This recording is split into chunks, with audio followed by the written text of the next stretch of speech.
walking through the fire with my head up hard aligned. Every scar became a scripture, every tear a deeper sign. They try to silence the truth, try to ban what's real and right, but the louder they deny us, the brighter we ignite. All is standing on his word, Fatty standing on the line. Still we do it for the people, still we never waste the time. They counted us out, but we counted the cost. Never lost a mission, even when we lost a lot. Truth in our lungs, hope in our stride. We don't move with fear, we move with God inside. Still untouchable, can't break what's chosen. Still untouchable, truth stays spoken. Our hands to the sky, feel the rise when we come through. Still untouchable, we'll ever look for you. Hey. Untouchable, we ride. Untouchable, for the truth. Untouchable, hey.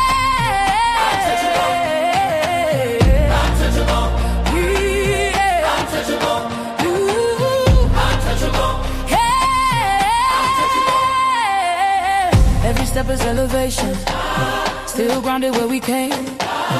We don't fall for reputation, we don't run from saying names. Organ crying like a prayer, violence know how it feels. Tambourine shaking the ceiling, every note remind was real. They said power changed the soul, but it sharpened our resolve. If we eating, then the people. If we winning, then it's all. No crown without the weight, no shine without the scars. We speak light into the dark, turn the wounds into the art. Still untouchable, heaven knows us. Still untouchable, doors stay open. From the struggle to the summit we break through. Still untouchable, we rise for the truth. Untouchable, right. Untouchable, right. Untouchable, hey. Untouchable, untouchable, untouchable, untouchable, hey. I sing for the ones who've been silenced, I cry for the nights we survived. Every note is a promise kept. We are proof that faith multiplies. Ooh. Oh, we don't bow. Oh, we ascend. Ooh. When truth calls, we answer again. Ooh. Untouchable. Hear the anthem. Untouchable. Feel the momentum. Choir in the back, violins lift the roof. Still untouchable. Untouchable. We do it for the youth. Untouchable. Level up. Untouchable. Still chosen, never folding. Untouchable.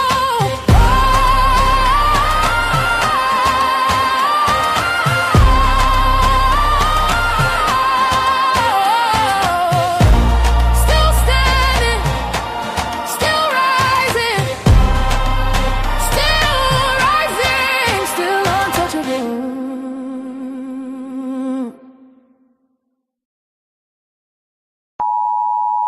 The content presented on the following show is intended for satirical and educational purposes only. The views, opinions, and statements expressed by panelists and guests are their own and do not necessarily reflect those of the host, production team, or channel.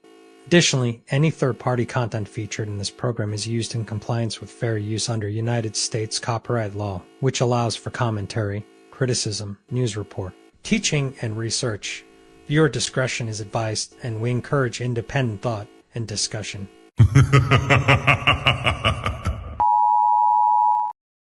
Yo, shout out to Fatty, shout out to Ali. It's ladies first, baby. Kick back, relax, and enjoy the show. They say men lead the way, and behind every move, every war, every throne, has always been a woman. She nurtures, she shapes, she survives, since she speaks not just to be heard, but to shift the room. Because when the world gets loud, and 'tis her silence that says the most, this is not about taking over. This is about finally being heard. This is Ladies First. Like, a man is going to do what a man is going to do. You can't, I wouldn't want a man to tell me how to be a woman. So the real problem with relationship is women have no trust in men anymore. You want me to be submissive to you. You want me to treat you as the king that you deserve to be. If I am not having the mentality of a queen, if I am not having a mentality of a lifelong partner that needs to consider my man and make sure that I'm able to be here and please my man and think of it in that manner, if I do not have that mentality, I cannot give you what you want. Women really are doing that. Like Ali said, most women are focused on getting their degrees, what they want to do, their personal life, making sure that they don't lose themselves in a man or their kids and things like that. And that is one of the issues with dating today. And the reason why a lot of men are cheating is because men aren't getting what they need in the home. In order to make sure your man doesn't cheat, you have to do a lot. It's a lot of work. Y'all wouldn't believe them anyway.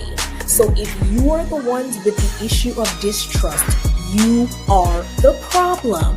I'm sorry, you can't see a woman as the problem when you initially don't believe her when she enters the market anyway. If you're on Instagram and your panties and bra, and he comes into your DM, what part of respect do you think he coming in there with? And you're saying because you're a woman, you can be on Instagram in your panties and bra. As a woman who's a couple of decades older than you, and I'm going to tell you that you're going to get what you get.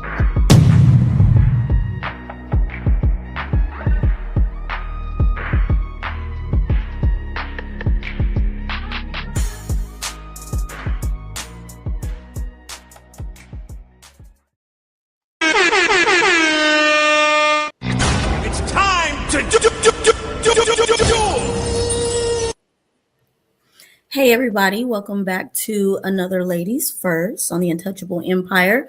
We appreciate everybody being here. Please remember to hit the like button, hop on over to all of the content creators and hit the like button as well. Let's not forget about our membership goals as well as Fatty's Hamburger Fund and Ali's Cash App as well, okay?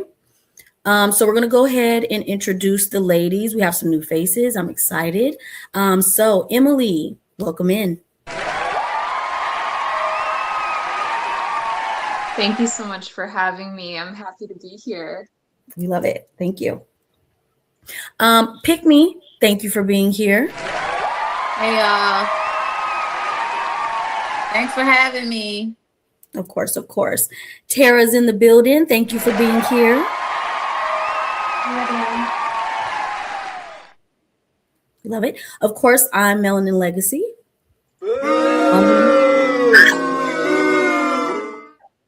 I love it. Okay, let's introduce the fellas. Thomas Legacy is in the building.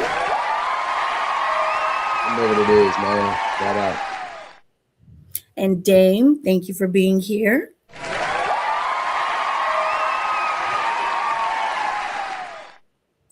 And of course, the Untouchable Empire himself, Fatty, the host, is in the building.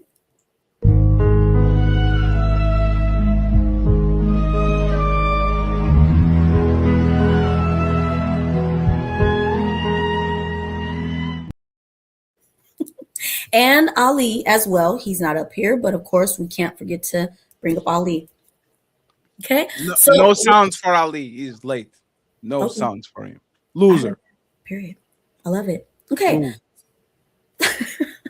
So we're going to head right in on the icebreaker. Yes, Fatty?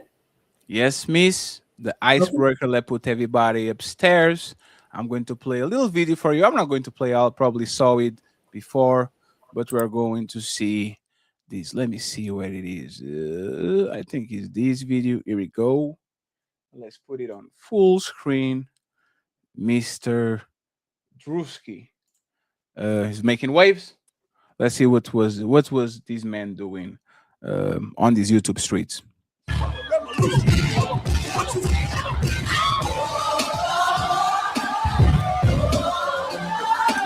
you want a revolution? going to have Wanda stand up here. Wanda, please. Wanda told us earlier this month that she could not have a baby anymore. So I impregnated her with the word of God. I'm going to impregnate everyone with the word of God. Little pause for fair use. Brother. The word of God. Oh, Lord. Let's keep going. You gonna get pregnant with the word of God. You gonna get pregnant with the word of God. You gonna get pregnant with the word of God. Impregnate. Somebody in the congregation asked why I'm wearing Christian Dior and Christian Louboutins. Because I'm a Christian and I walk in the blood of Jesus. Give him some praise. I'm a Christian first and I walk in the blood of Jesus. Give him some praise. Give him some praise. Amen. I'm a big man too. I know that shit hurts like hell. I guarantee you. Hey, I could bet my old YouTube check that shit hurts at least. He left that and he never looked back again. We have more 30 seconds of this.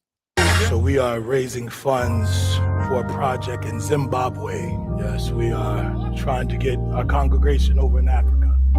Amen. We wanted to raise $4 million for that. Amen. Hallelujah. That needs to appear today. We are not letting anyone leave until we reach our goal. Amen. Hallelujah. Life savings here. Give him some praise for that. Give it his life savings up. Apostle Richie says, baby, can you help me?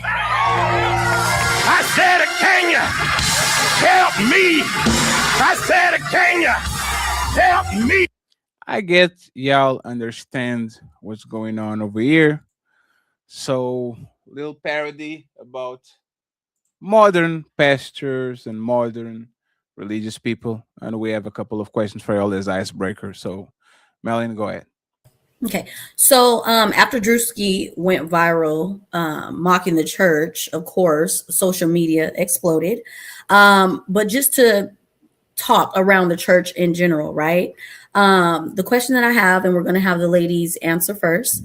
But what I want to know is, are Christian women actually red flags or just the latest internet narrative? And I want Tara to answer. Oh, sorry, pick me to answer first. I had to refresh. I didn't hear what the question was. I'm sorry. I couldn't hear Oh, you. she's dodging already. No worries. So did you see the video? I saw the video. Yeah. Okay, so it's not necessarily about Drewski, just more of the church in general. So what I want to know is, are Christian women actual red flags or just the latest internet narrative? I think it's the latest internet narrative. I see, like, I watch Pop the Balloon a lot, and a lot of the women are looking for God-fearing men, but they're willing to fuck without being married. So that's kind of like, I don't know. So I think it's just the latest thing. You know what I mean? Yeah. Okay. Yeah. So Tara, how do you feel about it? Possibly red flag, I guess, for herself.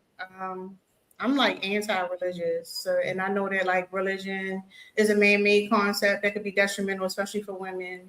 I do know that it can make you prey to some people, so it may not be a red flag to somebody who's looking to take advantage of you, but definitely a red flag for me.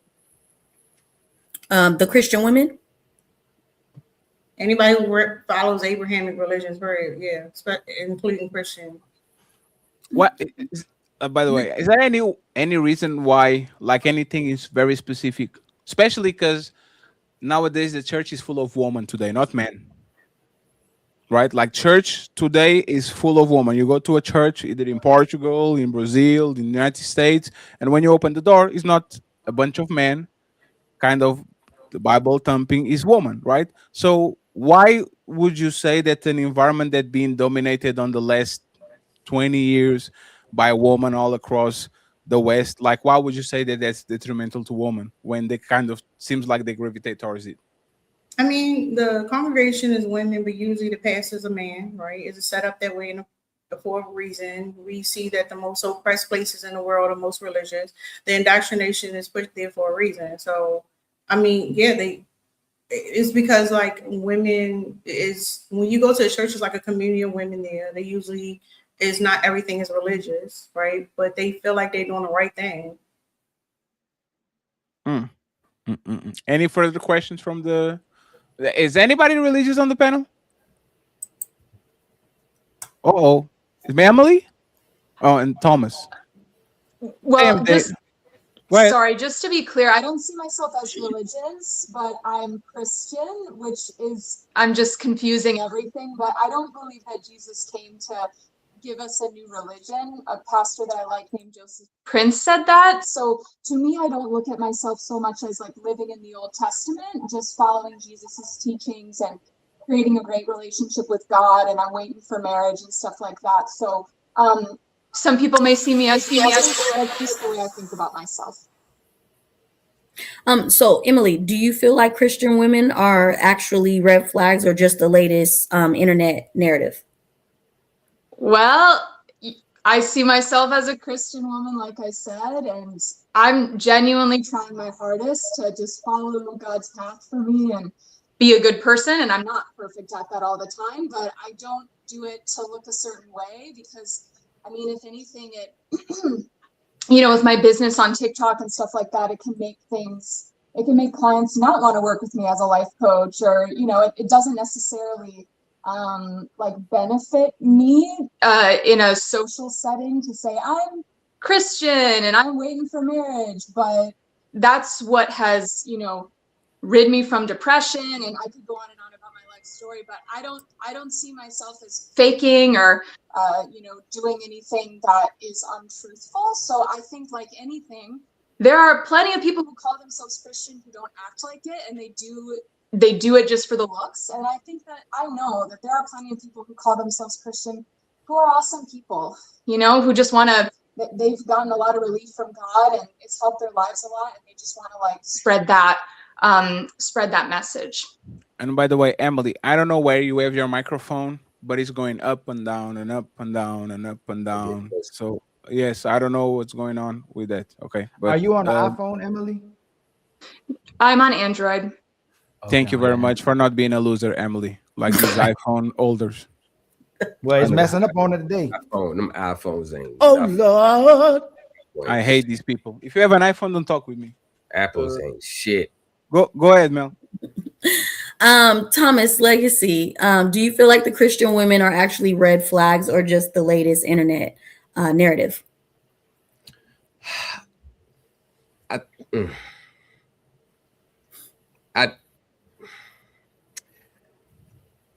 don't believe that Christian women themselves are red flags.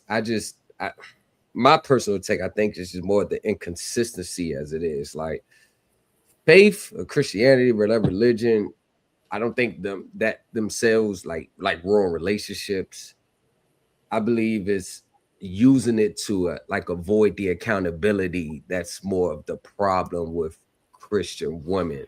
Like, if just believing that you're a Christian, that everything's going to be healthy, you wouldn't see the divorce rates even in the church.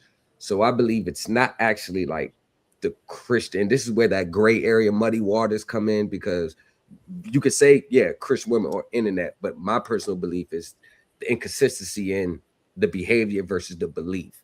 No one's perfect, but at least there has to be a consistent effort to follow the practice. We all fall short of the glory God, but the inconsistencies, I think that's more of the problem. Hope I answered the question though. So you would feel like they're more red flags? Yes. Yes. If I had to lean one side, yeah. Okay. Does any of the ladies have a rebuttal? No? Okay. Dame, how do you feel about it? You know, I don't find Christian women as red flags per se. This is probably funny coming from a guy who's atheist, but I find that if you're a guy looking for more traditional values and traditional roles, I think you're more likely to find it with one who follows any specific religion, whether it be Christian, Muslim, Islam, or whatever. If you find a religious woman, you'll probably find somebody closer to that way of thinking. So no, I don't necessarily see them as a red flag in general. But me personally, I wouldn't think I could align with a Christian woman. I think religious women are some of the biggest hoes, and they do some of the most fucked up shit because you feel safe in that. Elaborate on that. You feel like it's like, oh, she's thumping her Bible, she's safe, and the bitches do not be safe. And that goes back to my point where the inconsistency with the behavior versus the labels of the religions that they follow. I think that's the biggest problem. So you pointed out that some of the most Christian women are the biggest hoes or whatever. But it goes back to my point, Christian women versus the behavior, but using the umbrella of a Christian woman to avoid the accountability or silence the dialogue. You get what I'm saying? So that pick me kind of crystallized my point for me. That is what I'm really hitting on right there. Is there kind of like an age range that we're looking for, age gap? We're talking about are this younger women who identify as like Christian or religious that are like living like, they in the club on Saturday and then at the let's go with both. Let's go with pre-30 and 30 to 40. Because that's the age where people are active, making babies and doing strides in life, right? From 20 to 30. Like if you were to pinpoint what is the red, like with the danger zone and what's more of the safer zone, is that 20 to 30 hoes for sure. Damn. What about? Hey, I told you pick me. I told you pick me was going to be a star. What about 30s to 40s? Hoes. Oh damn, that's not the difference. You don't start getting safe until like 50 and up. 50. Damn. 50. So a man has to wait until a religious woman is 50 to date her. She gotta wait to menopause. 50. No, just settle for a hoe. I don't know. I mean, what more do you want from me? Oh my God. I think it's more nuanced than that. I think there's no hope for me. I hope so. Thomas, hit us with the nuance. We need a little bit of nuance. Please. Hey, I was not expecting that Thomas was the one that was going to be the voice of reason to say, let me hit you with some nuance. Pick me. You better be careful with Thomas. Go ahead, Thomas. Yeah, because so when you say 20s and 30s hoes, right? 20, 30, would you say menopause 50? That's about around the time. Around that 40 time. somethings. Yes. Yeah, 40, like 45 or something like that. So once again, I believe that a lot of Christian women who started out younger, I know a few that was a little promiscuous in their younger days, but have made a conscious effort and have made the practice, did the work. And for some of them married, families and kids. And so I say there's the nuances versus the ones who are using the umbrella of a Christian woman like you see online, but not doing any real work behind the scenes to actually practice and follow and do better. Even though no one is perfect, we all fall short. Like no one is going to be perfect. That's a given. But when you're just using it as a banner, Christian woman, and there's no consistent change, then those women fit in the category. But when you have the women that are attempting and doing their best to make the consistent change, then I believe what I do is I tend to give them a little bit more grace. 47 and up. Let me ask a question. Let me just ask a quick question. Oh, no about it. That's crazy. I'm curious. I think we're getting the difference between women that are convinced and women that are committed. There's women who are convinced that, when they're done with all this stuff, God's going to come and save them and he's going to forgive them for their sins so they can get all the wildness and evil out of the spirit. And then they can finally be the good Christian at the age that Pickme said, 50 years old. But then there's people who are committed, say, this is the driving force of my life. This is how I'm going to move in life. Everything I do is going to be predicated on my belief in this. There's those two type of people who use it as like the safety net. And those are people who use it as the focal point of their life. I think what you're talking about is women, the safety net people. Like, okay, when I'm wild, he going to forgive me, so I'm good or whatever like that. And I think that's why we kind of delineate between, okay, how are they really living? Because get me wrong, I made the joke once that, you know, if you see a woman with a Bible verse in her profile, there's a boyfriend said she was the nastiest bitch on the planet. You know, every girl I know who was nasty when I was in the club life got a Bible verse in their profile or whatever now, because they've separated. They've changed. It went from addiction to addiction. You know, because they feel like all the bad they did, here's something that's going to come and save their grace. They're looking for that karmic reward at the end of their life, you know, and all this forgiveness. But I think we just got to delineate between the women who say, okay, this is going to be how I'm going to live my life now, and I'm not going to put off the committed, the behaviors, and the women who are just using, like I said, as a parachute to the end of their life. Take your bitch to a Usher concert or a Chris Brown concert and see what type of woman she is. I know, but pick me. That's the whole thing. That's the whole thing. A part of, you know, transitioning and doing better is you got to be vulnerable at some point. Like there has to be a moment of accountability, the harsh realities of what you did, taking a deep dive look into oneself and actions, a little bit of shame. The problem is most people, the Christian women, they want to skip that stage. Women don't. They want to go from this side of the ocean and bam to dry land and skip the fact that these things happen. I made these decisions. I wasn't walking and living in my faith to the best of my ability. They just want to snap your finger and everything is just healed. But there's never really no real work done with those women. Like I said, I'm gonna say it again. No one is perfect, but there has to be a constant, consistent effort to get there so you can start establishing new patterns and new behaviors until your new behaviors becomes your behaviors right off the break. But one thing that you said that really stood out to me was taking accountability, and women have a very, very hard time doing that. That's like that's not even in our vocab. Accountability, are you kidding me? Nah. No, that's what I'm saying. Yeah, I agree 100%. So that's what I'm saying. Like, unless that's part of transitioning. It's everybody's fault but ours. You're absolutely right. Like I ain't lying. I ain't gonna hold you. But that's the part that they got to get through that phase. They got to get there. Like, you know what? Yes, this was me. But like you said, it's if you're not willing to do that, and that means you got to be vulnerable. You got to be able to take it and accept it. And most women, they only see themselves in the light that how they think of themselves. Like you ask a woman, she can explain 50,000 things that's wrong with a man, top of her head. But if you ask her to explain some things she need to work on, it's all these pseudo hyper positives. I can't be trusting, or I shouldn't have gave my faith to the wrong man. I shouldn't give my heart to him. It's never no, I talk shit. I love too hard.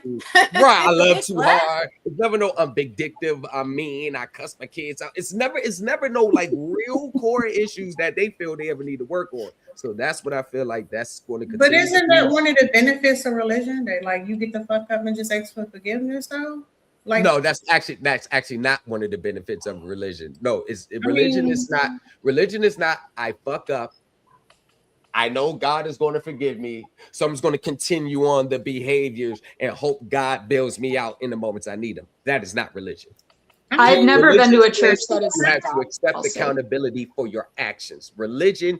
And you can accept accountability if you do it, but I'm saying is like you get forgiveness for it. So like you fuck up, if you consider that being something they did wrong, then just ask for forgiveness after it. That's how the religion works. But what is asking for forgiveness have to do with the earthly consequences? I don't know about no consequence, but my understanding. No. Back up. No, that's not what I'm saying. Hold No. up. Hold on. Hold up. You cut Thomas, me. hold on. Let her respond. Let her respond, and then you can. Let me finish, and then I'll respond to what you're saying. What I'm saying is, if one of the core components of the religion is that like you can give forgiveness, then what does it matter if you mess up? You can always give forgiveness, whether y'all was talking about age, you 40 or 50, you decided to do it in your 70s. You give forgiveness for it. Ain't that how that works? I know, but the thing about this, you're talking about forgiveness from the Heavenly Father in the spiritual realm, but we also live on planet Earth at the same time. What they want to do is be forgiven in heaven and be absolved of any consequences of the actions in earth. And as you can see, that's not how it works. So you're speaking from just a spiritual realm. I'm blending in the spiritual. Yes, there is forgiveness available, but that doesn't mean you're not going to have to suffer the earthly consequences. I mean, I guess if you're saying that it's different because of like the consequences, yeah. But for me, it's like when I think about the forgiveness part of it, or the component of like, because anybody can say they Christian at any age. The reality is that it's supposed to be a personal journey. So if the person does something and society said this is not acceptable behavior, whatever the actual consequences is, Ali, refresh real quick. Oh, refresh is my. Yeah, you got a little fuzzy now. Just refresh real quick. Sorry, Tara, for interrupting you. Yeah. So Tara, if forgiveness is but the thing is, if you're talking about the consequences, we're talking about a specific behavior. You're talking about being promiscuous, correct? Yes. So let's run down the consequences of being overly promiscuous. I mean, yeah, not even promiscuous. I don't think we're narrowing it down to just promiscuity. It's everything related to worldly, like worldly. You know, there's a lot of stuff that's go along with being. No. Hey, Thomas, and Damien, hold on. So we got to ask if they're willing to actually forgive as well too, since we're talking about religion.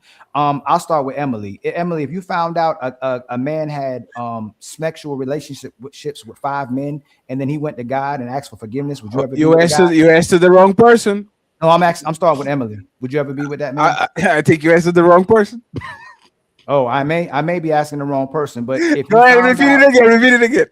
If you found out he was extremely flamboyant and got bent over 5 times by a man, would you get with that guy? Would you marry that man? So if the guy had homosexual relations? No, ma'am. I'm literally he gets bent over. He's the bottom, so he gets bent over. He's never the one on top. He bent over a man. He's been bent over 5 times, but he goes to church and asks for forgiveness. Would you marry that man? I'm just trying to make sure I understand what you're saying. The guy has had sex with other men before. The men have bent him over 5 times. Not only at sex, he usually is the one being dominated. That's he only takes it. He doesn't give it. He takes it. And by the way, Ali, that's kind of no. He only takes it. He ain't giving. I've never been asked that question before, so I'm trying to think about it. But I guess that would be pretty uncomfortable with me. So maybe I wouldn't really have that trust there. But thank you. No. Just that. No, hold on real quick. Okay. Melanin, would you be with a man and he asked God for forgiveness? Thank you. That we ain't got to waste the time. Pick me. If you found out a man got bent over 5 times and he asked God for forgiveness and he's changed, would you believe he changed and would you marry that man? He may have changed, but I'm not fucking with him. I'm That's not right. God. Okay, hold on. Hey, my sister Jazz, if you found out a man was bent over 5 times, but he asked Jesus for forgiveness, would you marry that man? Would you give him time? No. Okay, and my sister Tara, if you found out a man took it 5 times and got bent over, he's not the giver, but he went to Jesus and asked for forgiveness, would you forgive him? I might be into strapping up. Okay, period. Okay, Peggy Bundy. What? So you will forgive him. He never gives it. He takes it. You will forgive him. Yeah, he takes it. And I can strap up. Peggy Bundy. That's right. Yeah, and this is why men don't believe most women, even though y'all told the truth about it, because only God can forgive y'all. And the problem with this is every time we come to the same place where we'll hold a woman to task, God always got her, and God replaces our spot in your life where you don't have to be held accountable because God got you. That's why women go to therapy as well too, because you can always go there and lie and talk about your story, and nobody gets the man's side of the story, and you never have to change a heel. Women are always redeemable, but men aren't always redeemable. So if a man mess with a man Most women are not going to ever forgive that guy, even if supposedly God forgives. So as much as y'all say God forgives, you won't forgive either. So that's the one that counts on earth as well too, because God ain't probably going to forgive that either, but y'all not going to forgive it either. That man We not forgive for cheating with bitches, not men. We can't do that. It's double standards. We can go. No. Actually, pick me. The reason why everything's so messed up. So I did a show 2 days ago, and I looked at the data, and regardless of relationships, most relationships end after 2 to 3 years. And I watched the panel. I watched certain panels and watched the women respond to how long they'll stay in relationships. It's typically 2 to 3 years. If they get to 5 years and they haven't married, the relationship ends. If they get to married, most marriage relationships end between 8 to 12. 7. Yeah. Between 8 to 12 years. So most of our sisters in general aren't staying loyal to no man. So if they can't be loyal to a man, how can they even be loyal to a God or be loyal to a Yahshua and follow the doctrine as well too? But no matter what happens, last one. The reason why y'all can't stay with people is because a lot of women can't live with themselves. And what used to be not redeemable is a man dealing with another man. And what used to be not redeemable for women is when she was a 304 and had too many bodies. Most women, it ain't the fact that they can't get along with the guy, they can't live with themselves. And we got to say, we were doing so well as far as aligning. Like at the last time, me and you, Ali, but I got to disagree. I just wanted a quick question. You just said if you can't be faithful to a man, he can't be God. So are you saying you are on equal terms with God? No. What I'm saying, Damien, is most women don't actually honor the Bible or read the Bible, don't even know no context of the Bible. They just pick up the Bible and say, I'm holy now, but they never really change. Most women don't honor and I'll say men too. If we had this conversation about men and I say, hey, would most men today want to have sex with a woman or have a wife? Most people on the panel would say they want to have sex. So we can be honest about men, but when it comes to women, because all of us came out of a woman and we love women so much, we always want to give them the grace and the benefit of the doubt, because all of us ultimately do want to be married. So we want to be like, hey, this woman possibly changed, but in reality, she never really changed. She just looked what she got with who would tolerate her. So Ali, can I ask you a question? Ali, do you feel like women should fuck with a nigga that's fucked? What you say? Smashed a man, got smashed 5 times? Never. Do you think that he should be? No. Well, so let me say in the utopia. Yes, they should. Hold on. Yes. I'm gonna be honest for y'all. I don't believe homosexuality actually exists. We can have that. Me and Fatty gonna have that kind of show one day and have a debate. I'm gonna tell you what I'm saying. Okay. I believe it's a cognitive issue. It's a cognitive issue. All right, it's a cognitive issue. But the problem is women can always come back. Y'all can go do whatever. Y'all can be studs. Y'all can dress like men. Y'all can actually like say y'all trans without if you don't mess with your body part, but you can always come back. Men can't come back. Ain't nobody letting. I mean, it's double standards though. Women can't cheat on y'all and get forgiven. Y'all don't forgive us for cheating with a man. Right. But we'll forgive y'all for cheating with men. You went that far. No. Don't go that far yet. What I'm saying is that the double standard should be if you a hoe, you don't get a man. If a man is gay, he don't get a woman. That should be the standard. And that's why most women can't stay with nobody. They can't pair bond. Friend, go ahead, Patty. Let me talk. I've been quiet this is record for 38 minutes. Yeah. Hey, Patty, I'm proud of you, man. Hey, thank you very much, friend. No, maybe go down the book too, Fatty. Please. Stop clapping, man. Please, man. I appreciate stop clapping, please. I appreciate it, man. Stop clapping. They should definitely accept that, man, because you have to keep your own standard. If I have to forgive the 38 bodies you got in high school, college, on your corporate job, when you got it in Ibiza and all that, and I have to forgive because the past doesn't matter, what it matters in the future, you have to forgive Mr. Jason for getting run through by Tyrone and Michael on that trip to Ibiza when he got some drinks. I'm not fucking with a nigga that sucks dick. I don't care. I feel I'm not going comparing apples. I know. You see. That's my man. Oh, hey, and you know what's funny? If Michael is going to not be forgiven for sucking 1, you shouldn't be forgiven for sucking 37.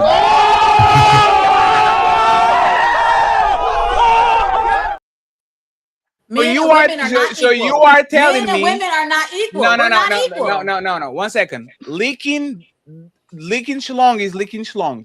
I don't care if you deep throated. I don't care if you put it on your lips and you rub it like a lipstick. You do it, you do it. It counts as one, right? Nobody's going to go to a woman and says, "Oh no, fatty, I didn't do it. I just rub it on my lips." If you do So it, you you do saying it. because Oh, so you saying Miss because I suck dick, you should be able to suck dick too. No. What I'm saying, lady, is if I have to forgive the 17 times that you did that on the back of your car, on the movies and all those things, every time you got on your knees for a guy that you like really much, but you didn't want nothing from him, right? And I have to come to you and says, "Oh, baby, I forgive you for your past. You didn't know better, all that." I should establish grace to my brothers, not just the lesbian gays, and make sure that they are forgiven too. You pick me. You said last show that you love to eat coochie. You said it. You said, "Oh my God." I didn't say I love to eat coochie. I said I have eaten some pussy. No, That's what I said. hey, you said this. You put that. You put it. You did this. You crazy.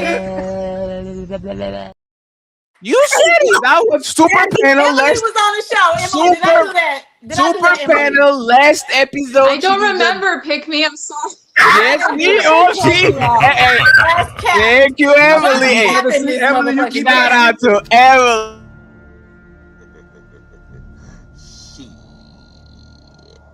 Got your ass. So now that we established, thank you very much to my sister Emily for putting the truth where truth actually is. Now we can have a conversation, right? Patty, can I throw you alley right quick? This is what this 1 second, please. This is what Ali was talking. Y'all can go in and out of consciousness. Y'all can be gay, then be hetero, then be bi, then get a train run on you, then want a monogamous relationships, then want 3 boyfriends, 5 guys on rotation, 1 for the line. Y'all can do anything and everything. And if I don't forgive you, oh my God, Fatty, you're such a misogynist, man. You are so insecure, Fatty. She was young. She just has 2 kids for 2 guys, 1 drug dealer, and another one's gangbanger. You were young too, Fatty. You did. But as soon as men have standards and say, y'all religious woman respectfully, y'all full of because everything you do is kind of virtual signaling, but every man knows that there was a woman that literally had the cross on her neck, and she came home at your home at 3 a.m. in the morning. Right? And the only thing she knows about religion is to scream, "Oh Lord!" When she getting it from the back, like for whatever reason, we have to play dumb. No, let's be honest and let's be consistent. If y'all don't like gay men, let's put the same stigma on lesbians. If that gay man can be forgiven by his past, you were sitting on the same dicks he was, so you don't get forgiven too. Is that a fair deal, or we need to give a special treatment to woman because I'm just a girl, right? What do we do now? I think it's like, to me, it's more about sexual orientation and not about how many bodies. Like, for example, if somebody found out about my past and they were like, "Emily, you've been with too many people, I'm not interested." That is okay, and I don't want you to be with me. That's okay? Yes, that is okay. Wait, Emily, you usually say it to people? What? Usually tell them, or only if they ask? I'm sorry, what? Like, do you usually tell people, for example, "Oh, this is the number of people that I've been with," or just Oh if yeah, they I ask? would tell people, absolutely. And I haven't always been waiting for marriage. That was a decision. Emily, in my life. Ali, you better leave my sister Emily alone. Emily, Emily isn't a red flag, okay? I can see it. Thank you, She's not a red flag. That's the crazy. Emily, we gonna give you grace because we love you, okay? But let me ask you: do you think most women, if you sit right here, because a lot of women say body count doesn't matter, my past doesn't matter. If we ask y'all all for your body count, do you think women would answer that question? I don't know, but I would. I mean, I guess I just give. I mean, I can tell you guys right now. You would answer the question. One second, Emily. Everybody quiet because her microphone is going in and out. We need it out loud. We must not be hearing what I'm saying. Like 47, like it needs to be heard. So go ahead, Emily. Hold on, Jazz. Emily, you say now 1 second, Ali. Is the technical issues, Ali? Like her microphone is going like in and out, in and out. In and out. Can you give us a 1, 2, 3, 4, 5 testing just to make sure? 1, 2, 3, 4, 5. You saw, like she says 1, 2, 3, 4, and then on the 5 it gets slower for whatever reason. Oh, actually, yeah. Let 1 second. Let me take the squares of your thing. Can you try it again? 1, 2, 3, 4, 5. Oh, that sounds perfect. Okay, now it's better. Okay, go ahead. So What was that? I just didn't check the Emily, you would be honest to tell one. people? Ali. For $3, how many bodies does Emily have?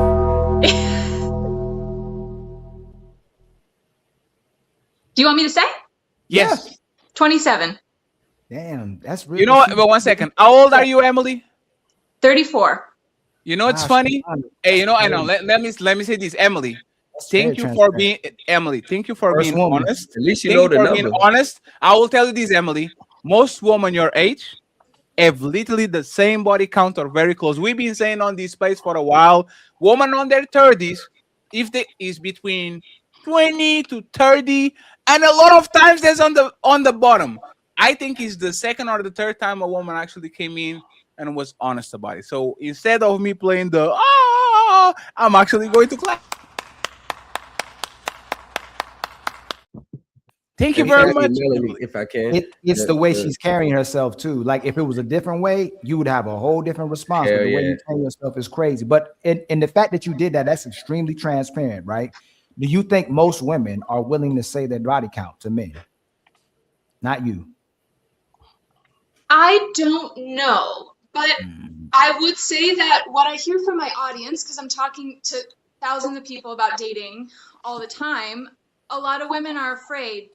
They're afraid that a guy wouldn't want to date them after that, which is, like we said, understandable. Like at the end of the day, if there's no guys who want to date me because of I've been with 27 people, like that's okay. I don't want them to force themselves to date me. I don't want. Okay, so sorry. Let me get back to the answer. Okay. So I think a lot of women are afraid of that, but for me, truly, like I'm telling you guys, like God changed my life, and God's the most important thing in my life. So I don't care if people don't like me, because it's just not the most important thing. I want to be a mom. I want to be a wife. Right. I want to have kids. But if I don't get that, I would rather not get that than lie. But shouldn't women? Hold on, real quick, Tom. I got you, Thomas. Shouldn't women practice what they preach when they tell men to tell the truth and let us choose? Shouldn't women tell the truth and let men choose as well too? Yeah, I think everybody should tell the truth. Not like I'm perfect with that, but I try to. I think it should work on both sides.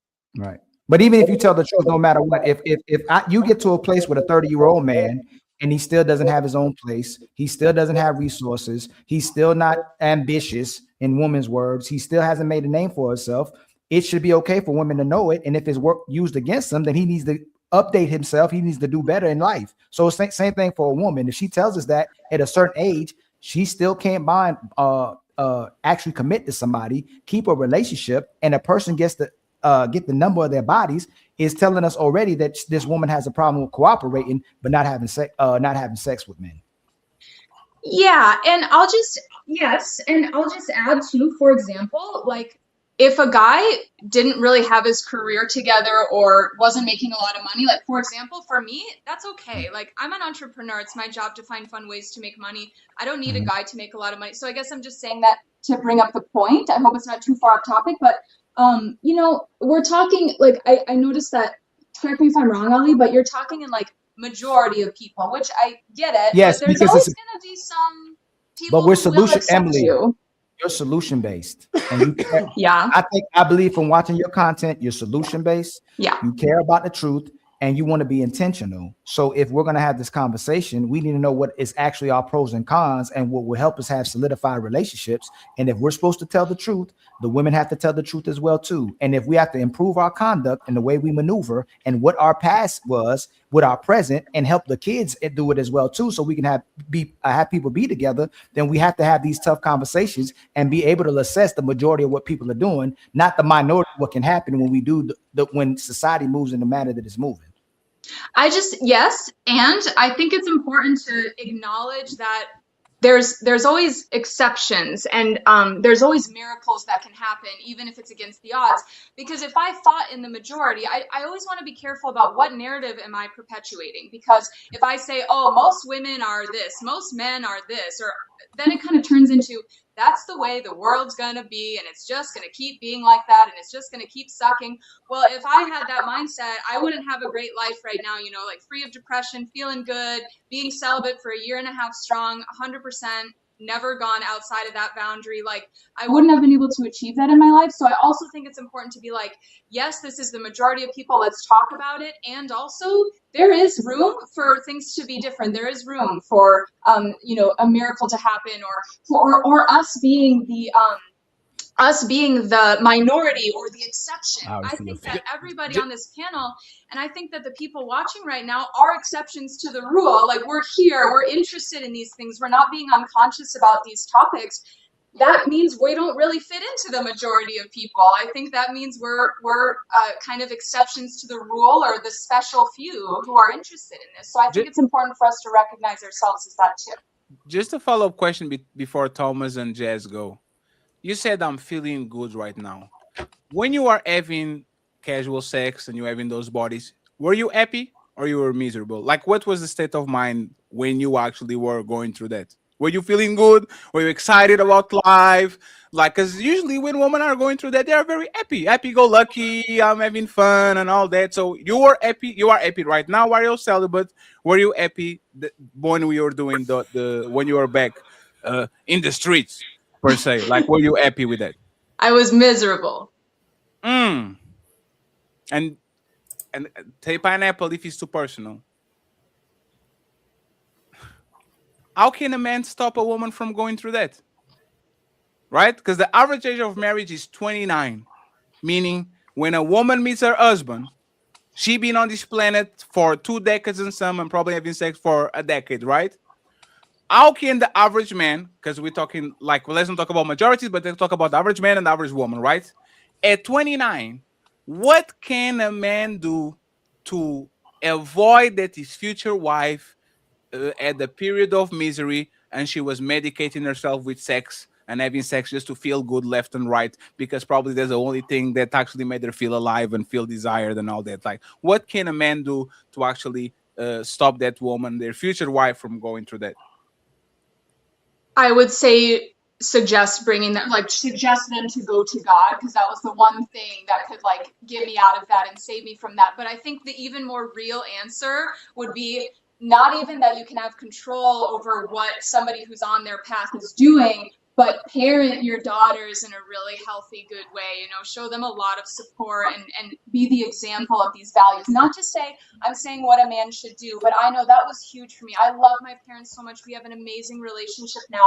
They did the best they could, but I needed that space that would be like a very like honest, godly household with these values and well supported and openness to talk to my parents about stuff and feeling accepted. I needed like an awesome childhood. I had a great childhood. I think being an amazing parent and really getting clear on the values and living those out for your kids to see is the most important thing. So can I just one second, Ali. Do you got any kids from these adventures?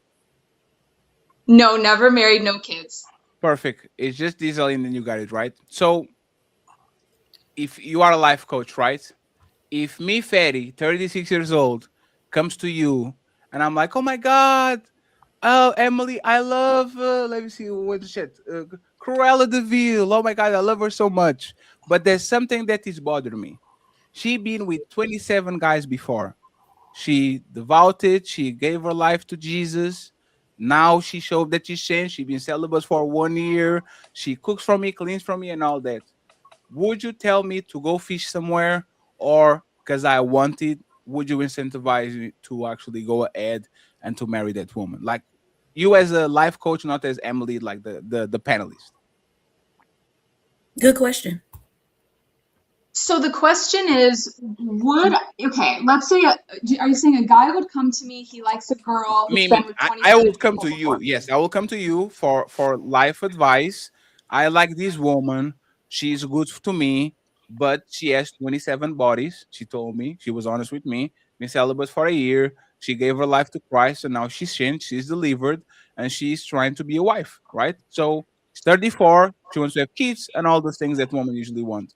Would you tell to that man, go ahead, you love her, forgive her because she forgave herself and do it? Or would you say, this body count is a little bit too high, I would recommend you to go fish somewhere else? Like, what will be your inclination?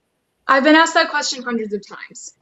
So what I say is you decide what you feel in your heart. Like, you know, like if you don't want somebody who's been with that many people, don't force yourself to be with somebody who's been with more people than you're comfortable with. If you really love the relationship and you could see yourself getting over that, then don't let that hold you back from a great relationship. I do think it's about preference. Is that a number? Like, so just real quick, I'm curious to see what Pickney's opinion is of the yeah, question. wait, just 1 second, pick me. Oh, sorry. No, 1 second. It's just quick. Is that a number? Like, for example, 27. If a man came to me, hey brother, you are leaving this 27 to get with one that's 21. It's like living with an emotional woman to get another one. Most of these women have this amount of bodies. You are just going to leave this one to go to another one that's probably the same. Is there one number where is a clear, hey bro, just go, hey man, I like, is there a number like a mark where you say, hey Ali, come on man, 63, come on, 107, like, is there a number where you say turn around and go find another one, and then pick me, go ahead. I apologize for interrupting, and Thomas, didn't forget you and interrupt, go ahead. Sorry, like, is that like a rigid number? Is that a question for me? Yes. Is that a rigid number? What you say is don't do it. It's not I don't working. think so, because I think everybody has their limits. Like, it depends on what people's mindset is. I think that's all of us have a past that would be too much for us. Like, I don't care if you've changed or not. That is just too much for me. I don't want somebody who's ever capable of doing that. I would be that for some people. What would be what is your limit, Emily? It depends. No, so Emily, everybody has their limit. What is your limit? What will be the number that you like? Oh Jesus Christ, no, God, no. For a guy? Yes, like a number where a man would say, you said, nah, I'm good. I'm sorry. I don't really think like that. It's kind of like how I feel once I hear the number. But I would say even if somebody's been with like 100 people, because I've been there in a way, I'm like, I get that, and I trust that people change because I've changed. So yeah, I think there would be maybe some line where it's like, wow, how did you have time to be with that many people? And that would seem extreme. But I think even if somebody came There's to me no like, line, hey, Emily. With 100 No, people. yeah. So hold on. Ali, I'm doing. I have one more. Hey, I'm sorry, friends. I'm getting too excited. Hey, Emily, did you ever add like a choo choo, like like the like the train? What does that actually mean? Is that like me having a more than multiple male partners? Like it's 2 or more partners. No. Would that situation, instead of putting a lot of numbers, right? And I'm friends. I'm sorry, but I'm excited, right? This man comes in and he says, "Hey, Emily, she has 15 bodies, but one of like this 8 bodies was when the Lakers were in town." And she got up to the hotel, and the starting 5 of the Lakers plus the power forward and the coach, they run a train on her. Crazy. Great night. She had a lot of fun. Choo choo. Everybody rode the train and everybody gone, right? Would that change for you, or you would be still a live and let live type of person? So if a guy had that happen to him? A woman, a woman comes in and she has, let's go with 15 bodies, but 8 of those bodies was all at once. It was a train was run on her. She got himself. She liked Kobe Bryant and Shaquille O'Neal and Robert Torrey and Derek Fisher and all these players, and she went ahead and she had the 1-on-7 with her. Like, would that be a behavior where you look at the man and says, "Hey, brother, like this is extremely risky behavior. I would not tell you to marry this woman because it's not every woman that has a train run on her, let alone with," like, would that be something that you actually tell the man to reconsider, or you still will be more live and let live, go ahead and have fun? It is, if you like her, you like her. That does seem more extreme, so I would question like maybe the trauma that would get you to a place where you'd be cool with that. But again, I don't talk to my clients like that. I don't tell them what to do in their dating lives. I tell them to like look within themselves. Where do you feel God leading you? How do you feel about the situation? So that's where you're gonna lose me though. So the type of energy you have, it would make a man put his guard down because how you maneuver as an individual, right? But then when you put context into how you maneuvered as a person, you didn't have no deal breakers because everything could go. But you were miserable at that time and the relationships didn't work out. Now you're happy and there's still no deal breakers, right? but then you say you're Christian as well too. But what would be the reason to be with someone if anything goes still? What do you mean? You said that you had a good upbringing. That's you are a one. Christian now. You acquire new rules and regulations, and it still looks like you're but living like no. Hold on. And this is intentional too. You said you were miserable, but you grew up in a good parent household, right? You had support, right? I love my parents and I want to respect my parents, and I'm going to respect my parents on this call. Okay. There were some things I didn't get that I needed when I was younger. Okay, let's throw that, but let's pour that out. No matter what happened, you didn't have no deal breakers because everything could go, but at that time you were miserable and the relationships didn't end up working out, right? Right. Now you're happy and there's still no deal breakers. And you even said like you're a Christian, but you won't operate completely as a Christian. What would be the reason to be with someone if anything can go? Because anything already could go when you were miserable. That's why relationships were solidified. So when you meet somebody or somebody meets you, there has to be something that separates you from the rest of the people where everything can't go. Oh yeah, I have deal breakers for sure. I just decided to stop dating somebody today because he wasn't willing to wait for marriage with me. So I definitely have a value system and I stick to it. But why would they? No. Listen, no, but you won't know. You said when Fatty asked you those questions, what's your deal breaker?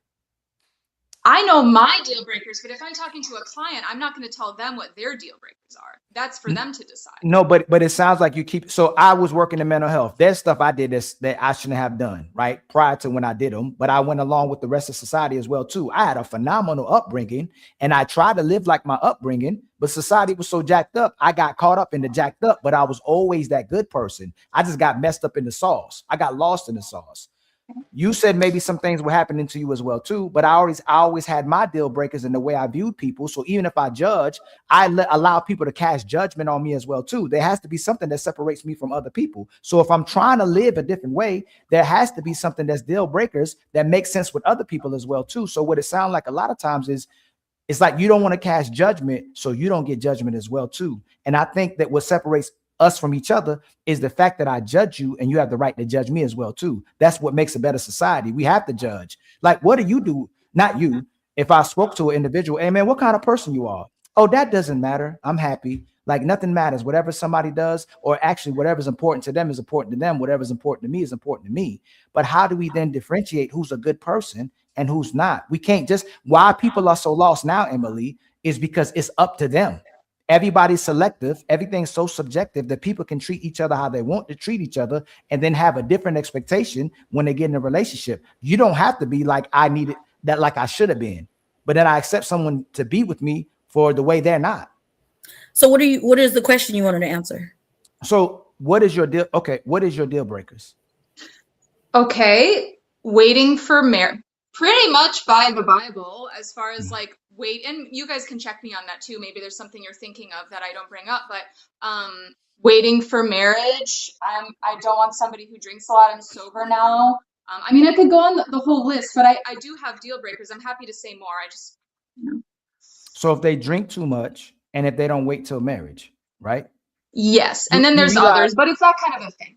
You realize today's women who repackage themselves and get into church, their deal breaker is if the person wants to have sex, but they already had sex with a countless amount of persons. So if that person waits for you, Emily, what do they get for waiting if no one else had to wait? Like, what did they get that someone else didn't get? Yeah, it's one of the biggest critiques I get for this. I would be looking for somebody who wants to wait because it feels right to them. It's in their faith. It's not that they're waiting because I want to. I don't think that's going to work. They're waiting because it's similar to me. Like, I want to wait because I feel God leading me to do that, even though No, that's not the question.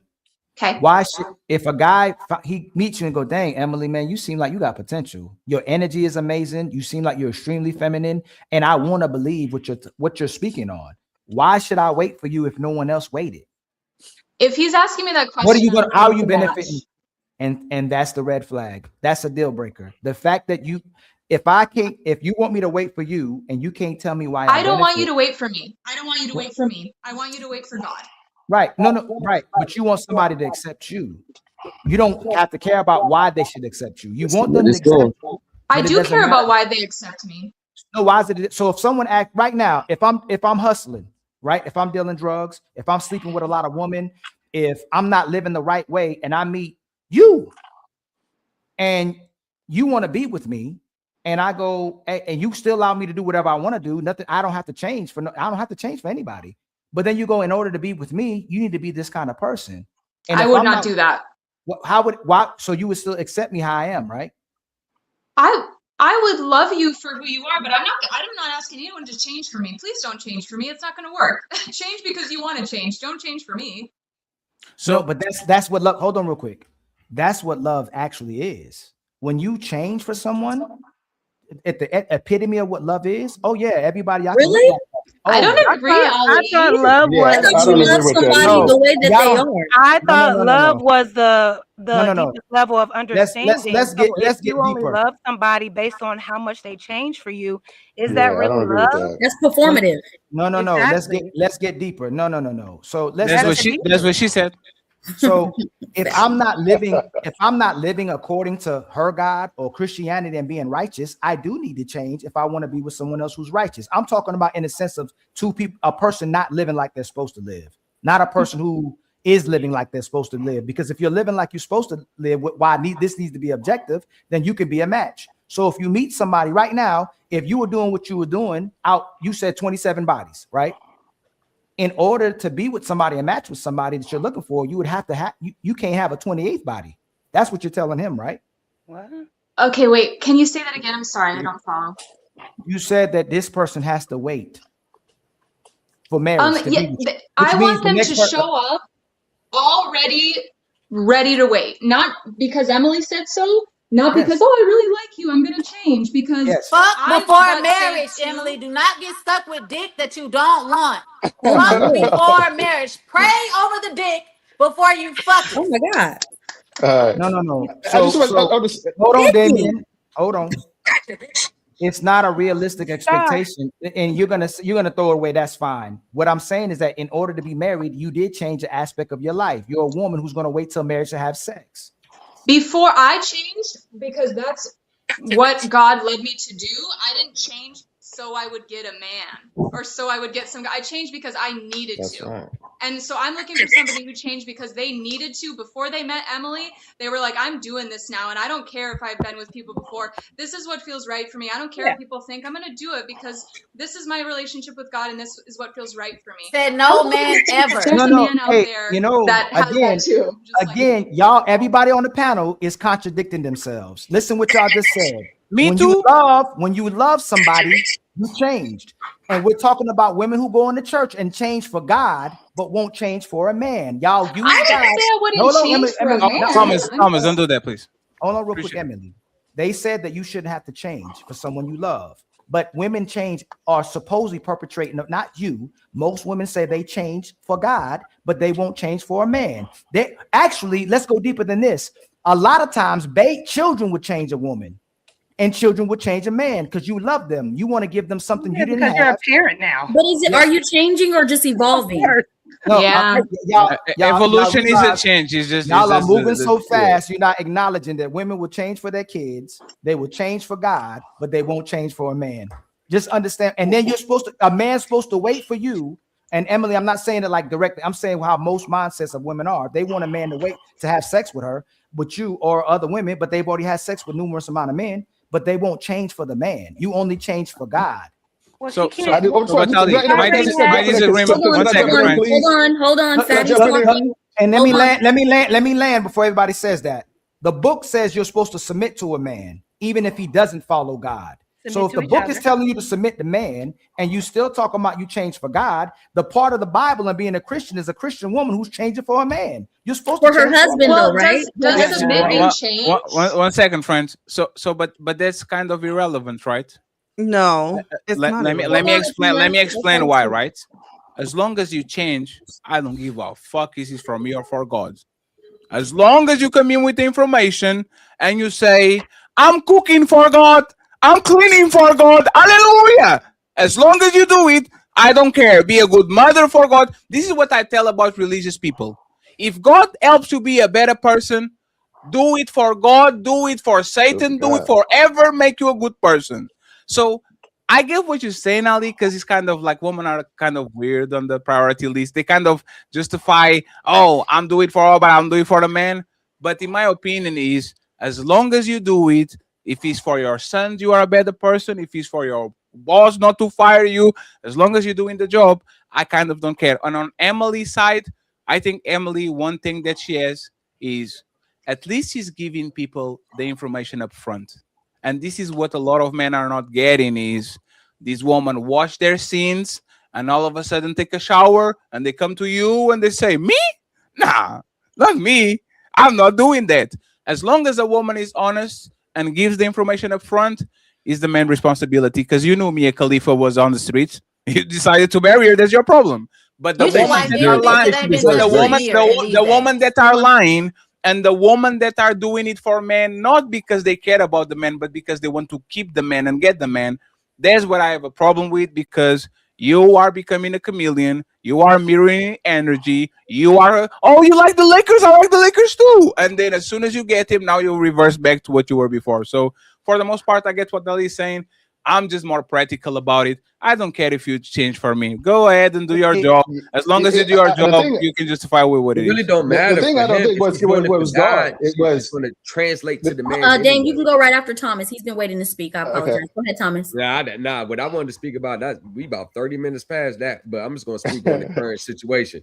Yeah, so if Emily, what you're saying, if you're doing it for God first, if that's your overall point, then by you changing for God first, or having your position for God first, then it makes sense that you would have to meet a man that has that same mindset. We're both trying to please God first.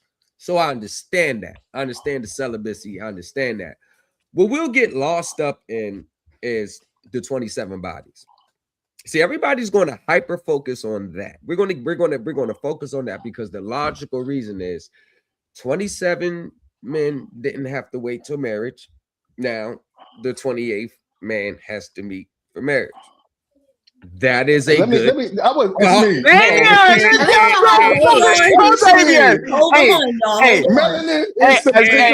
As soon as I put myself on the big screen, David was like, have no kids, man. What about me? David, I got. Hey, David, I promise. It's 20 seconds. I promise. Go ahead. No, you don't got. No. I have to yield to him.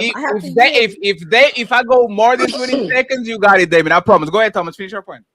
Go ahead, bud.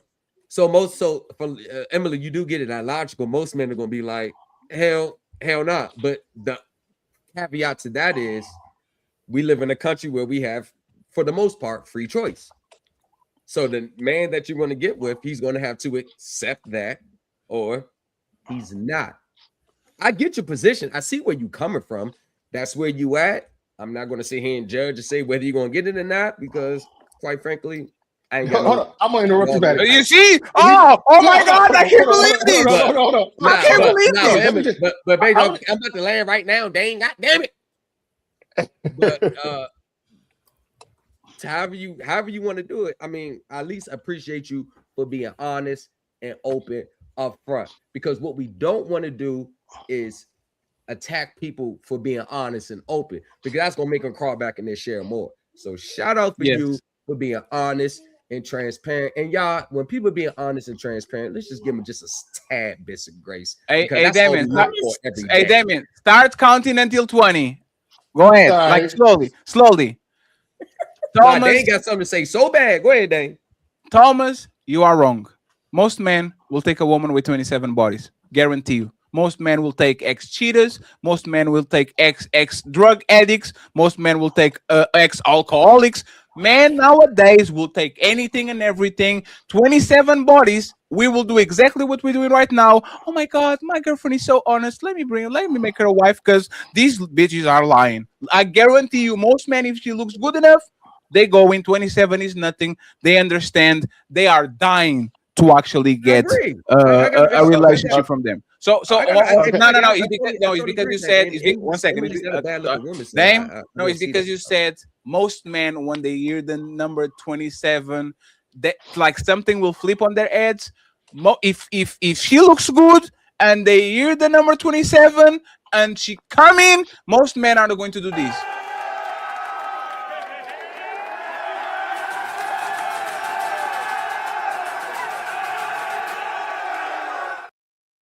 But that's why I caveated with that. Said most men look at it, but then I finished with, well, that'll be a decision whether they're going to be cool with it or not. So that's what I'm saying. I get exactly what you're saying. Hold on. I don't think you have much people are problem, but 27 and 2 showers, you are almost a virgin. Would y'all fuck with a bitch with 27 bodies? Hold on, real quick. Hold on. I do it all the time. Most men have done it already. Yeah. Go ahead. I'm talking about y'all. No. So is that most men's wives have 27 bodies? Go ahead, baby. And pick and we too. I'm not talking about them. We too. I'm getting right back to you. Pick me. Most women ain't gonna tell men the truth about their body count. Go I'm ahead, just saying, if y'all knew 100% that y'all bitches had 27 bodies, would y'all fuck with them? They would have no one would care. I'm talking about y'all. One second. Looking at the market, I probably would. I'm not even going to lie. Damien, let me play this for you. It's my turn. You told me it was my turn. You can talk all that you want to, yell and scream. You lost. It is my turn. You lost the game. It's my turn. It's Damien's turn. The thing I think was getting so lost in translation there is like the guy that Emily dates ain't gonna have to accept anything because he's gonna be on the same height with her. He's gonna be on the I'm waiting too. So there's no accepting of anything because he's already made peace with past because he's gonna be like, I don't want to fuck before marriage anyway, so I don't have to. You're not making me do something I don't want to do. It's something my belief is calling me to that position to where I don't want to have sex before marriage, and they're going to align. That's what she said. She said, if you don't align with me, I'm not going to see like, well, you got to be with me, you got to wait, blah, blah, blah, and then you got to decide whether you're going to accept it. She was like, if you not on the same height, it ain't going nowhere. So Dave, that's you what I got said, there's no time wasted. And I agree. But let me go back to pick me about the whole 27 body thing. The thing that I think this whole number is so arbitrary because it's like it ain't about the number, it's about behaviors. And I don't know why people don't just realize that. If a woman said to you, I had 6 bodies in my life and I'm 30 years old, but you find out she had 1 body, she was married for 15 years, and after she got out there, she had a foursome with a football team, you would think you still would look at her if she said she had 40 bodies because it's about reckless behavior. If a woman said the body count don't come, if you have disassociated yourself, there's no way you have any connection with any of the reckless behaviors or the people who promote reckless behavior or the situations that facilitate reckless behavior, dudes aren't really going to care as much if they don't see that ink on you still. So what's your number? For example, that's what I'm saying. She had 27 bodies, but she ain't been touched in a year. No. And this is what I'm telling you. No, ask his number. What's your number, Damien? I honestly don't know. Damien. No, Damien. Damien. I don't know. One second, Damien. Ali, go right away. Damien, no, Damien is. I can give you honest number. Oh no, Damien. Let's go by face, right? Does the number 10 disgust you? Look, my number for like, you talking about my personal number? If you hear like a woman saying 10, would that disgust you? Yeah. No. 20. Nope. 30? Nope. Probably not. Okay, well, we get into a territory. Body buckle up, friends. We get into dangerous territory. 40. Depending on the age. 40 at 35. We're getting a little close, but no. Let's keep going, Damien. He's an equal opportunity motherfucker. Let's keep going, Damien. We have one more stop. 50 at 35. 50 at 35. I feel like she's probably still too close to the kind of behaviors or the situations that facilitated so many sexual partners. So I'd have to see that she was really like disassociated from that shit for me to accept that shit. I can't say it's impossible. No, less number. 60, but she been celibate for 5 years. 35, she had 60 bodies from 16 to 30, and she been literally stealing, not having sex, no nothing on the last 5 years. So the behavior is So in a the porn past. star, basically. A porn No, star. no. Her First of all, name that's is public. That's Amanda, public. and That's she's damn near from born Brooklyn, again. New York. That's That's not public. the That's damn porn near star. born again. Hold on.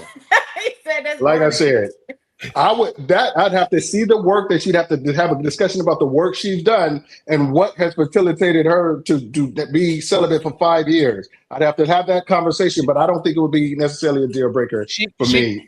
Okay, so as long as she came from a foster home, she didn't have daddy and mom, so she needed love, and she found So she love was in the street. damaged. She found love in the streets. Okay, she was from school to school. The only way she felt love was by having sex. She had 60 bodies at 30, but now she found Jesus. She's reformed, 5 years celibate, waiting for her future husband to get number 61, and she expects the number 61 is the last number she gets.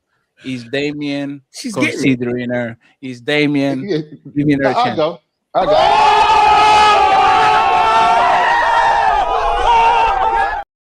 Hey, Damien. If I was hold on. This is Sparta!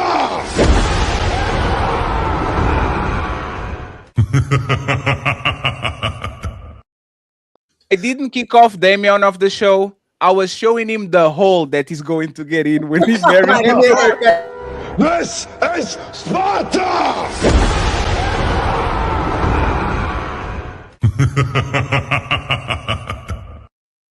Hey, I'll get you a rope, David. There's a rope. Quick reset, because it's ladies first. Quick reset. The Okay, boys all have right, had let their me just moments. answer. We have two ladies that have not spoken. It is I ladies first. apologize. Okay? So, 5 Athena years, he and done smashed that, Jazz. though. I tell you that. Get him, Legacy. That's enough.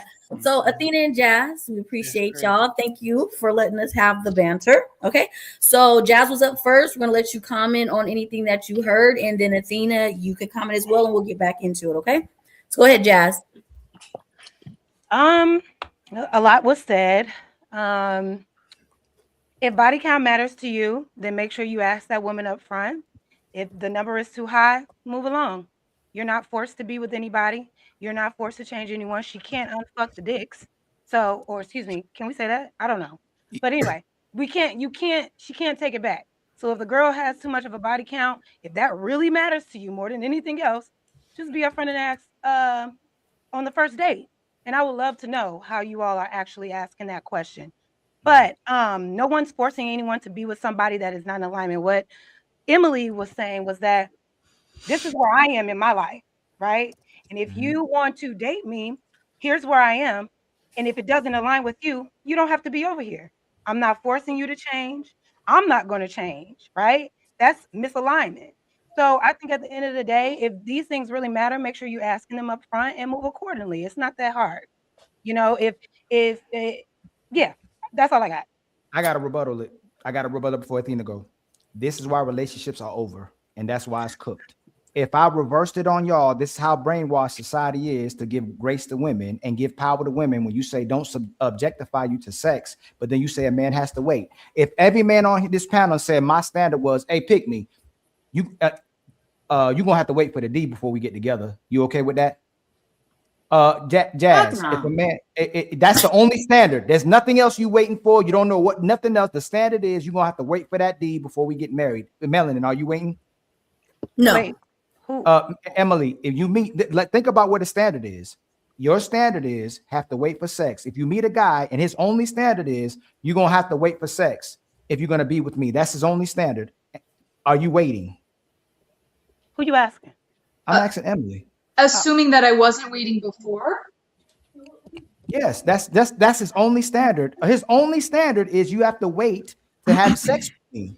Like this, what I'm saying. So this is what I'm saying. Hold up, buy a car without driving. No, I don't think anyone's saying that's the only standard. No, it is. No, but I'm telling you, Emily, what happens. That's why I asked you, what are you bringing to the table? If men set their expectations to or standards, hey, you're going to have to wait to get to this D before we get married. If you marry me, you're going to get this D. Women are rebranding themselves using sex when they're asking men not to objectify them to sex, but it's the only thing that's they're offering. So when we finally have sex, and like Pygmy say, one, it could be horrible and it ruins the relationship, or two, all he got was sex.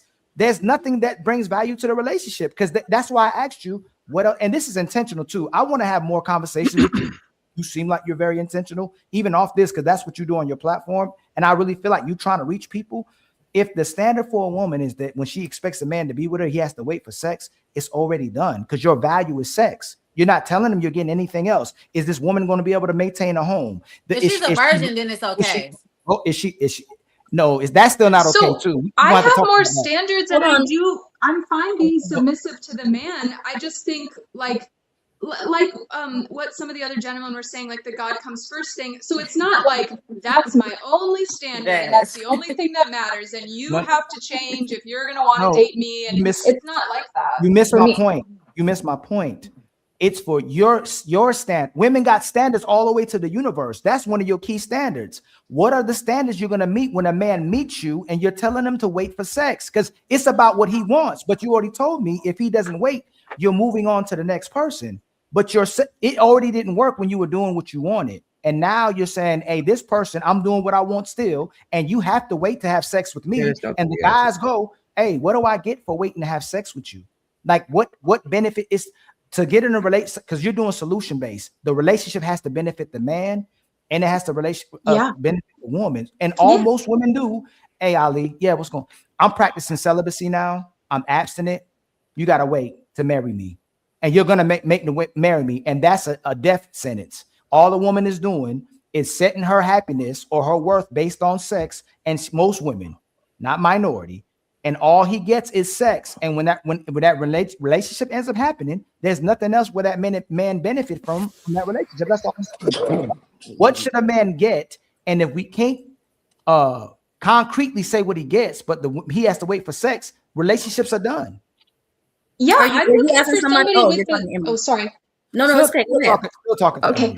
I'm looking for somebody with the same value system. I want, and I tell the guys in my audience is about 60% men. I tell them, I want you to have standards too, you know? So I don't know like how that relates to your point, but I want us to have the same types of standards because that creates our value system. All men want to get their dicks wet, even if they follow Jesus. Hey, Emily, women will say, I'm going to submit to my man. I have a certain standard expectations, but they're leading a relationship. If he doesn't acquiesce to you, he can just go. Like what's demonstrating that you're a woman, a submissive woman, is you acquiescing to the man because he gives you the relationship. Most men are going to skip the man that you want typically, I believe, and it may not be for you already, minority. You may be the minority. Most men are leaving you because it's not benefiting him. You're not cooperating with him. And his reason. I think it goes back to the topic of God first and not you have to do this for me. Because again, I'm like I said, I'm looking for somebody who is God-centered. God is number one. That's what I want. So it's not you have to do this for me, and I'm not going to do what you tell me to do. I'm going to do what he tells me to do. I'm not in these moments. Slow down. No, y'all are wrong. Y'all are wrong. Y'all missing me. Yo, chill out. Let's have one mic, please. Can I ask Emily a question? Hold on. Athena still hasn't spoken. Be mindful. Right.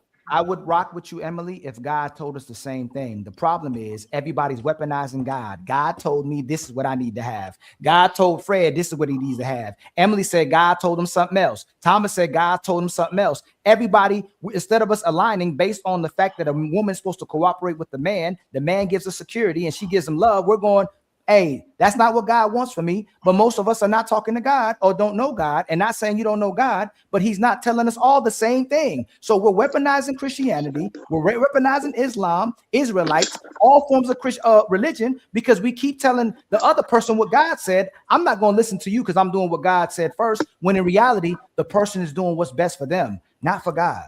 I would actually say a lot of Christians agree on this, what I'm saying, you know, like maybe not all of them, but there are guys out there who are wanting to wait for marriage, you know. Can I just ask Emily one question?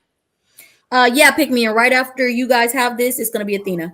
Just real quick. And that's with love and respect too, Emily. I'm not trying to, like, people try to always give us a bad credit for over pursuing, but it's the intentional conversation. Yeah. I feel very respected. And by the way, Ali, I disagree with you.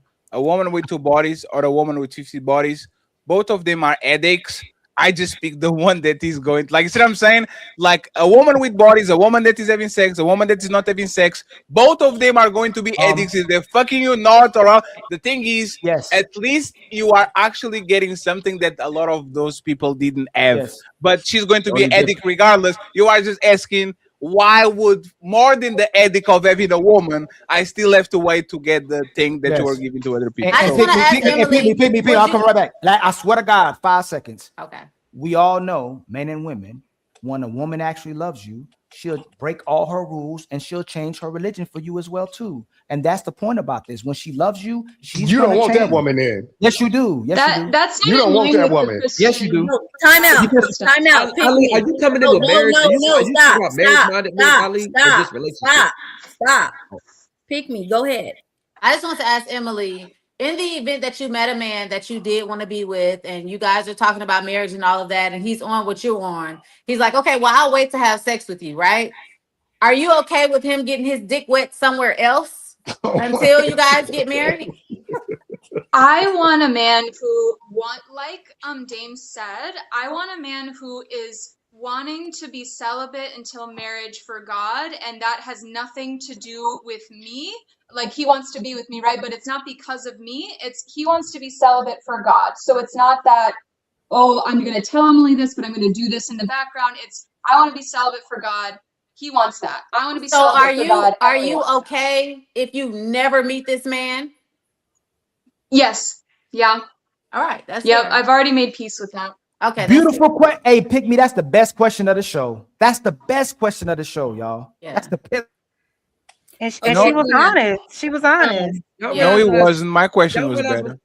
No, your Cue some shit in, Fatty. Cue in a little something. If Jesus can save these hoes, why are you trying? What makes you think you are better than Jesus? If Jesus can't save these hoes, why are you trying? What make you think you greater than Jesus? But then I tell you whether you got it or not, it would be that's what it would be if whether you got it or not. When I was talking to you, so you would go the rest of your life without getting that pussy hit ever again. Oh my God, pick me. She's a woman of God. Chill. She said yes. She said get hit ever again. Ain't no way. I'm sorry. It ain't that much God in the world, baby. I'm sorry. I'm finna say, whether that's true or not. Damn, ain't enough God in the world. Emily, on a good display. But are you really going to sit here and say for the next, let's give you 70 more years on this earth, you're going to be a virgin? She ain't a virgin. She's not a virgin. I'm not a virgin. Hey, Thomas, you're not Thomas. You late to the Thomas. Thomas. No, Thomas. She had 27.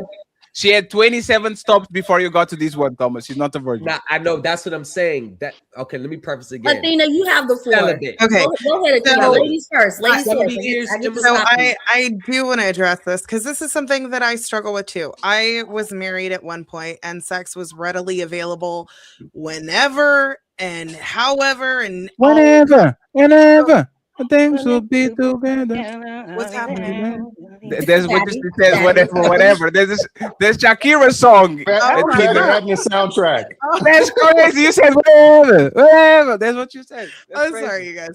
No, but it was available all the time. So going from having that to nothing is very difficult. I understand what Emily is saying. I genuinely do, especially when you've been in long-term relationships. There has been like large drive spells, like you got married young and you were just getting it in all the time, and then you go and now you're divorced, or now you're single and now you don't have it. It's difficult. I personally understand God says to wait before marriage. If a man were to tell me I'm going to wait before marriage, my question to him would be, if you're intentionally dating me, how soon do you see us getting married? Are you talking a year?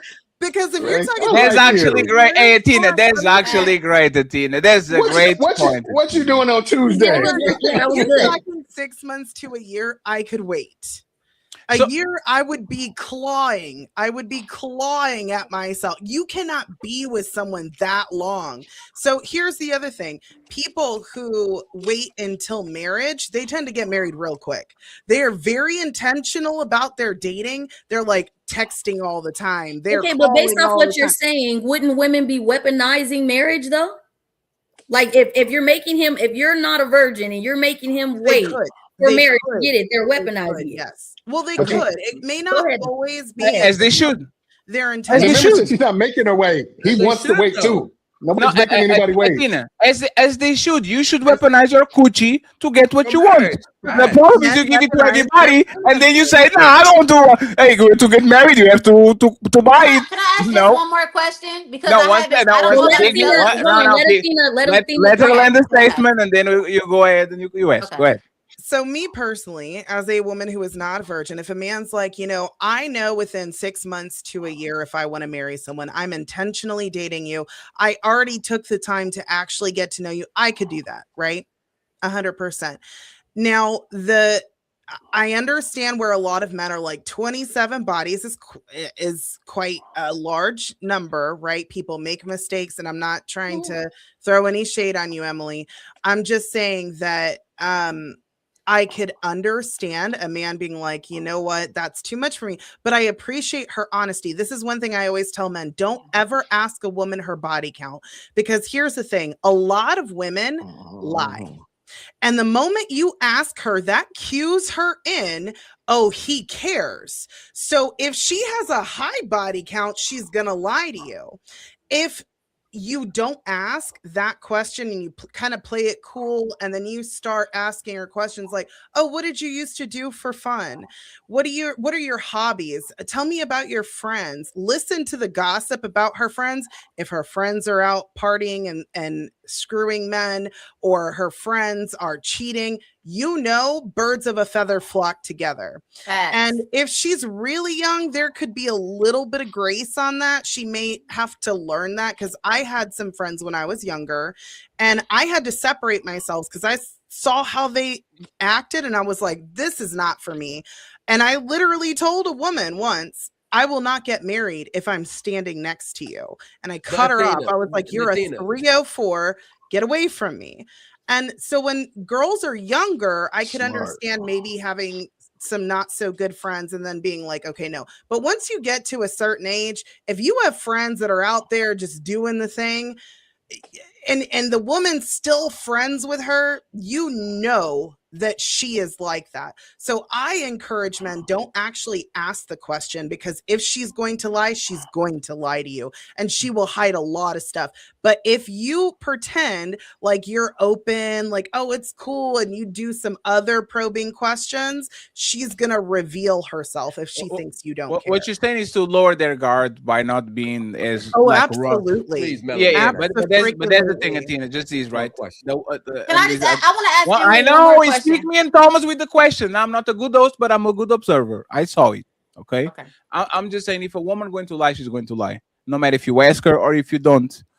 A lot of women will literally tell the truth to every man they fuck, and they will literally take that to the grave for the husband. They will literally do every position, every adventure, anything with the guys that they kind of are. It's just a guy in Ibiza. And as soon as they get their man, they'll get the vanilla sex, the safe sex, the condom sex, when probably they didn't do that before. So I understand what you're saying, Athena, about not asking so she doesn't put the walls up.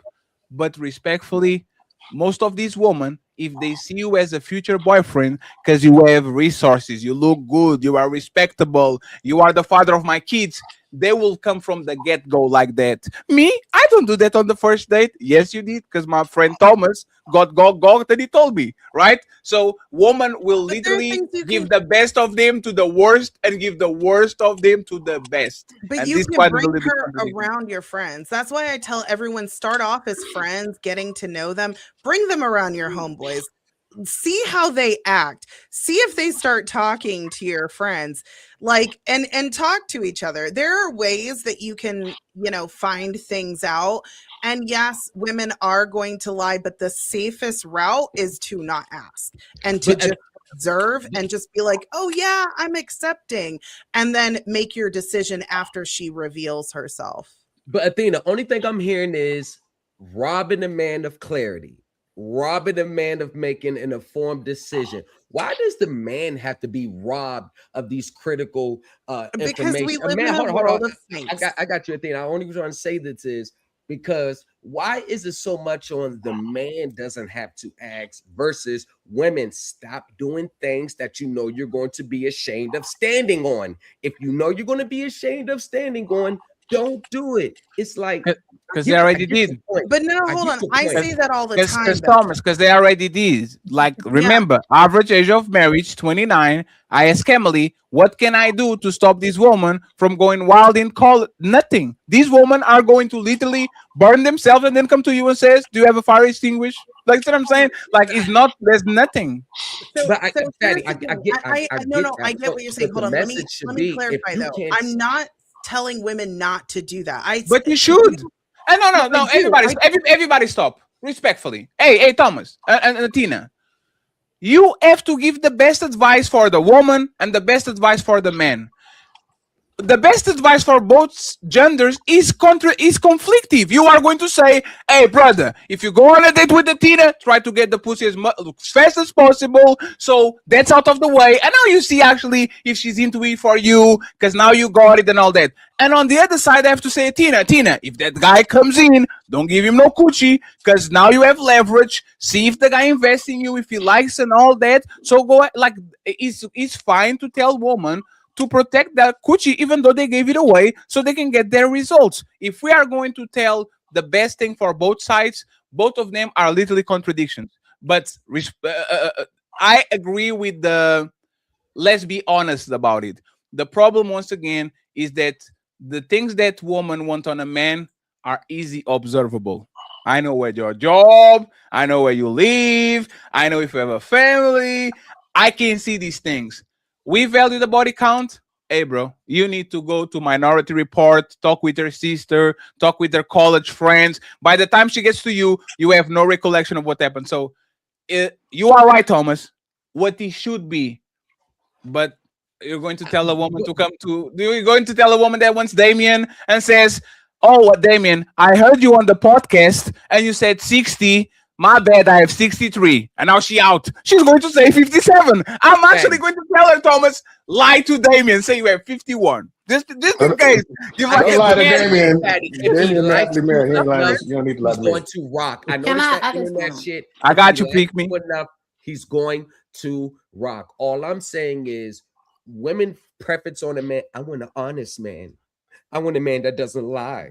I want a man that doesn't play games. I want a man that's spiritually truthful. So if you want all this, only thing is you have to be the things that you want.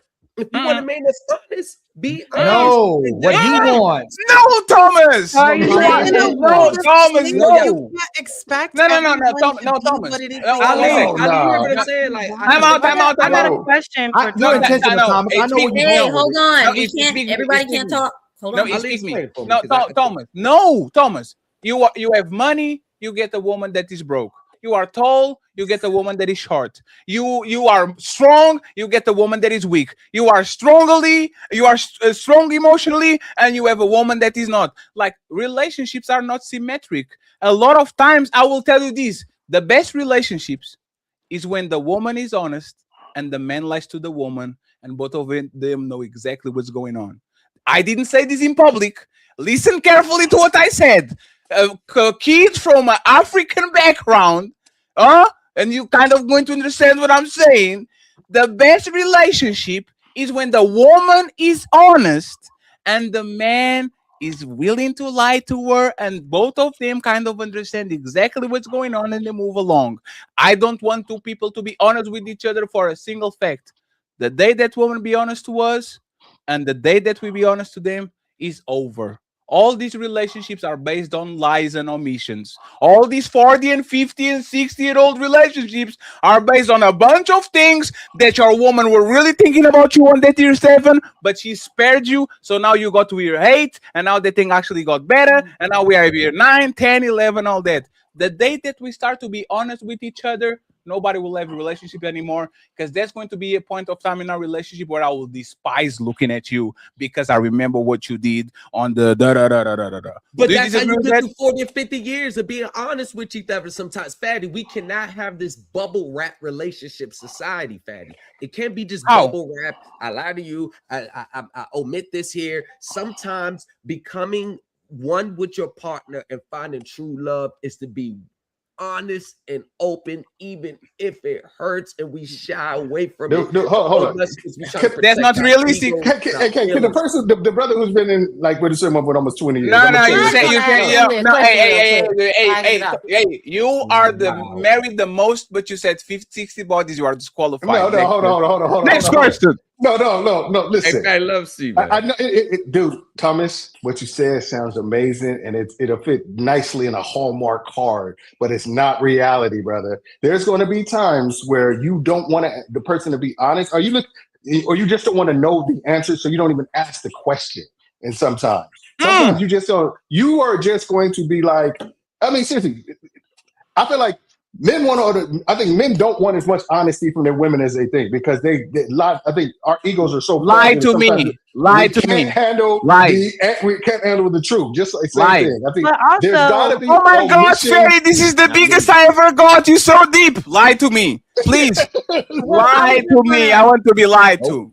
I was just gonna say, Not even me. when women are honest about their body count, y'all don't be believing what they say anyway. Because they're liars. So what's the point of it? Why is it such a big deal? Right? When you No, don't even believe it anyway, you don't even. We're not even talking about body count. We're They talking about only believe it if it's high. Hold on, They believe it if it's high. hold on. Let Jazz land. But what I'm saying is, you're really, if you all automatically go in asking the question, believing she's going to tell me a lie anyway, why are you even doing it? Because you're lying. So why ask the question if you already assume we're going to lie about it? No. You know what I do it? Welcome to a man's world. Welcome to a man's world. That's weird. That's delusional. Welcome to If a I man's already world. know, Can I just ask Emily a quick question? Liar. if I already know the answer to the question, maybe I want you to admit the truth. Athena, refresh. No, Jazz, maybe I want you to admit the truth if I'm the case. But if you already like, I'm gonna ask her, but she gonna lie anyway. Then what's I have a reason, Jazz. The reason is that doesn't make hey, Jazz. The reason. Before Ali goes and then pick me as a question, right? And Melanie, don't forget, you have to give an opinion before we move on, right? I have a reason to actually ask Jazz, and this is the reason.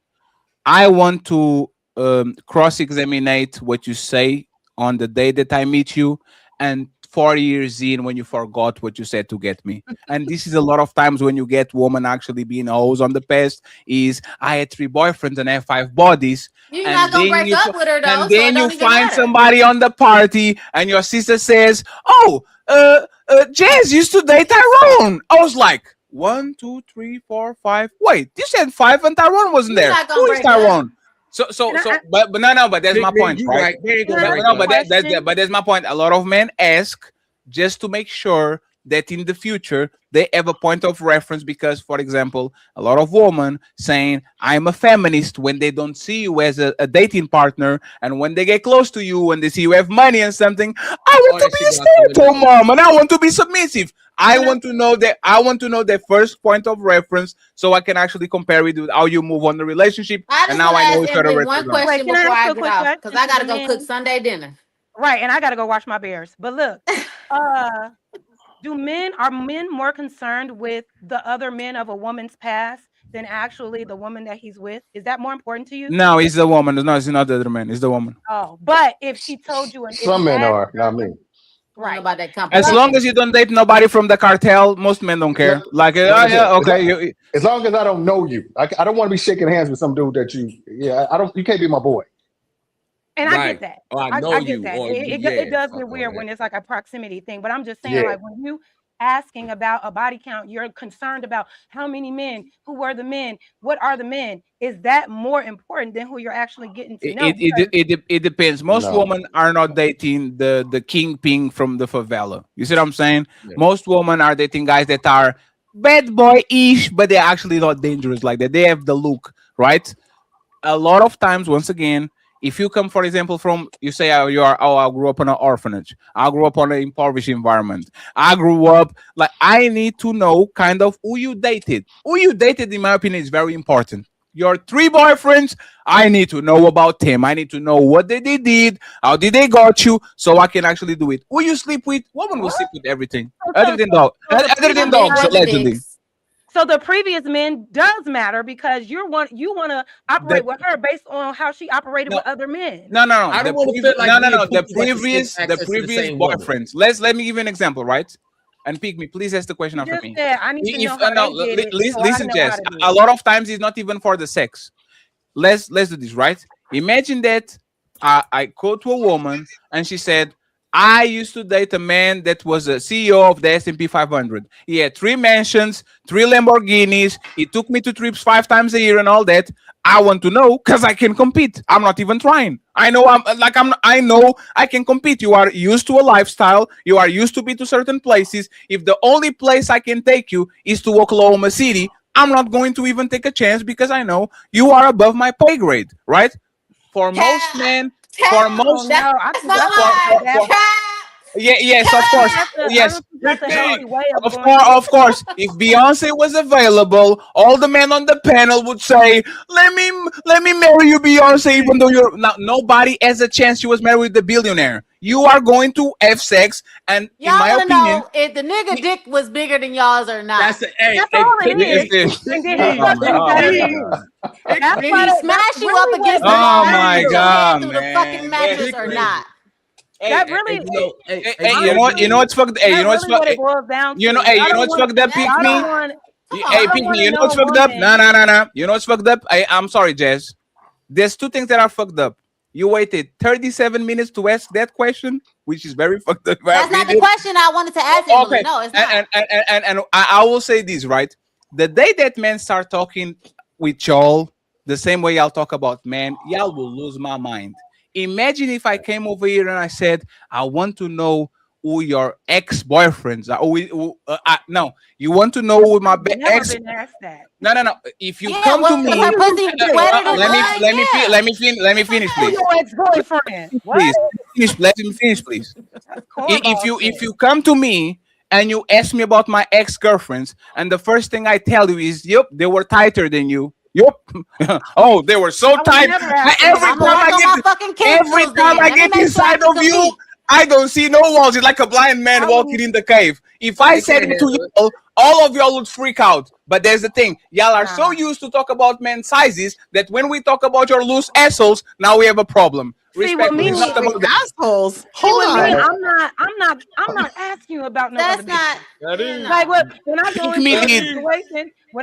lead. situation, I'm not asking. So who you used to date? What they used to do? How she used to look? Blah blah blah blah blah. I'm gonna find that out. You know, as our time goes, maybe, but I'm not going into a situation worried about who you had in the past. You trying to mess with me now? I'm trying to mess with you. So the focus should be on each other. Why do I care? Who the hell? No. Hey, this is y'all woman on your period. This is y'all. Y'all don't know anything about periods. My God.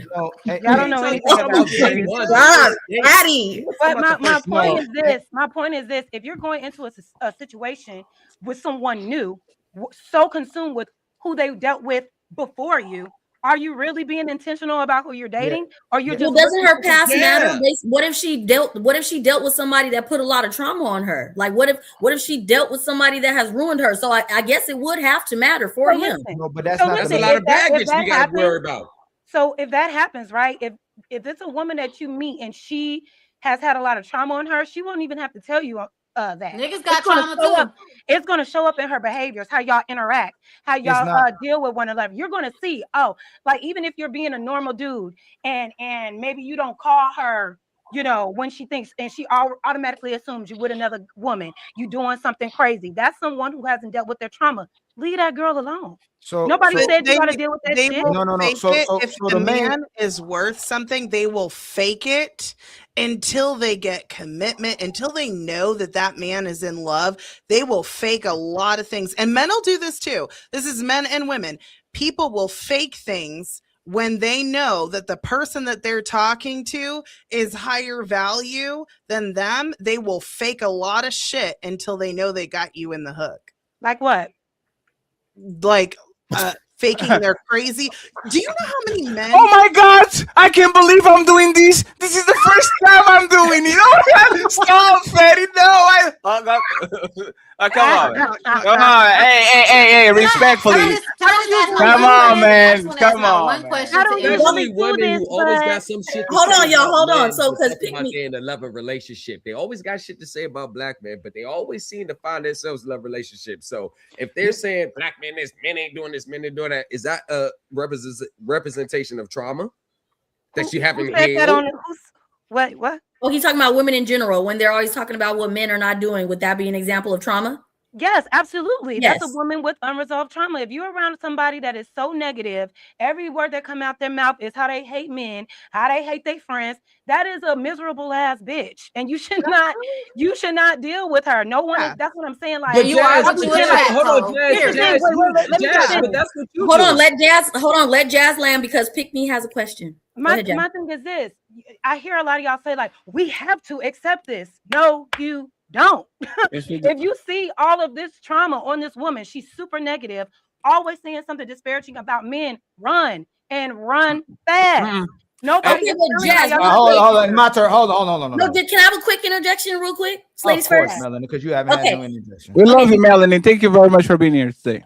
Of course. So, Jazz, what I'm curious about, right, is you're saying, like, if this woman has all this trauma on her, like, get away from him, right? Now, we know women with a lot of experiences, or as they get older, right? More trauma gets on you as you get older, more experiences, things of that nature, right? So, if we're going to say, don't fuck with that, so then that means we're opening up our mind to the fact that a man might be able to date younger within the correct parameters. But you just brought up something that I know women don't like. Women don't like when men go get something that's, youthful, sunflowery, no trauma.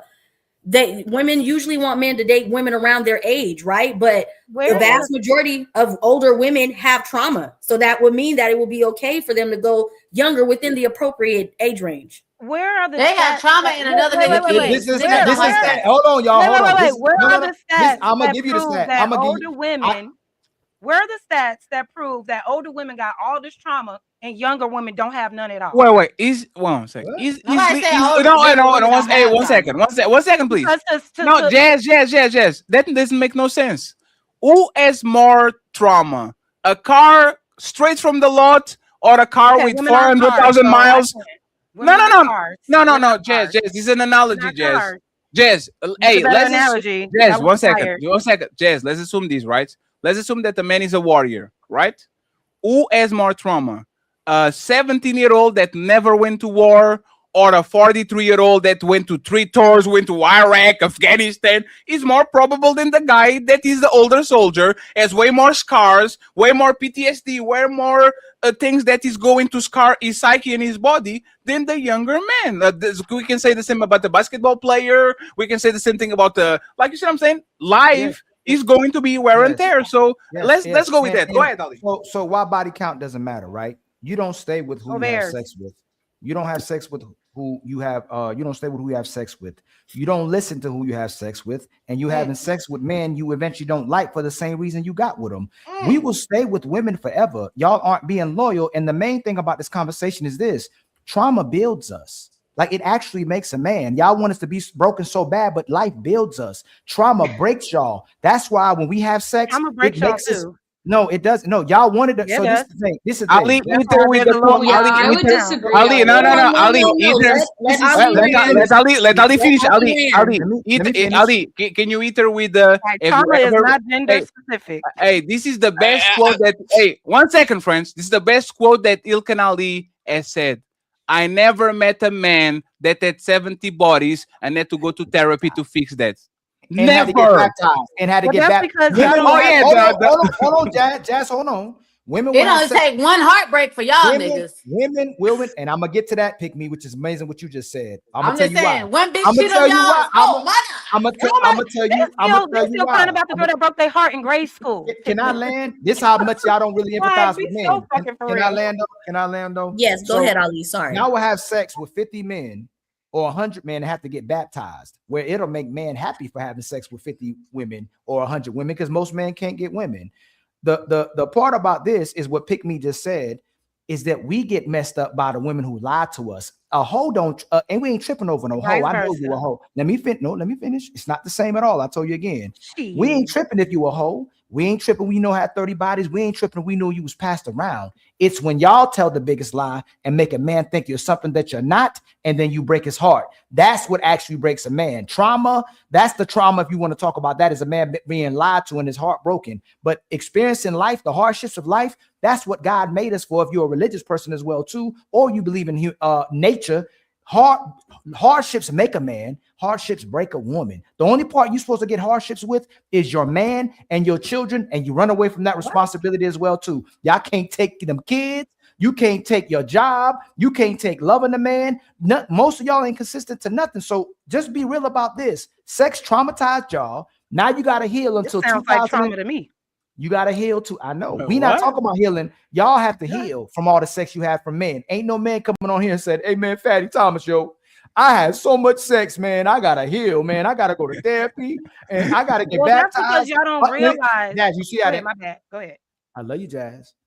I love you too, Jess. Hey, by the way, friends, if we ever see each other in person, we're going to have a lot of fun. Okay, let's forget a little bit these drinks on me all night. Right, these YouTube hostilities. Let's forget the YouTube part. If you see each other in person, we're going to have a lot of fun. The more we have sex with women, the more we demonstrate the capabilities to get women. The more y'all have sex with men, the more y'all demonstrate the abilities not to keep a man. If you're having all this sex with all these men that's nothing in you, having babies with you, and you can't keep, that's all you're demonstrating. I'm just going to be number 42. Thomas going to be number 48. Not you specifically, Thomas.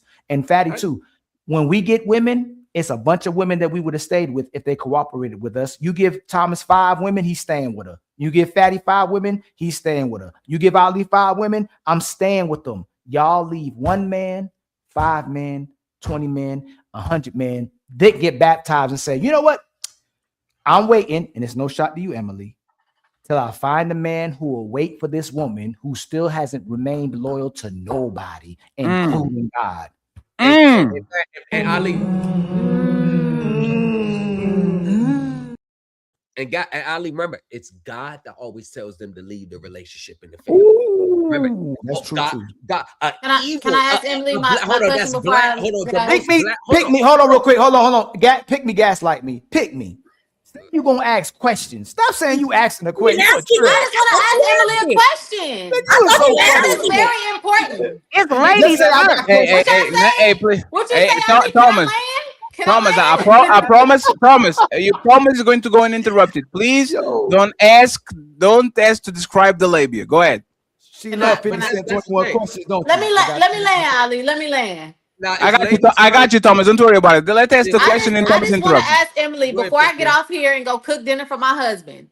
Emily, I know you are waiting for sex. I mean, you're waiting for marriage to have sex, right? Does that include oral? Nobody's getting ass eaten or anything like that? No hand jobs? Nothing? Fingers? No. Nothing. Yeah, nothing, and also nothing on my part to me. Like when you said I haven't gotten touched in a year and a half, I haven't done that to myself in a year and a half either. And God gives you the capability for this. I know it sounds crazy, but it was so hard for me for such a long time. God helps me to overcome, and I know it's different for guys, or there's that whole argument. But guys, can you guys let her finish, please? She's talking about her journey, and respectfully, if you did, hey, I believe that people that don't have sex for that amount of time, they orgasm while they poop. That's something like, I don't know. Emily, I don't know, like she's like, no roll. No, it's just because before you go there, because actually I'm curious about it, right?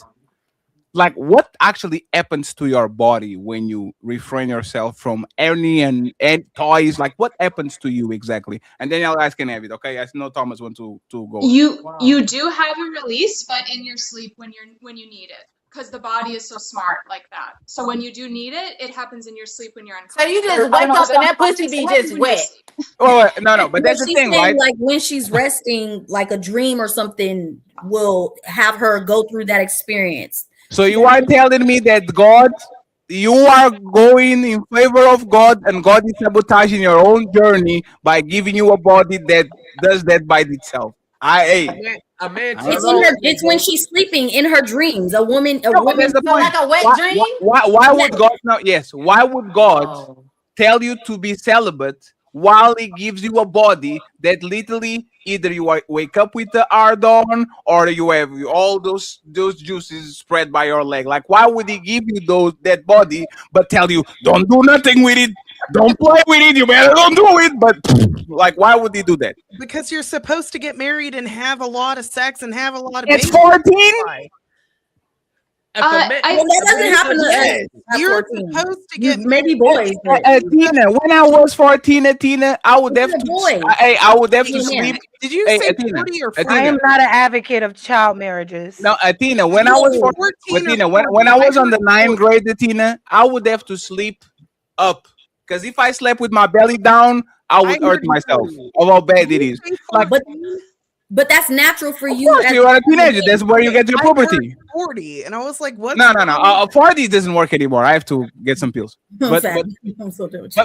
you see what I'm You're saying? young for that. No. I'm fat, friends. So the thing that we're talking about is like I understand the God thing, but if y'all believe that God made, and I don't want to go back go after another topic because Thomas wants to say something, but why would God give you all these things and like see what I'm saying? Why would He build you in a way where your body literally is discharging that, and on the same time you have instructions on the manual that says don't do it, don't touch it, you better That don't used do to it. be my argument too. And it's something to go through. Like when I became celibate, my physical health got better.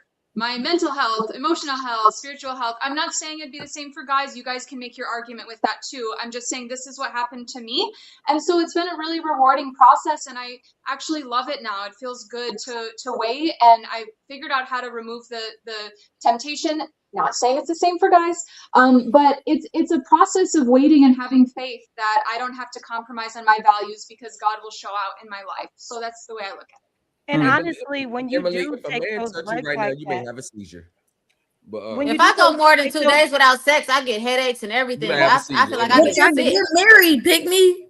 if I could just Okay, say, yeah. it Okay, doesn't that's do- it does, when you are celibate for that long, it does fair. give you a great mental clarity.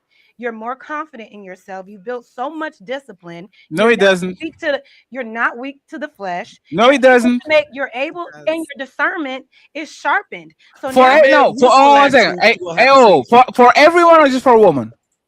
Just No, women. that's She's talking about women, not men. Hey. That's for men or for women? Women. She's talking about women. Honestly, I was referring to women. Thanks for having me, y'all. I gotta go cook. See you later, appreciate Pygmy. you. Hey, Me, love Pygmy. you. Hey, go cook and come back later, Pygmy. Well, go ahead. Okay. She'll come back later. Like for a man. So here's the thing. for- I was referring to women when I was speaking, but I think both women and men can No. practice celibacy because I have known men. I have friends who have been celibate 4 years straight. They listen. Just hear me out. Hear me Does out. celibacy mean no releasing? I know. Yes, no releasing because the retention matters. Holding that in. Yeah, like the no fap. Yeah, that You're matters. wrong. So it's a deeper spiritual thing for a lot of people. But what I'm saying is people are capable, but for a lot of men and women, the idea, or not lucky, but Pick Me just said, oh shit. She can't go 2 days without it, right? For some women and for some men, going that long just doesn't make sense. But it's possible and it's highly beneficial, I think, for both genders. I just want to say this real quick, Thomas. Is it 3 seconds? There's a reason why they call post-nut clarity and not pre-nut clarity, right? There's a reason. And the second thing, Jazz, there's no man more safe to be around and more modest and more calm than a man that got their nuts drained right before he got into the car. Right, there's no man that got their ick suck and you cut him off on traffic. It's like, what? He's like, no, you got it, my brother. You got it, man. Like, if you want to, That's why you build your faith in God. Oh, here they come with the God. Oh no. Oh no. If a man touch you right now, you're gonna go into a seizure. chill time. Y'all making me so Just y'all try making me it. Just think try it y'all and are see. still See if you y'all are can go still 60 days Emily, you making me still without think having deep. sex and see what type of No, clarity y'all and making me discipline think that deep, you and that's develop. why I'm still trying to figure out if women are liars. In Yeah, respect we're to all men. liars, like you said. No, not. I'm trying to be No, intentional. don't say no, no, no. Yes, you are. Let's go keep Yeah, going. just run with Yes, that. you are. I'm Yes. We're trying to all figure out. liars. I'm trying to figure out Why instead of argue having with you? sex with one man 1,000 times being happy, it was having sex with 1,000 men. Excuse me. Yeah, With I gotta go. I'm so 10 or sorry. 20 I'm men gonna try to come back later. Okay, is bye, having Jazz. sex See you later, with Jess. 10 or Hi, 20 men Jazz. Daddy, can I get in there 1,000 still? times. Goodness gracious. My fault. Oh, go ahead, Ali. Go ahead, my brother. It's having sex with 10 or 20 men when you're miserable. And what's funny is most women can't wait for their husband, but now a man has to wait for his wife. So I'm wondering why men are typically when another man got the best of you, he has to get the rest of you. And what I'm trying to figure out is how does a woman switch on from being miserable and having such a high sex drive, and then now a man's supposed to believe now that you're happy and don't have a sex, or not saying not having a sex drive, that you're not gonna do anything about the sex drive. Like, and this is what we say a lot of times, Emily. A lot of women end up like this because they're like their body is numb and their mind is numb. Like a lot of times we'll have conversation with these women. A lot of women have become zombies, like they're dead inside, but they pretend like they're happy outside. And I'm not saying that's not you, but how do women be able to switch and make everybody think they're toxic or traumatized and have to heal? And all of a sudden they're the happiest person in the world, don't have to have sex anymore. Like, how does that switch happen? And then it makes me think, hold on, I know you're going to say that, but now it makes me think that most women, what they're doing is essentially a choice, whether it's God or not. It's a choice to be happy. It's a choice to be miserable. It's the choice to have sex with 1,000 men. It's a choice not to have sex with 1,000 men. It's what you're submitting to and actually cooperating with. So how do you believe a woman that can turn on a switch from being miserable and being happy to having sex with so many men and all of a sudden turn it off? How do you present that to a man and go, hey man, she's happy permanently now. She only wants to be with me now, when she was miserable with all these men and she had sex with all these men. And you say God, that's fine. But again, most of these women who are already doing this are godly women that's in the church as well too. We keep talking about that. Most of the women, when you go into church, are busting it down on during the week. They're having sex with everybody. And then Sunday, they trying to wash away their sins. So how do you know the difference between a woman who's going to actually commit to this and change and a woman who ain't committing to it and hasn't changed, especially when you get in a relationship? Because the biggest finesse is not the man who's lying for sex. It's women who are lying for relationships. That messes up someone way worse than a man that's lying for sex. And we have consensual sex and it's a moment versus a woman lying about a whole relationship. And she goes, you know what, Emily, or you could, Ali, I don't love you anymore. I don't care about you anymore. I don't want to be with you anymore. You spent 5 years with me. You did everything you wanted to do. I changed my mind. Versus a guy going, hey man, I really love you initially. Y'all even got that far just to get some sex, or not even love you because I care about you. Men will say, I care about you to get sex. You know, you haven't got the I love you to get sex. Most women want to see that a man is interested and she thinks she can convince him to have sex. So she has sex with him, but it doesn't end up being a relationship. How do we know that these women aren't lying? How is that consensual? I'm really curious to hear your guys', the men on here, your answer to that. I'm gonna do the woman answer. I'm not a woman. Okay. So what do I think the man should do to be sure that the woman isn't lying? So Emily, let me ask you this. I always ask women who changed like you changed, if you really change, what was the break? Like, and I believe people have to be broken. If I live in a certain manner, I have to be broken. Like I have to completely break to something else. Yeah. What did you get broken, or is it something you said, oh, I'm just this today? Like, did you have to get broken? Oh gosh, it took years. I was celibate for a long time before, and I don't know how much time, and then yeah, it took years, and it was back and forth. And the thing was, I was really depressed. I was really, really depressed. And I did deep down always want a long-term relationship, but it wasn't working out. I wasn't getting the things I wanted. And so to me, in my mind, it was like God broke me down so much. I had to be like, okay, there's nothing left. I'm just going to roll it, and you, God, and you show me. That's how it felt.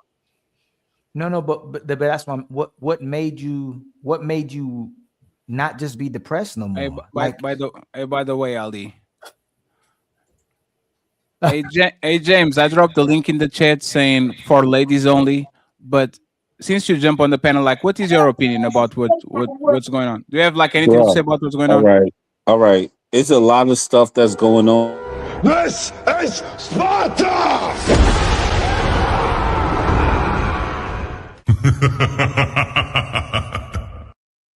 That was God that told you to not click that shit. Don't do it again. Go ahead now. Let him finish, please. Go ahead, friends. Jesus Christ.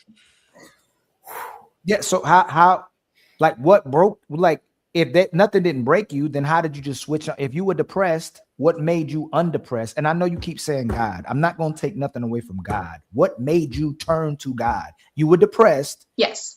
And then all of a sudden you turned to God. It wasn't all of a sudden. I started seeking God. I got into the new age world. I was still feeling depressed, still feeling not right, still feeling like purposeless in my life. And then it really was like, once I accepted Jesus into my life, that was like, okay, the healing is getting complete in these areas and I'm finding purpose and I don't have depression anymore. No more loneliness, no more anxious attachment. I'm feeling like cleansed. So I'm not just following a narrative. I would be lying to you if I said anything different, but I'm happy to give any more details if you want them. When you got into New Age, like, how deep did you go into it? Because New Age, I was introduced to New Age. I had already been a Christian. I grew up a Christian. I was like in the church and everything. And there are some truths in it, like prayer is like,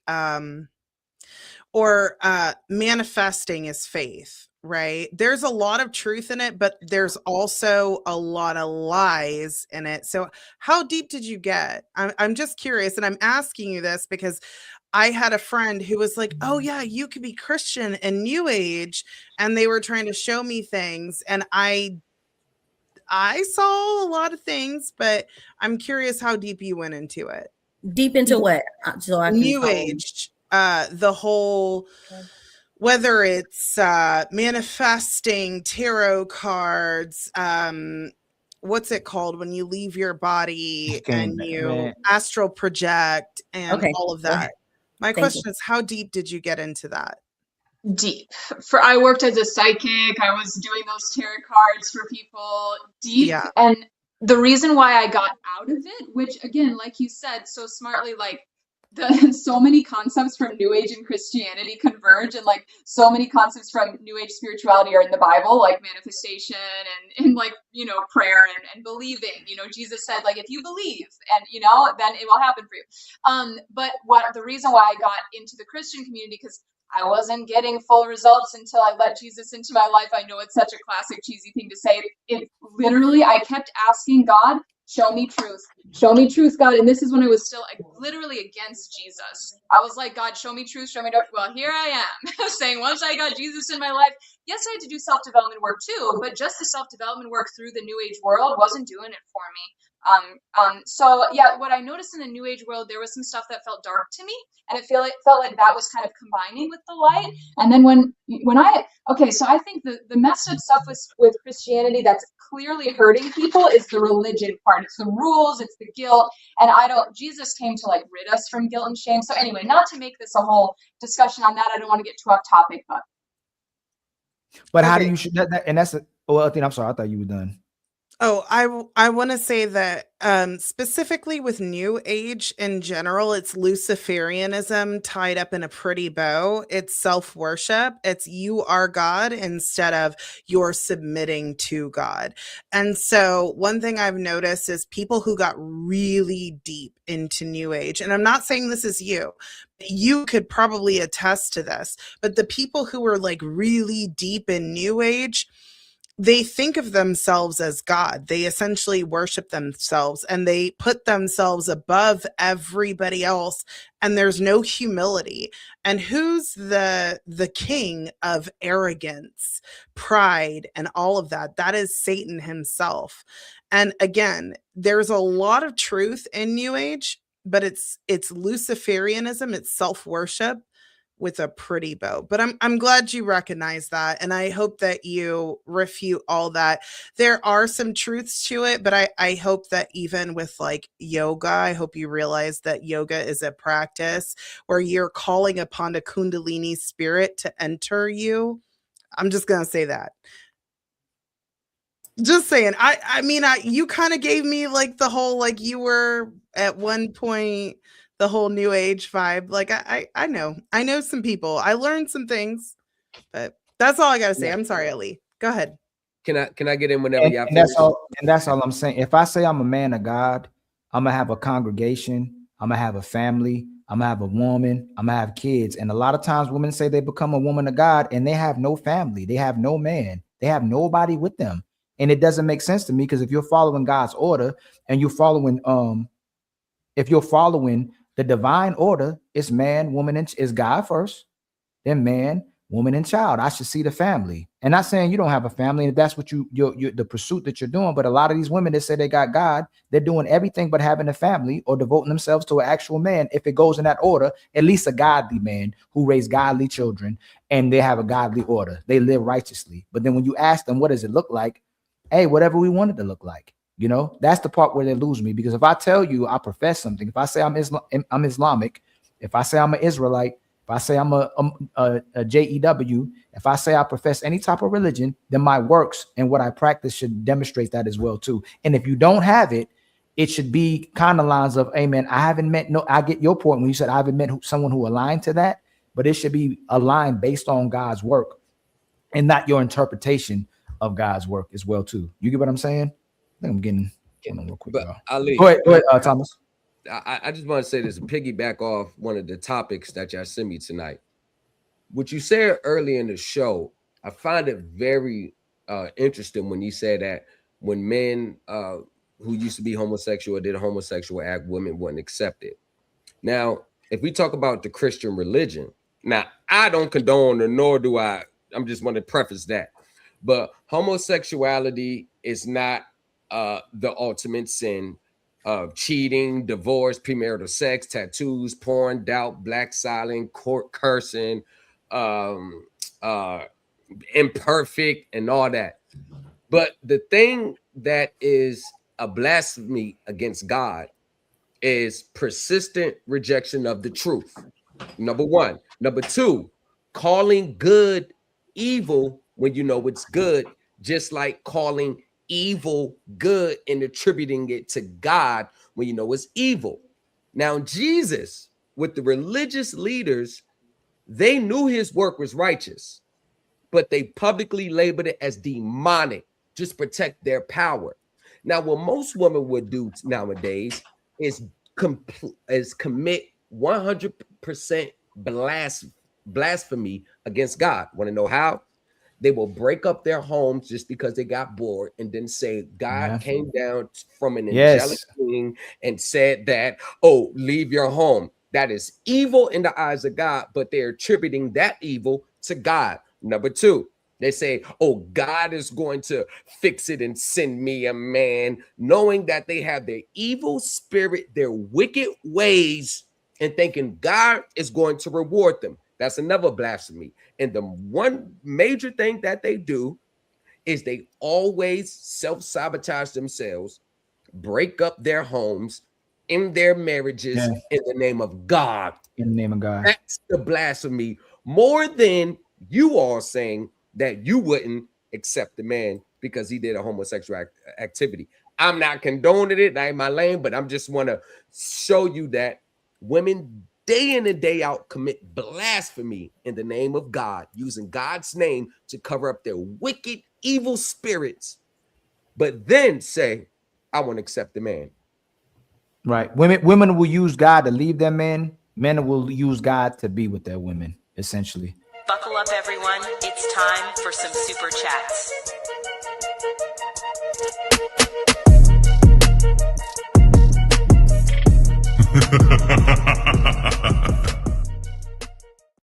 Niggas really bitches.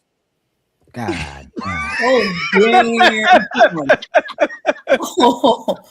This man just sterile. This is Crazy. Ox with a $2 super chat. Shout out to the Untouchable Empire. I'm here. I'm happy to be here. Much love to you, my Untouchable brother. Empire, baby. And shout out to Ox again with the $2 super chat. Shout out to the kings and the queens in the chat. Much love to you, my brother. And then tell you with a $2 super chat, I need a pick-me variant that looks like melanin. Shout out to the CEO with the $5 super chat. Nah, she on demon time. She said, get the strap. I see you, Jazz, with the value. Much love to you, my brother CEO. And then my sister Misty with the gifted membership. Much love to you, Misty. That's it. I had it. Fatty, you put it at the top to me and I got confused. The painful excellence with the $5 super chat, showing support, fam. Much love to you, my brother. And then Ox again with the $2 super chat. Turn up, panel. And then Carl Anderson gifts us with 5 gifted memberships. The Untouchable Empire, baby.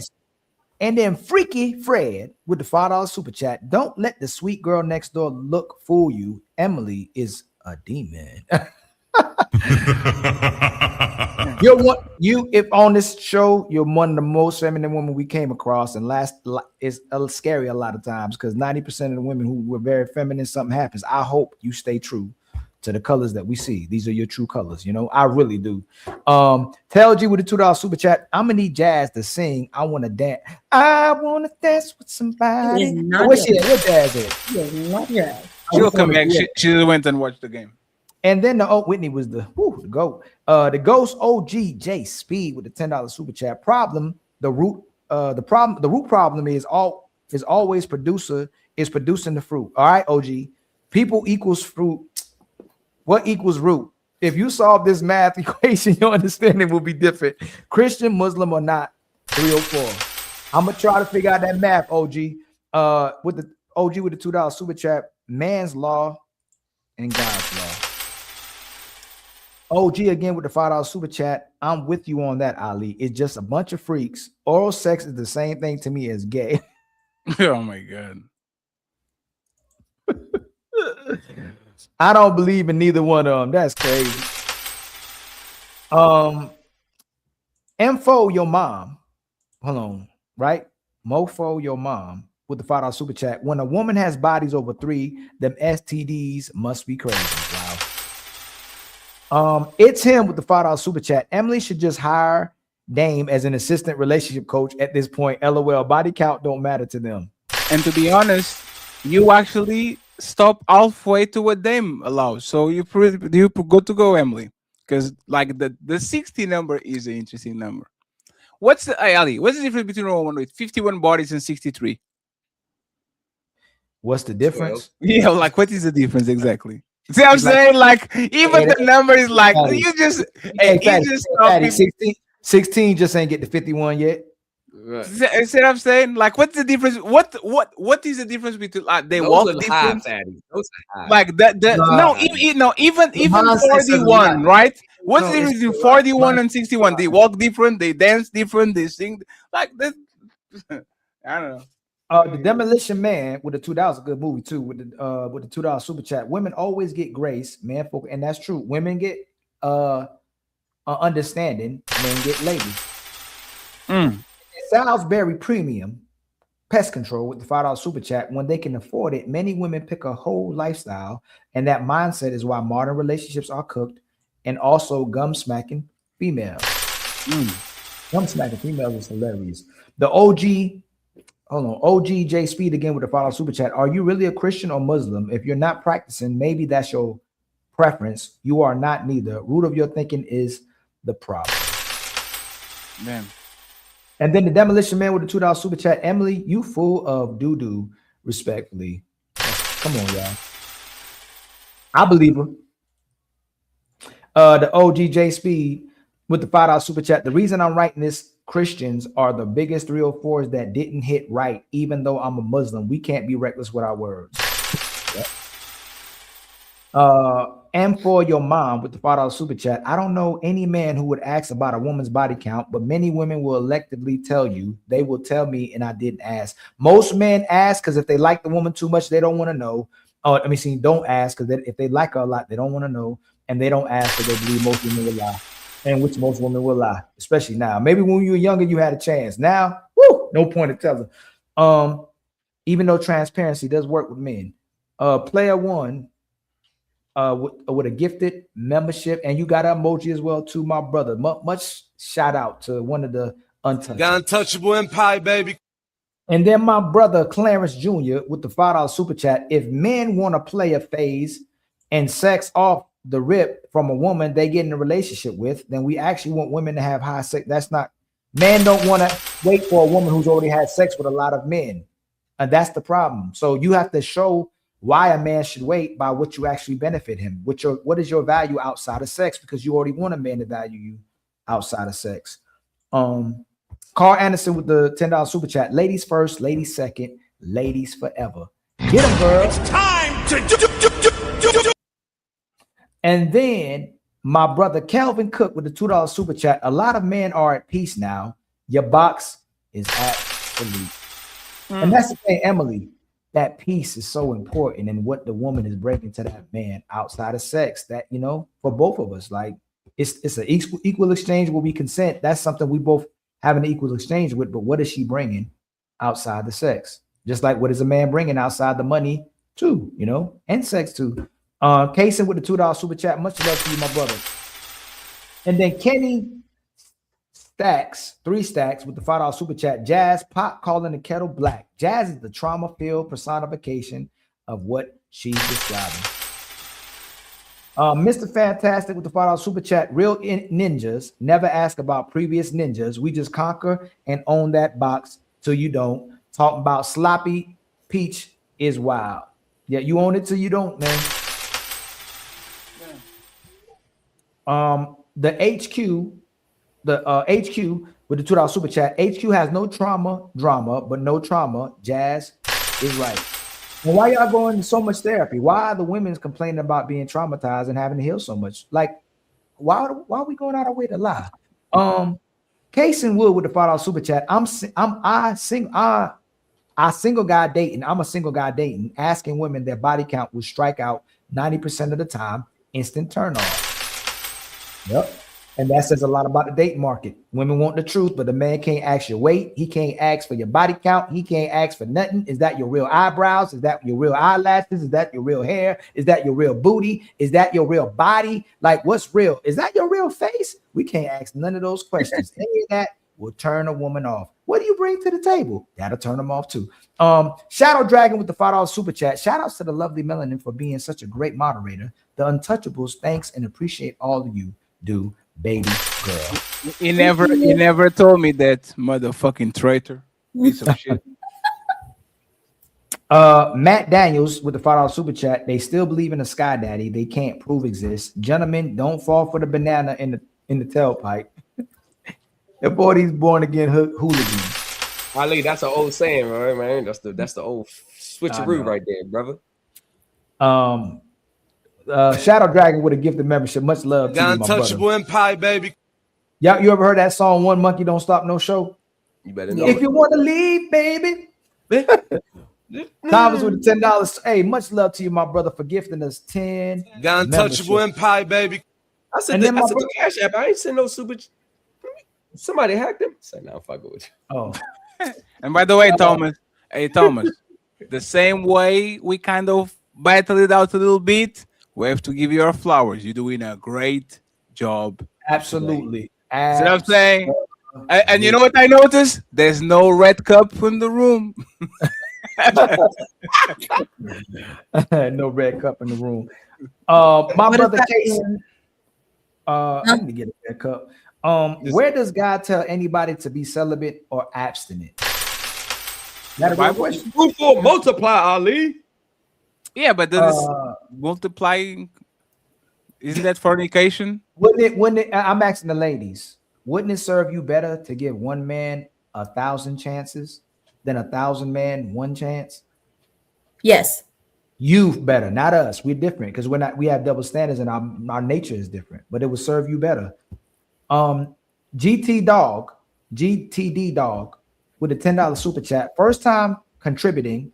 Is the anti-cheating message about values or leverage? Men with no options are controllable. Men with options change the power dynamic. My brother, the main key that we understanding now is like Fatty asked, the difference between a woman with 16 bodies and 51 is her ability to actually love and cooperate with the man that she lets inside her. That's the biggest difference. Ali, So I think you're missing some on Fatty side. I mean to interrupt you, brother. I think you're missing some on Fatty side. I am. Yeah, because somebody had asked a question. You missing the super chats and stuff on Fatty side. I think you jumped from. How can that be? Fatty, all our super chats go together. No. Huh? When that stop happening? No. See, Thomas gifted 10. I just said that. I already said that. And then Thomas gifted another 10. You didn't get 2 of them. I didn't get there. He gifted 10. Last one. That's the very last one. Oh, okay. Go ahead. Y'all jumping the gun. Ali. Let me shut up. That's my fault, y'all. I threw it off. That's my Ali fault. blind too. You know when you read it like I'm blind. I got contacts now. I ain't gonna lie. like it squints. It squints. Hey, if you look at all the old videos on the beef. I'm gonna tell y'all a funny story before I finish. I took my contacts out and it was like 3 o'clock, 4 o'clock in the morning, and the fire alarm was going off. I was missing everything. Like I couldn't turn that fire alarm off. I was like, God dang.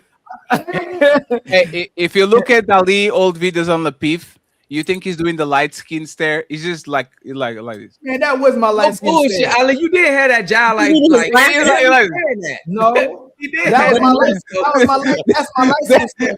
Hey, just trying to see the cameras. That's you. Oh, he's That there. was my light skin Hey, stare.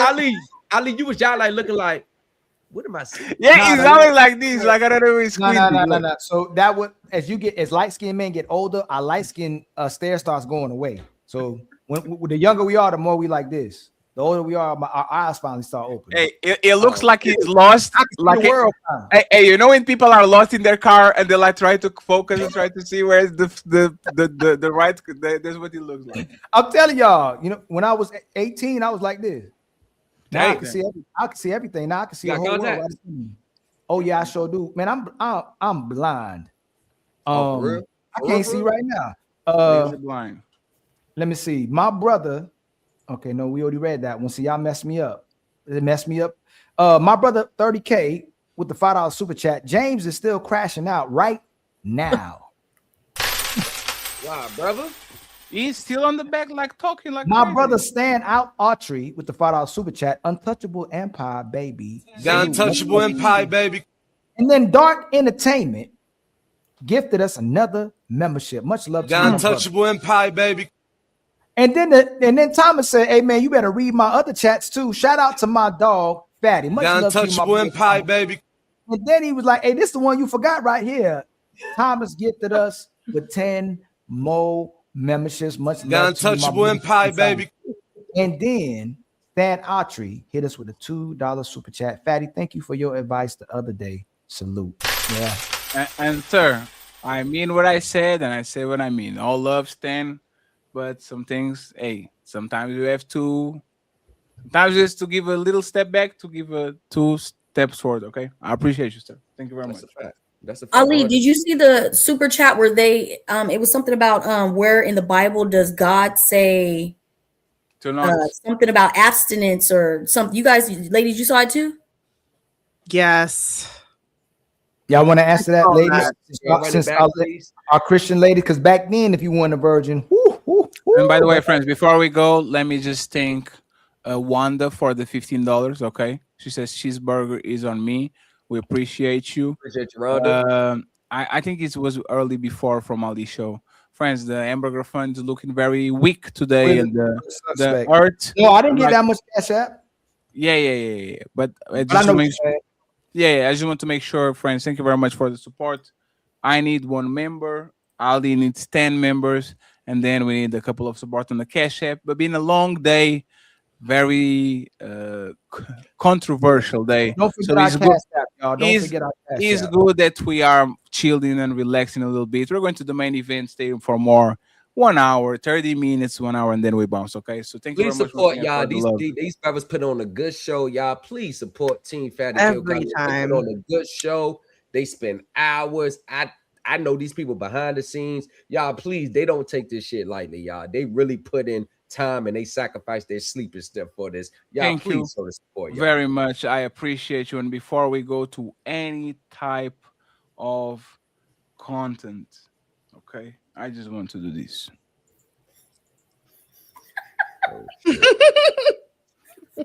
Y'all can laugh. James, what are we doing? James, y'all not. Hold on, let me tell you something, because y'all was talking for hours. Y'all want to make like y'all think. James. All right, so Fatty, you always talk more than a girl. This is the private party, James. Oh my God, here we go, bro. You just want to keep James, talking, this is right? a birthday, a private You just birthday want to party. keep talking, right? You're like a fucking girl. You worse than the Untouchable woman you empire, complain baby. about. What All did you I do is do? talk.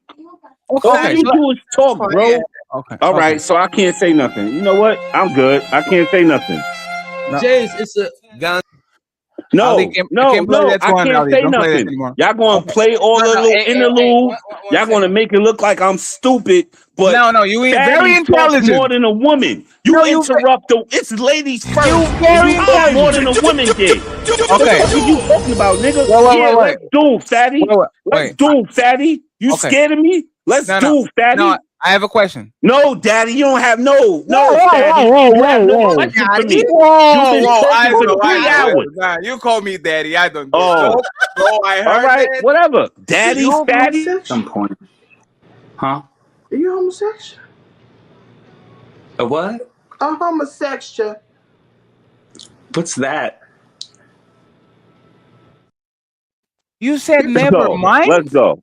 Daddy. You're going to talk for the next 5 minutes. You're going to ask me 3 different questions before you ask me a main question. I know how you move. You're going to ask. You're going to talk for 5 minutes and ask me 5 different questions. I'm going to So ask what one question question. you want to ask me? I'm going to ask one question. You're lying. Go ahead. You said this is the ladies' first show. And you've been talking more than the ladies. So what the fuck is you talking about? Go ahead. Yes. You said this is the ladies' first show. You've been talking more than the ladies, nigga. I said that 2 times already. So why the fuck you keep asking me that? Can I finish? That was not the question. Go ahead, man. Because you being disrespectful. So I see where you going. You're already going. You see, you going down. Why? You're being disrespectful. I'll try one more time, James. Last time, right? So you said this is the ladies' first show. Let me talk. Is there something that you want All to right, go ahead, lady. Go talk first, lady. Shut up, pussy. Stop crying. Nobody wants to hear that shit. It's time to Daddy. Bro, that wasn't even Daddy. Daddy. I was like, James, oh. that wasn't Hey man, and by the way, friends, hey, I'm a lefty. I support the LGBT, but y'all can be doing that to me. That y'all taking.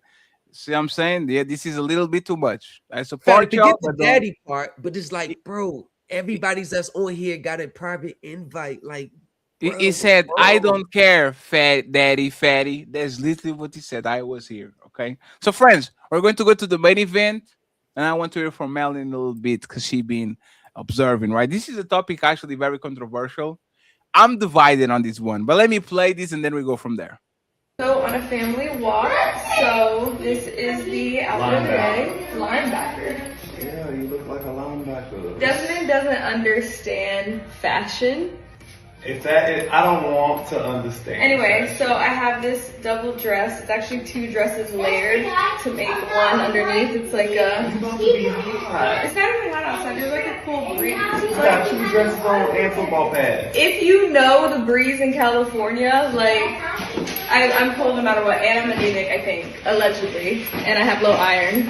Allegedly. Allegedly, of course. Okay, so heels. I'm gonna be these silver heels. The gremlins are gremlining. Cream colors on top and the bottom.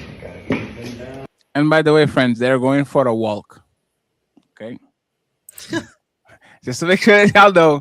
They're going for a walk. Like everybody dressed up, let's walk. And she is dressed to the nines with some high heels and so like the dead blazer. Like, okay, we're going to continue going because I want you to pay attention. Like, he's going to start to tie her heels. Like, he's going to start to tie the heels because they're the ones that wrap around legs and all that. I want y'all to pay attention to the reaction. Fat, I just want to make sure I'm clear. They're just going for a casual walk? Yes. Yes. Oh. So they are going for a walk. What's wrong, Weston? You got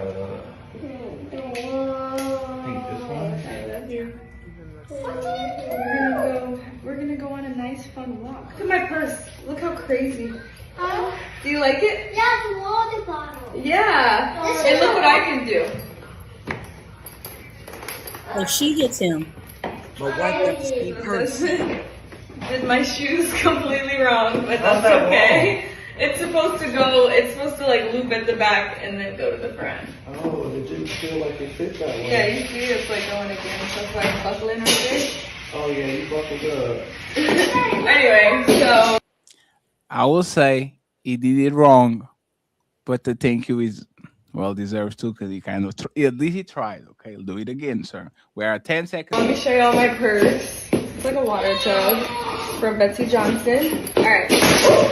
Thank you. Oh, how are you this big? So, friends, let me give you a little bit of background, and then we go from there. It's time to do. And thank you very much, 30K, for helping us reach the goals. Thank you so much. 5 more memberships on Ali. Ali, I think it is 5 memberships. I need 1 to get all the goals. Thank you very much, sir. I appreciate you, right? So this is what happened. This is a family that they have a show, right? They have a show, not a show. They are on one of the social media couples that does a lot like lifestyle things, right? They met at 14. Okay, they've been dating since they were 14 years old. They've been on a limelight for a while. She has 9 million subscribers. He has 2. He's a chef. Thank you very much, Adrian. I appreciate you. We got all the goals on my side. We need more 5 on Ali's side. Thank you very much, Adrian. So what happened is they are divorcing right now. Okay, this is 2 handsome and attractive women. They have a nice house. They have a very nice house built from scratch. They took 3 years from them to build it, beautiful babies and all that. But for our understanding, the guy asked for separation in December, right? And a couple of days later, or I think in the beginning of December, and a couple of days later, he came to her and he said, I was cheating on you. Okay. So now During the separation. Yes. So now they're going through divorce. She put the divorce papers. They're both Jehovah Witnesses. The only way you can divorce in that church is by infidelity. And yesterday, he showed like somebody caught a video of the guy actually kissing a new woman, which we assumed that was the woman that was there, right? So now that we got this out of the way, and thank you very much once again, Ray, for being here. I appreciate you for the admiral to be in the building. We have a couple of questions for y'all. So let's have fun. Go ahead, Mel, and you can pick whatever you want. Let's answer 2 or 3 of them and then send everybody to Nino Nation. Go ahead, Mel. Okay. So for the first question that I have is do all men cheat, or is cheating a reaction to relationship pressure? And Athena, you could go first. Would you say to go first? Athena. Go ahead, Athena. Okay, so all men don't cheat, but I would say the average man who doesn't have a whole lot of options, it's relationship pressures. As far as that situation, I want to add one more thing. And this is what I try to warn men about. There are women who keep their body count down, or they'll keep their virginity because they know that they can get a man that's higher status if they do that. And they use it as a way of leverage. It's not because they genuinely submit to God. It's not because they genuinely respect themselves. It's because they know they can trap a guy into a relationship and then wait however many years and then take half his shit, because the law essentially says that whoever's cheating, then it's in the other person's favor. So she caught this guy cheating, even though she could act however she wants in the relationship, but he cheated on her. She may have been with 0 men, maybe 1 man, and some women, you have women who preserve themselves because they genuinely follow God's law, and then you have women who preserve themselves as leverage, and those women you have to be careful with, because the moment you mess up, they're going to use it against you. Emily, what's your opinion? Yeah, kind of similar. Do all men cheat? Like, there's no way for me to know for sure. I hate to give that answer. I don't mean it with any attitude, but I would imagine that there's always going to be some exceptions, like we were saying earlier, and not every single person ever is going to always respond the same way. There are always going to be people. Do the majority of men cheat? Maybe. Okay, and then in the relationship, I know, like, if I'm going to treat somebody with disrespect and not take care of the relationship, I shouldn't be surprised if somebody would cheat on me or do something like that. That's also another form of disrespect. So I think everybody is responsible for their own actions, right? Like, even if somebody treats me with disrespect, I'm still responsible for how I react to that. And also, we should be treating each other with respect, you know? So, yeah, that's what I'll say.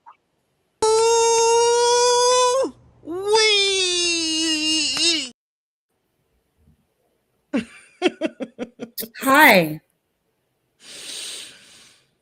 This is Ladies First. What's up? How you doing, Wolf?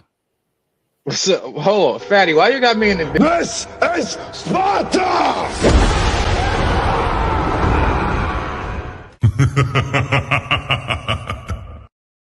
Hey, the American education system is not helping nobody in this conversation. Why are y'all like? It's kicking off literally all these written women? StreamYard, ladies only. Gotta Why are y'all kicking off all the women? Stop kicking off the women. Let the women speak. I can see if women hit the panel. I ain't gonna lie. I can see if women was hitting the You know what's even more frustrating to me? It's the fact that it's ladies first, right? And men are hitting the link and you're not even hitting their cash apps. You're not helping with any of the goals, and you want to come up here when it's ladies first. Hey, you know, hey, Mel, you know what? Hey, you know what? Help crowdfund James and Wolf Stacks coming on the panel. We need $60. 20 for Mel, 20 for Aldine, 20 for Faye. Go ahead. If you want to see chaos, Thomas. and 24 Thomas, make it 80 now. Let's go. Hey, Wolf, you better call your friends, man. James doesn't have no friends. I guarantee you he has no friends. And he's still I can't believe this. I can't believe this. That's crazy. He So said while sitting in the crack house kitchen. So just real quick, a little ladies, old trap joint. just to piggyback a little bit off what the lady said, right? Why do we never approach this as a man being with more than one woman, just a man's nature? Like, why do they always have to be labeled as cheating? Can I go next, Melanin? Yeah, right after they answer me. Do you want to start, Athena? Yeah. So when women are domineering, right? Because the Bible specifically says that one of women's first curses is to want to have dominion over their men, but they have to be under their man. So why is the first thing not like, oh, well, why are y'all doing this? Well, I understand human nature. We want to have dominion over men, right? Like, that's our human nature. Is it right? No. It's our fallen nature. We have to fight against it. The same way that it in men's nature is to go out and be with all of these women, they need to fight that. The issue is when women aren't fighting their nature and submitting and being a helpmate and doing all that, and still expecting their partner to do the same. Now, should the partner lead by example? Yes. But if he's leading by example and she's just not willing to follow, like the saying goes, you can lead a horse to water, but you can't make him drink. Like, you cannot blame a man who's with an unruly woman, especially if she withholds sex, and then he goes out and cheats. Like if a What woman about just a real quick interjection? What about like the clip we just saw? We're going on a walk and you Lord needed have to mercy, get dressed there's so down. much to Do we unpack. give She grace? is not going out for a walk for her family. She No, is but going. my point is, do we give grace for a man that might start looking somewhere else with a woman that does things like that? No, because she is literally looking for the attention of other men. So why would he not go out and look for attention of other women? Yeah, that's what I'm saying. We would give him grace, right? Oh, If he started absolutely. to In look that elsewhere. case, absolutely. Yeah. No, Go ahead. 100%. I'm You bored. finish. Go ahead. Sorry. I was just saying I'm on board with you there. Yeah. Okay. Emily?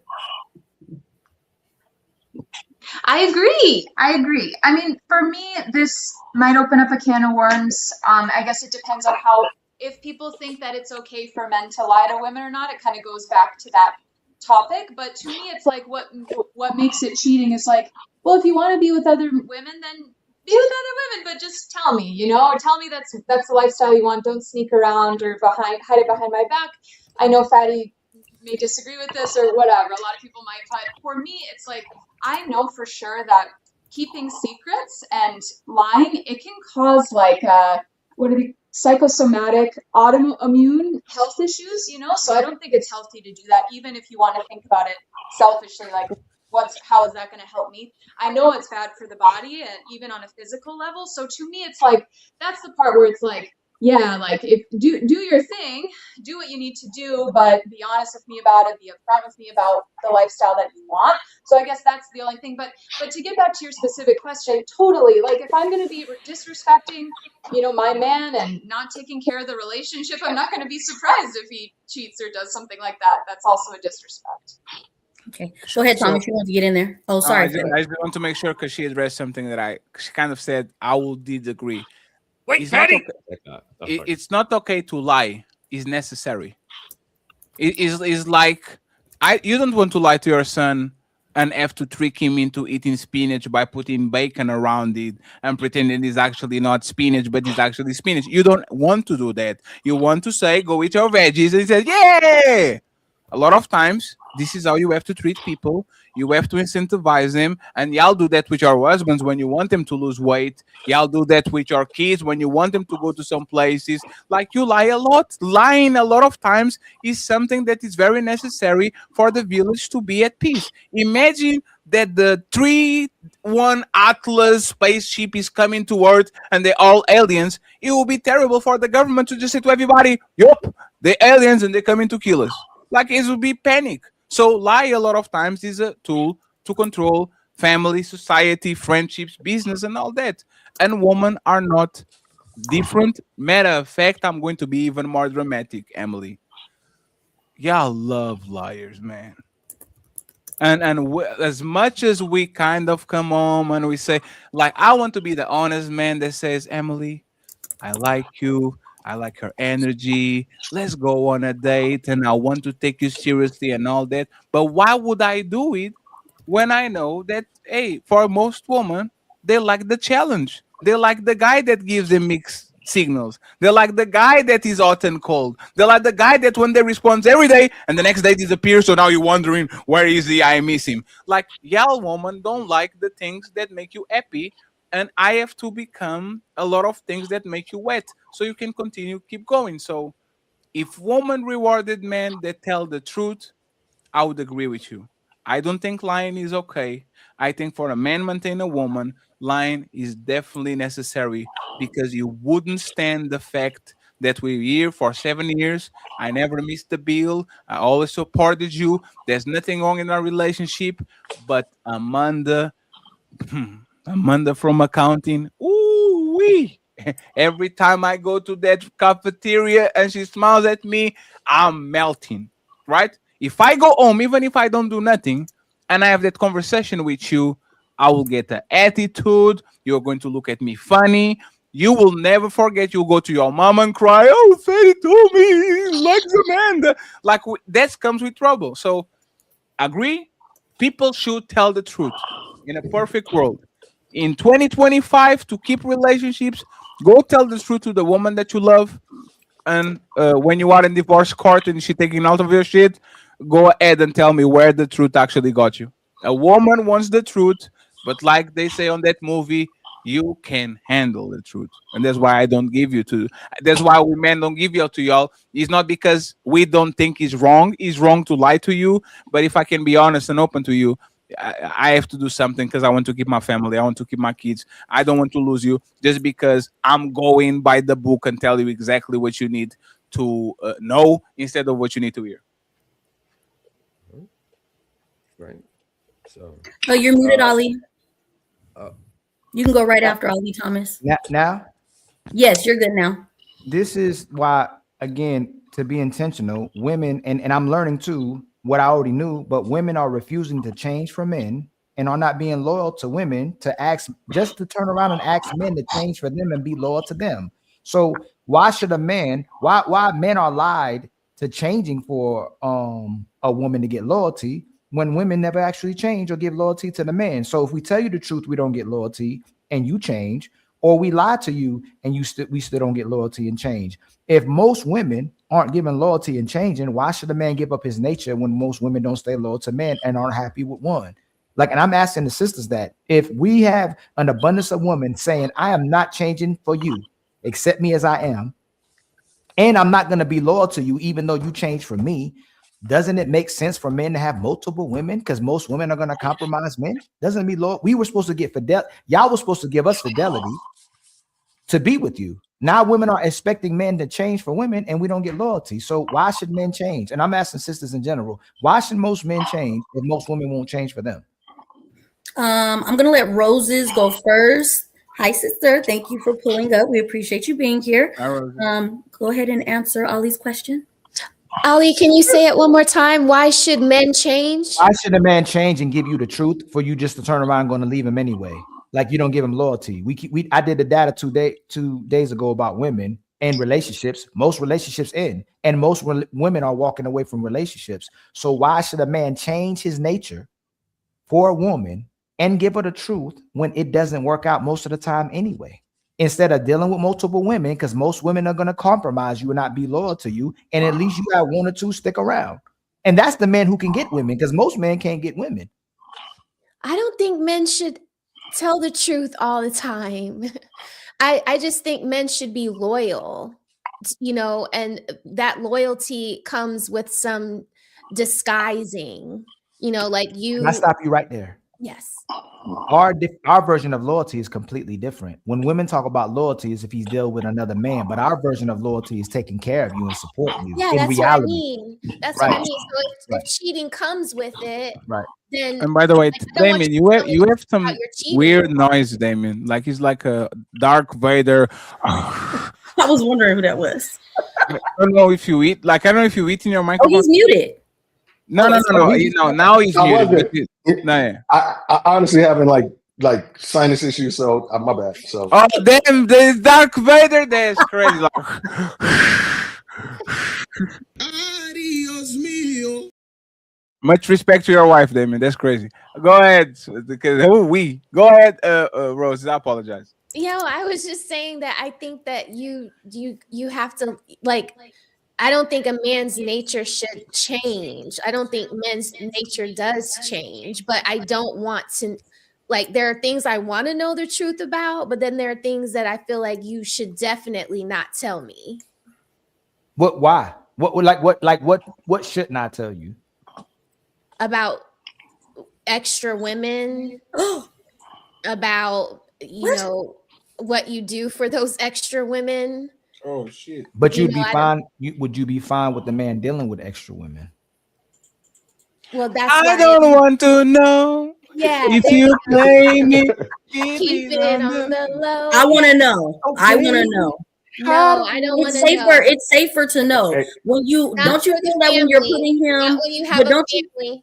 But don't when you feel like you're putting him in a space where you don't know what's going on, you're leaving him vulnerable to not build a connection with another woman rather than having just a plethora of women. It could just be you and the other woman if you're open for him to have this conversation. But if he has to feel like he can't bring it home, then I might as well just keep switching them out.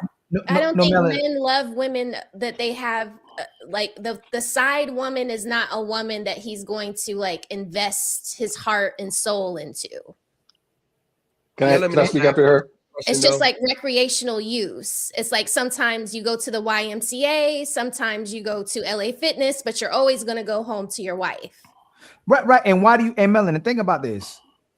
If you don't know when you're happy, why do you need to know? Right. If you're perfectly, if most women perfectly happy, most women are perfectly happy. They don't know. And then they find out a man cheat and he's the worst man ever walking on this on earth. If you're happy and content, why do you have to know if he's happy too? If y'all are both happy, and I think I don't know if I agree with that, Ali. No. What you based off what you just said, Ali. Hold on, Melanie, don't move too fast. Fatty, remember the other show you was talking about Pick Me, and why does she have to know about this guy if he's dealing with her man dealing with someone else when they went on vacation? Sure, but the thing is she already is willing to share. You see what I'm saying? Right. So, But I'm asking the you. thing was like, no, I know. So the thing would be, since you already want to let him do it, just let him go on a trip and do it. Why do you have to be on the room, right?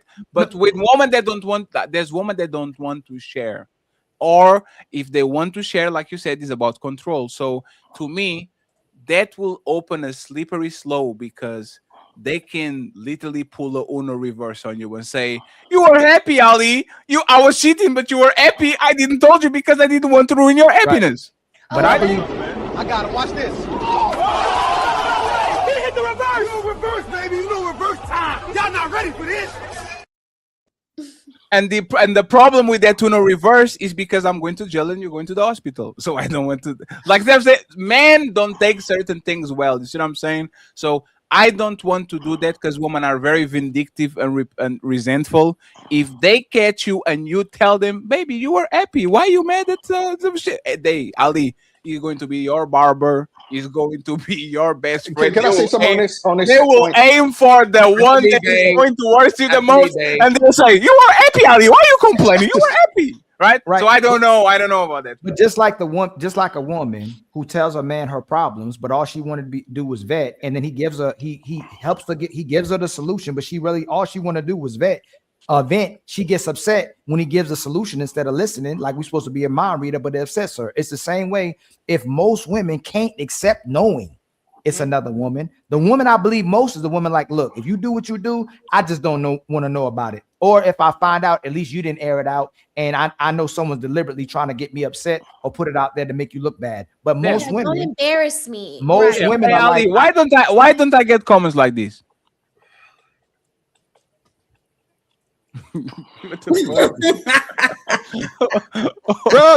brother. Hell is going on, man. Y'all need to chill, bro. Most women can't handle knowing. And if she knows, it just starts living. It starts becoming a house in her brain where she starts messing up the house that she built when she said she was fine with it. Majority of women that I dealt with that said they're open to share, eventually they go, "Oh, I ain't sharing nothing." You know what I'm saying? So when they don't know, I will believe them more that they're open to it versus a knowing because they don't want to share.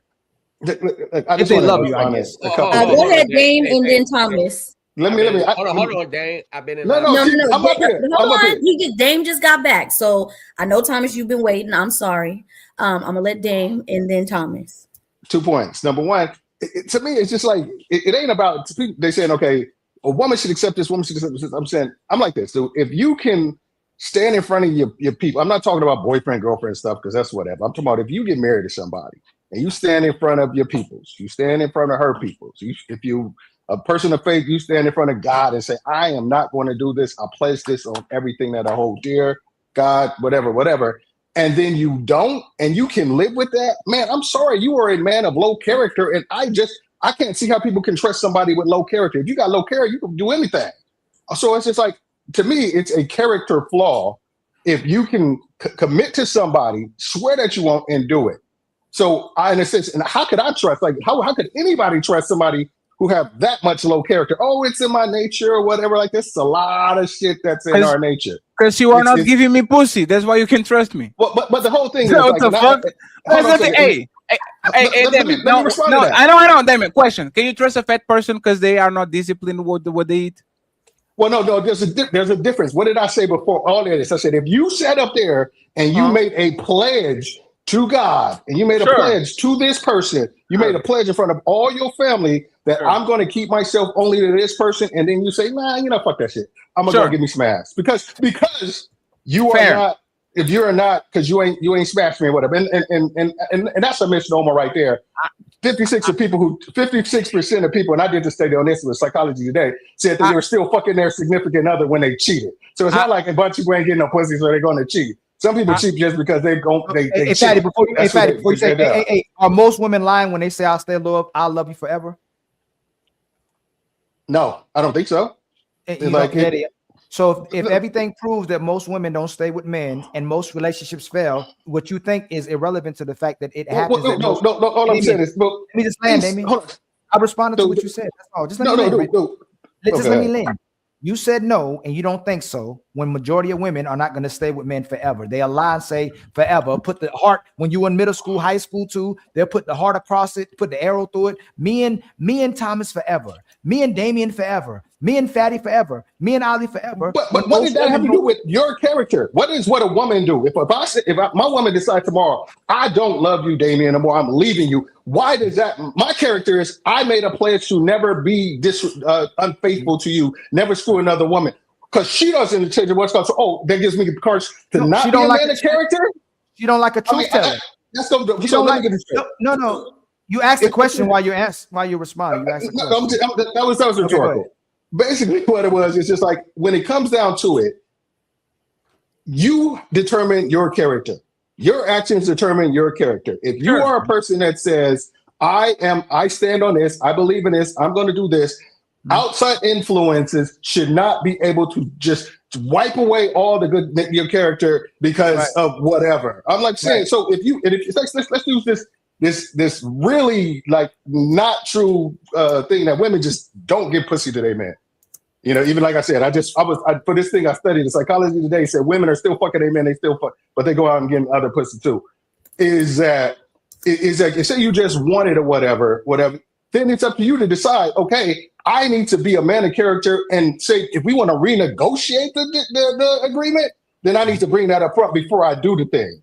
It can't be like, well, I'm not going to tell her. She's going to be more happy while I'm telling her. But if you're a married character, you can't live with that. You can't live with yourself. You're going to be feeling guilty. It's going to fuck with you. But if you aren't a man of character and be like, oh shit, I got to live with that. Let me fuck all the bitches I want. Then that's something different. Why everybody that's having sex with her is not righteous at all and ain't no men of character. They're the man. They are men of character.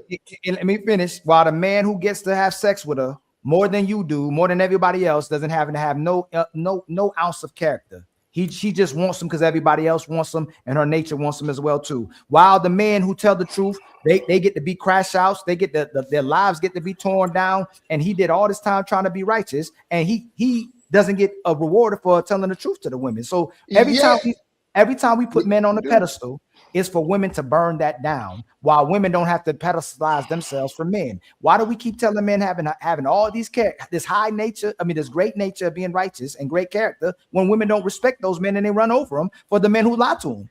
I don't agree with that. Hey, one second. It's important. Ali, can you check your message? Can you answer that question to me? Did you found her there or not? Read the last question. Did you found her there or not? I don't think so. No. Okay, so I'm going to say this, Damien, right? Do you know why men lie to women? I know why men lie to women. Let me explain. Let me show you. We had a great guest that literally left this conversation and said, I have to go and cook. And look at the cooking. No. They don't be recruiting. And Damien, and this is why we like to women. But hold on. Damien, this is what. One second, Damien, please. One second, Damien. I just want Damien. I got you, Damien. Now give me the microphone, David.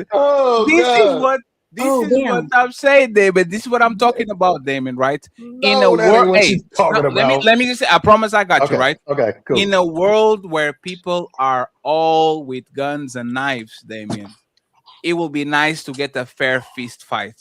right? It would be nice for us to go outside and hey, you pull my hair and I smack you when you want, and we go back home safely, and it is what it is. But in a world where people are lying by default and are literally hiding their intentions, and everybody has a knife and a gun and a cannon, Crazy, you yo. can tell your sons, Damien, to just go to the field and say, you know what? Don't bring a gun with you. Just get the fair one. Because these people, unfortunately, are about their life, Damien. Like, Well, you can see hold this. on a second. Hold on a second. That chick owed you nothing. She know loyalty. She That's could have not done the nothing. point. you No, see, the point Hey, is, no, hold on. the point is, no, hold on. The Melody, point Melody, is that Fatty, the Melody. point that Fatty and Ali are making is you could have just said you had to be somewhere And else. nothing, You guys. literally said you were going to go hold look for your husband. Hey, It's the point. Fatty. He just conveniently said that chick owes you nothing. He's telling men to tell the truth and have high character, while he conveniently would tell women they don't owe you a damn thing. Dude. Let me finish, please. That's doing a whole lot of heavy lifting right there. Please don't do that, Let him Damien. land, Let me land. Okay. That's women's rhetoric. I only owe respect to my husband. I only owe righteousness to my husband. I only owe cooperation to my husband and being good to my husband. That's women's talking rhetoric. Well, you conveniently say that woman don't owe you nothing. So until women owe us something, until women operate in righteousness and save themselves for the men that they say they love, in general, we don't owe them nothing either, Damien. If you're going to say hold on a second. Hold on, Damien, answer, Damien. Oh, Damien, answer to both of us on the same time, right, Damien? Did you notice why you said I can trust a man that lies to his wife because he's probably going to lie to me? What is the chance of a woman that lies just like she talks? Lies about shows. 1 second, please. Lies about shows. Lies about they have to go cooking. Lies about where she is.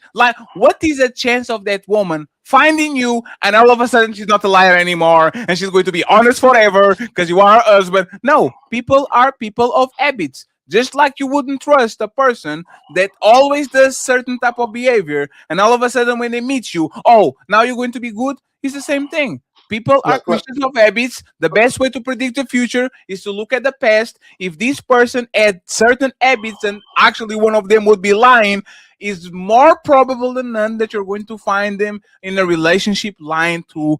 So I got myself confused because I'm tired. Okay, go ahead. we are not. I'll give you the microphone. You got it. We are not going to sit up here and say that somebody coming on a panel is the same thing as committing to a relationship, to be in a relationship with somebody. Those are diametrically different. If somebody said, hey, I'm gonna come talk on your panel for a minute, or I'm gonna spend the rest of my life with you, that conflation is insane to me. Oh, it's like, so hold on, let me finish. Hold on. Checkmate. Hold on.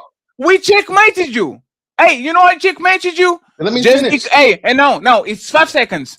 Hey, just because I'm going to get some pussy outside doesn't mean I'm not competent and trustworthy in everything about my life. Just because I went ahead and fuck Keisha doesn't mean that I don't care for you and I'm a good entrepreneur, a good dad, and all that. You checkmated yourself.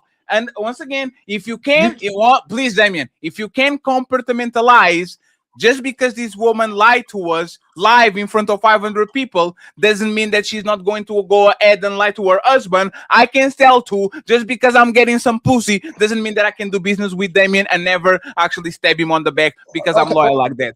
Now you got it. I'll be quiet. No, because only time a lie that what you're saying, only time a lie can justify anything you saying if there was a prior commitment not to lie. Like, say, for example, if somebody says, I'm going to only go on Fatty's show and never go on anybody else's show. Come on. Damien. Damien. The problem is not that Damien. She said verbatim, I have to leave because I have to cook. That's what she said. Hold on. Let me finish.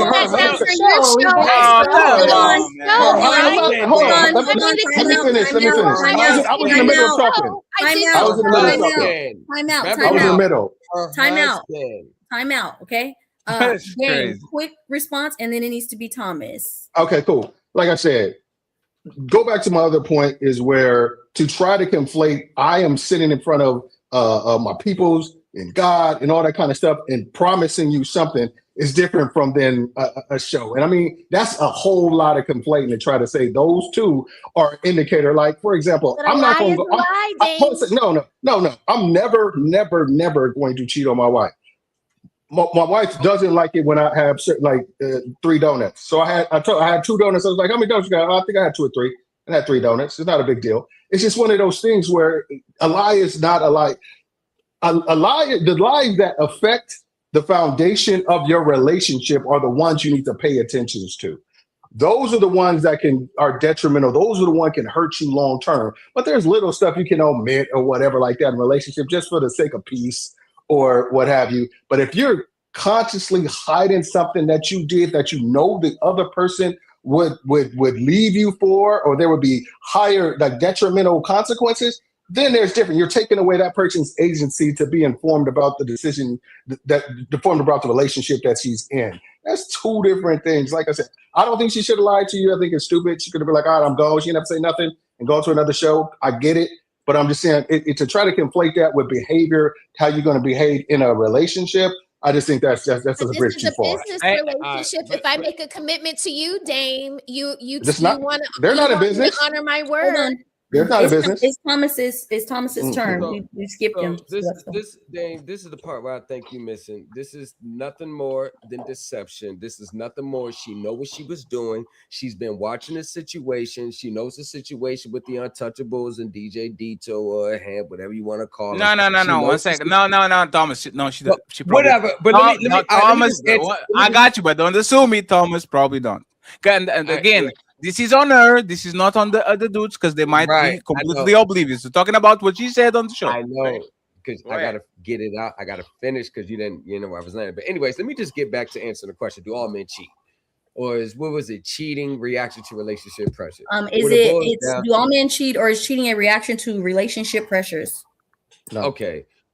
In my personal opinion, all men do not cheat because cheating is not just confined to one gender.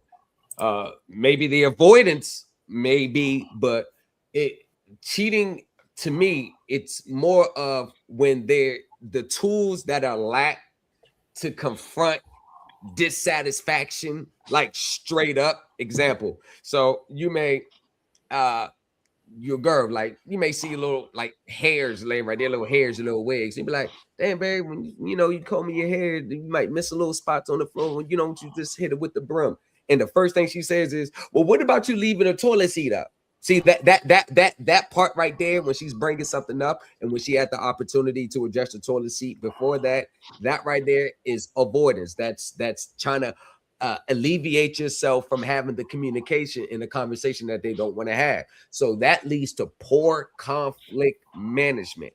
Now, cheating is at the root of all cheating is the failure to communicate the conflicts and the dissatisfaction in a manner that doesn't lead to blowouts, but just having the conversation or addressing the issue. So when you don't address it, prime example, we only have sex twice a week. I don't like that shit. Or, well, I'm tired, I gotta work. Instead of, okay, so how can we come to a compromisation? How can we come to a middle ground right here?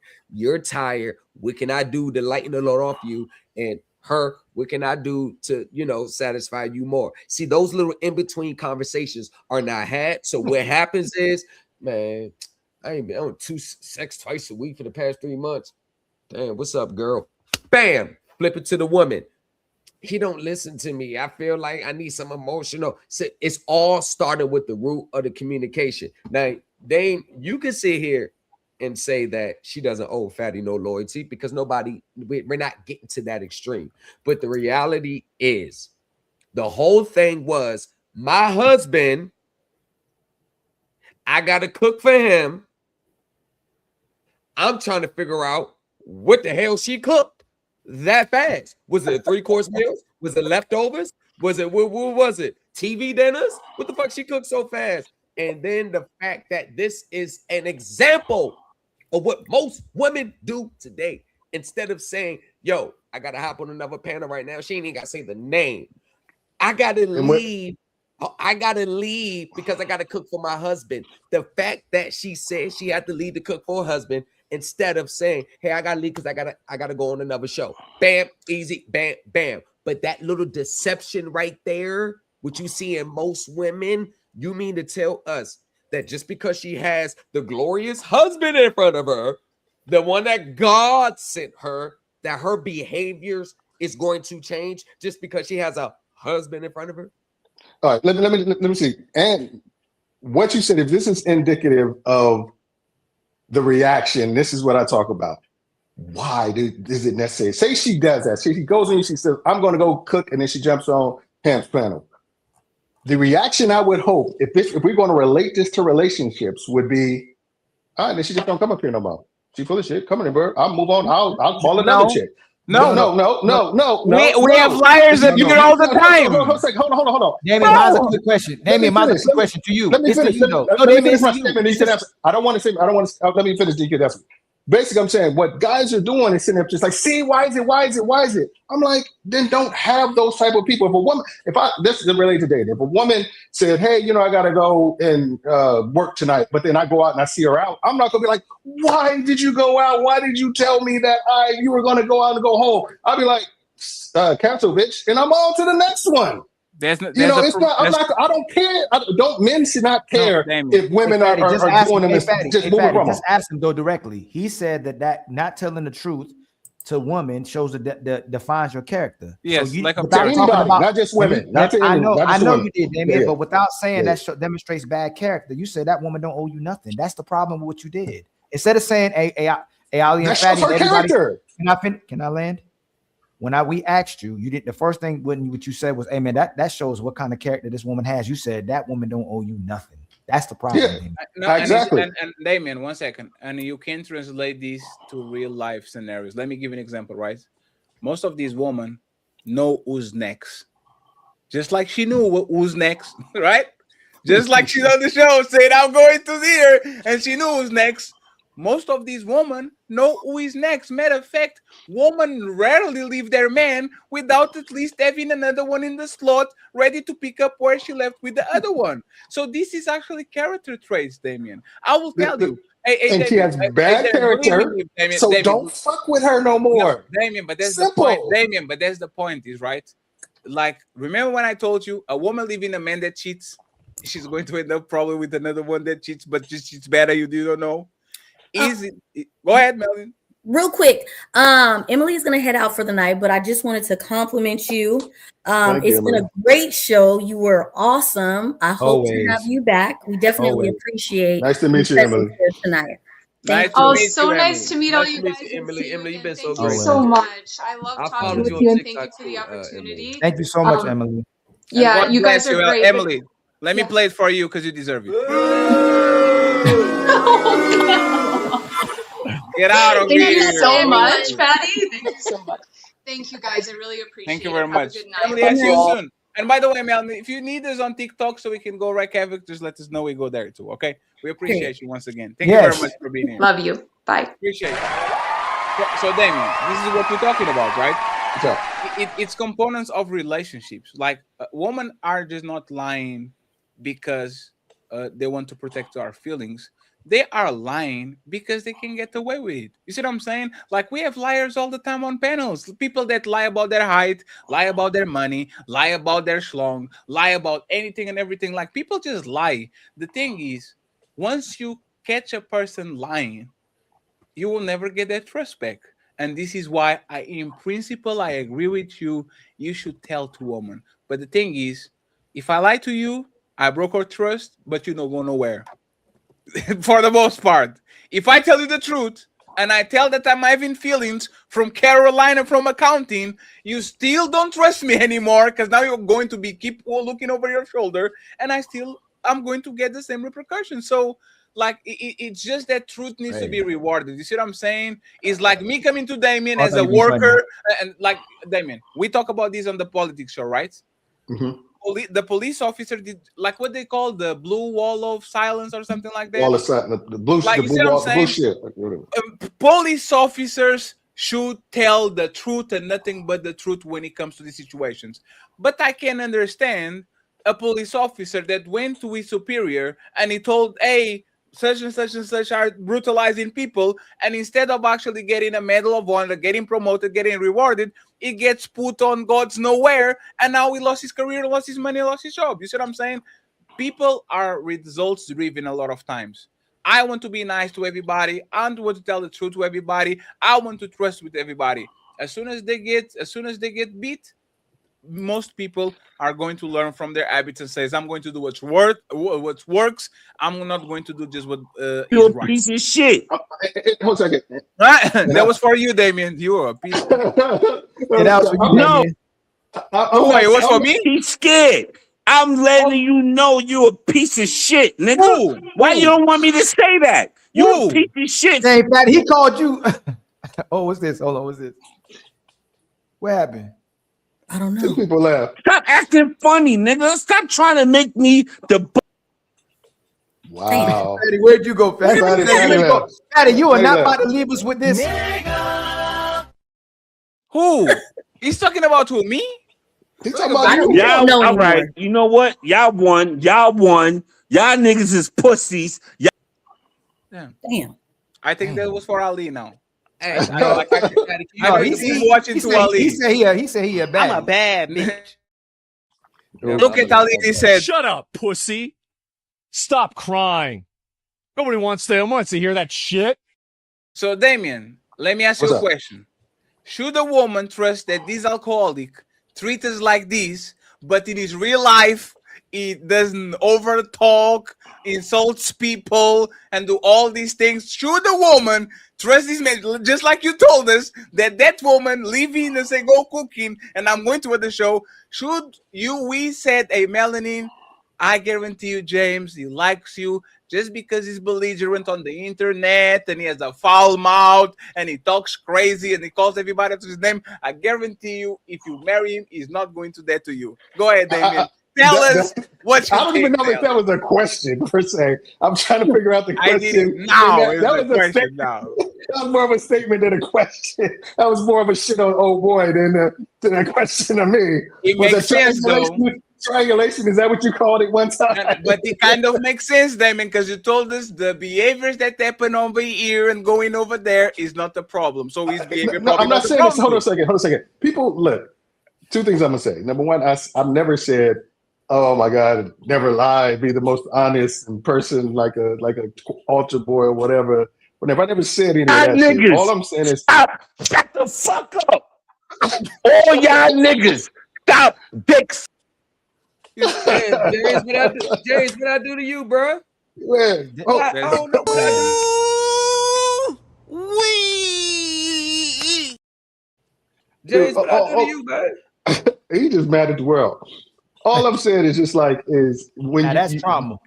People you're in a relationship with should expect a higher degree of character than people that may be in the general public. I'm saying, because you told them something like one thing, like I learned a long time ago from my pops, was like the shit you said should hold weight. People should be able to believe the shit said, and I took that to heart. Like, one of these days I'm gonna die. My son's gonna put me in the ground. I want him to look down and say, there's a man in that hole. I'm not gonna be there. There was some flip-floppy, flaky dude who I never really respected because he was doing shady shit and dogged out my mom and all that kind of shit. I understand. I want my sons to I'm gonna leave this earth with my sons showing me utmost respect because they respect the way I move. And that's what I hope for all men. I want all men who have sons, their sons bury them and say, we putting a man in the ground right now. But to do that, you got to maintain this level of good character with the people that you promise shit to. You got to, the words you say to the people that you're supposed to take care of and have a duty of care to, they need to matter.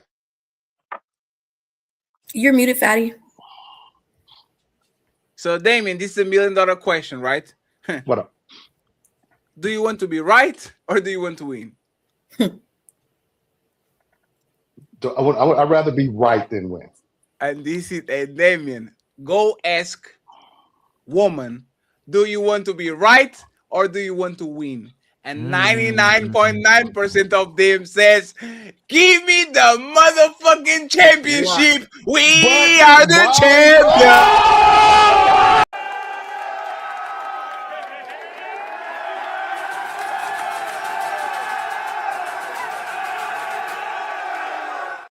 Damien, Why does what somebody else's want determine your character? Damien, You because are in it's charge of how no, you no, no, move. Damien, because this is the that's two environment, different right, conversations. Damien? When I was young, I thought I'm going to buy some roses because it matters to be right, and I'm going to be nice and kind to her and tell her good things. And all those motherfuckers that was wrong weren't winning. We're getting the woman, we're getting the attention, we're getting the coochie. And this is what I'm saying, Damien. Women don't care. You know that we say this a lot. Women don't care about right or wrong. Women care about winners and losers. So if the woman that I'm dating, care if I'm winning or if I'm losing, instead of if I'm right or I'm wrong, why the hell would I want to be right when I could just win? Why can't Daddy be a champion and my woman is proud of me and she says, you know what?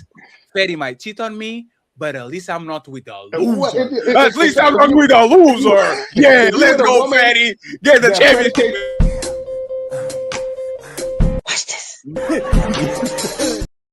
If you were a woman that predicates your value on whether or not you won, are you a winner or a loser? I mean, I don't know. Maybe with the wrong type of woman. Damien, that's the most important person in my life, Damien.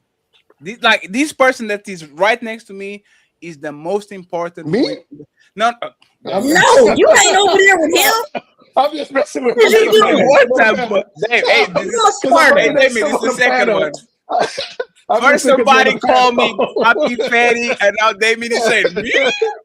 Come on, I'm the most important person to you. I'm right next to you. Hey, Damien, Damien, I truly understand what you're saying. You are 100% right?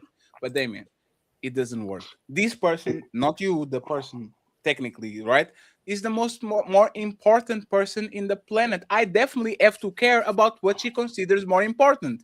If I look at my woman and I clearly see that she cares more about if I'm winning or I'm losing instead of if I'm right or I'm wrong, I'm going to adapt to the person in front of me, and I'm going to focus more on wins than I'm going to focus on being right. Because you know what happens on people that are right?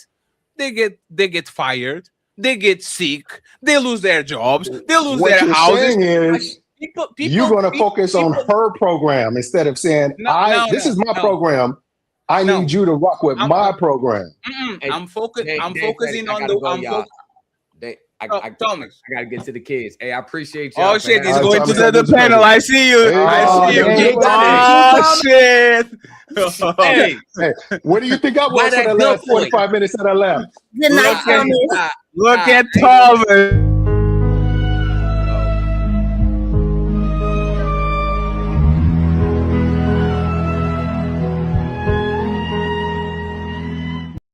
Hey, player one, pay attention. I'm about to go on the road with my wife, get the kids situated. They ain't got school tomorrow, so they can be on my goddamn nerves. You about to go cook. Get situated.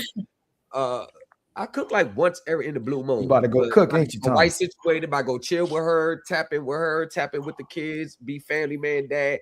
You'll never catch me doing no sucker shit like that. Fuck, we appreciate you, man. Thomas, good job, my man. I appreciate thank you so much, Tom. Appreciate you, brother. Hey, Ali, thank y'all. Melanin, smell the roses. Dame, we gonna get and you friends. together, Please go ahead. Thomas, like I said, I've been together.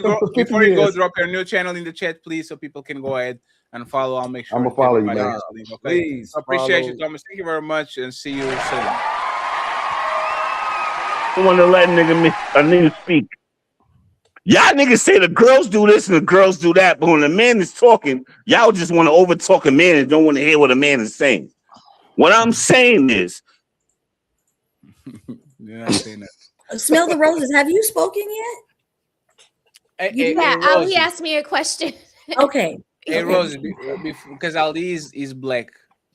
I'm not saying who is right here. Oh, that's crazy, man. I'm not black, man. I'm a. Ali's back. Listen how that sounded. Ali. No, Ali, you are not on screen. Well, don't worry about Ali. He's black. No, you guys can see. Oh yeah, that's how they kind of fucked up. His camera is black, right? Yeah, it is. Black. Something else. I was gonna say, damn, Ali catching strays. What do you do? Don't listen to him because he's African American.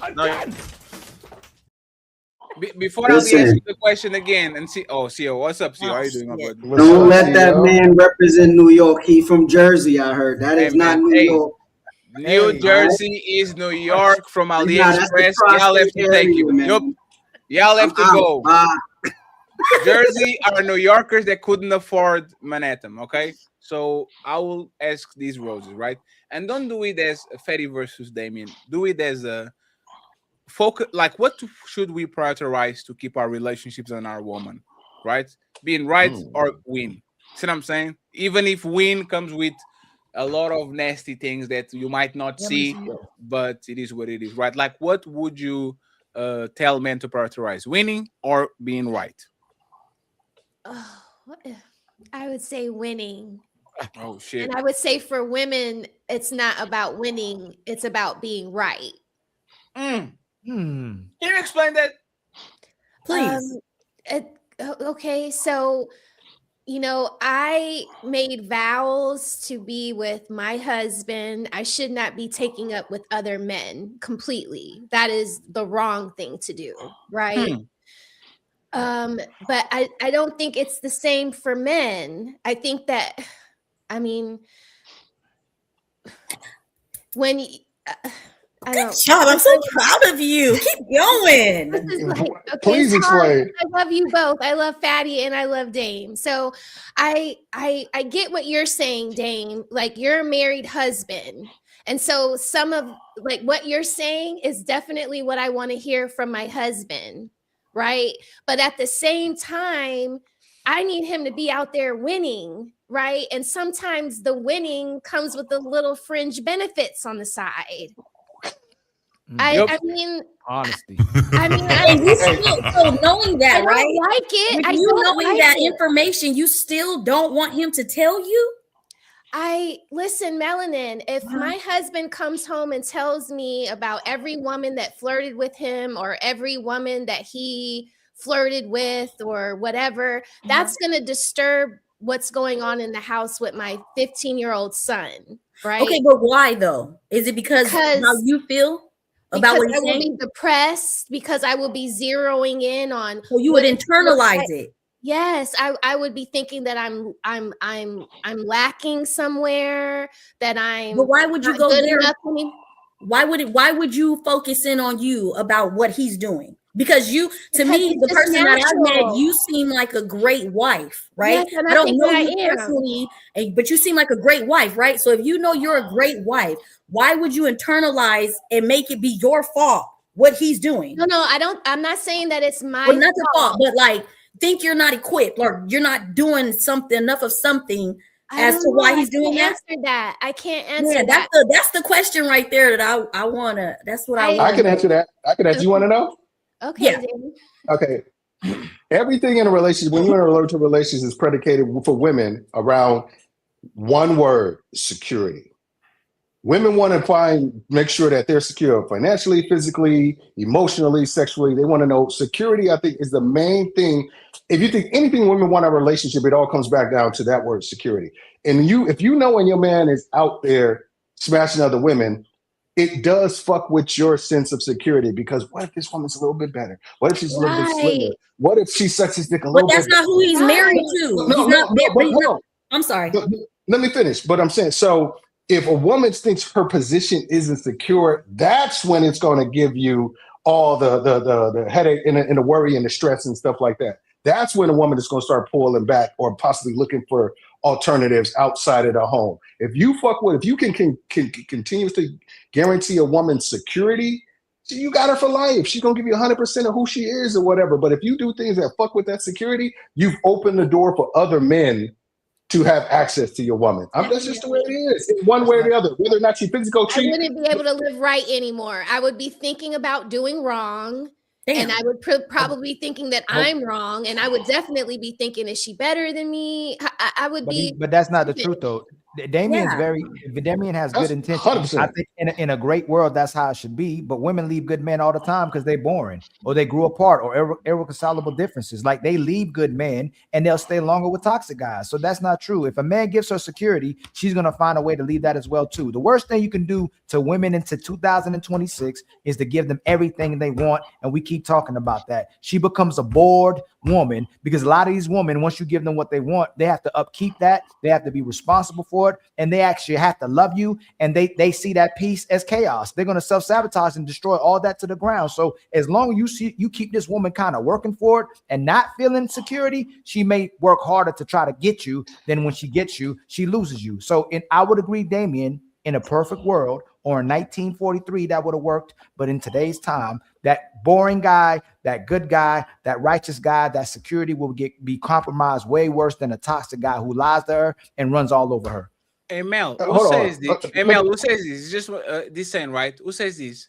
I'd rather cry on a Bentley than smile on a buzz, right? Yeah. Who says it? It's man or woman? Women. But do they care about how? Hey, so David, think about it, right, Damien? Hey, Damien. You have to eliminate all the I other can do types bad of all by myself. Who says that? Damien, no, hold on. These Hold on, women you have to- care about winning. Just get them the win You had and move to along. eliminate all the Yeah, other but types Daddy, of if they security. care, but for me, right, if they care about winning, then I don't like if you're the wife and you still like there's no divorce gonna happen, nothing's gonna happen. He's still taking care of you the same way.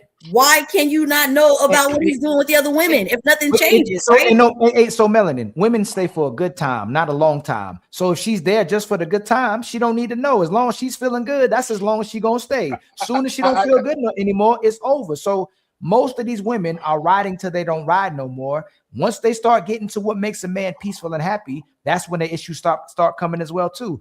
Do you know they did? There's a video I'm gonna share tomorrow when this psychologist was talking about how much women hate to see men happy. It almost looked like it almost is DNV, and when they feel like a man gets more powerful and it makes her feel uncomfortable, instead of resonating with her man and becoming more powerful with her man, she starts competing with him. So when she sees a happy man, she sees a secure man, a powerful man. You know what I'm saying?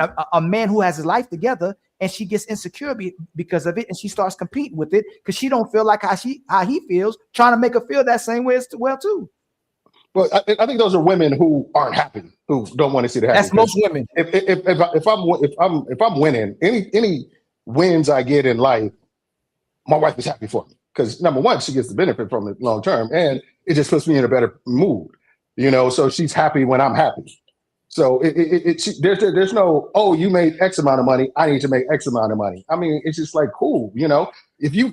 I think people who are thinking that there's all this competition in relationships are moving way too wrong in relationships. You guys should be teammates as opposed to opponents in a relationship. I'm not competing. There's no competition for anything in my household, you know, because Damien, respectfully, your wife can't compete with you.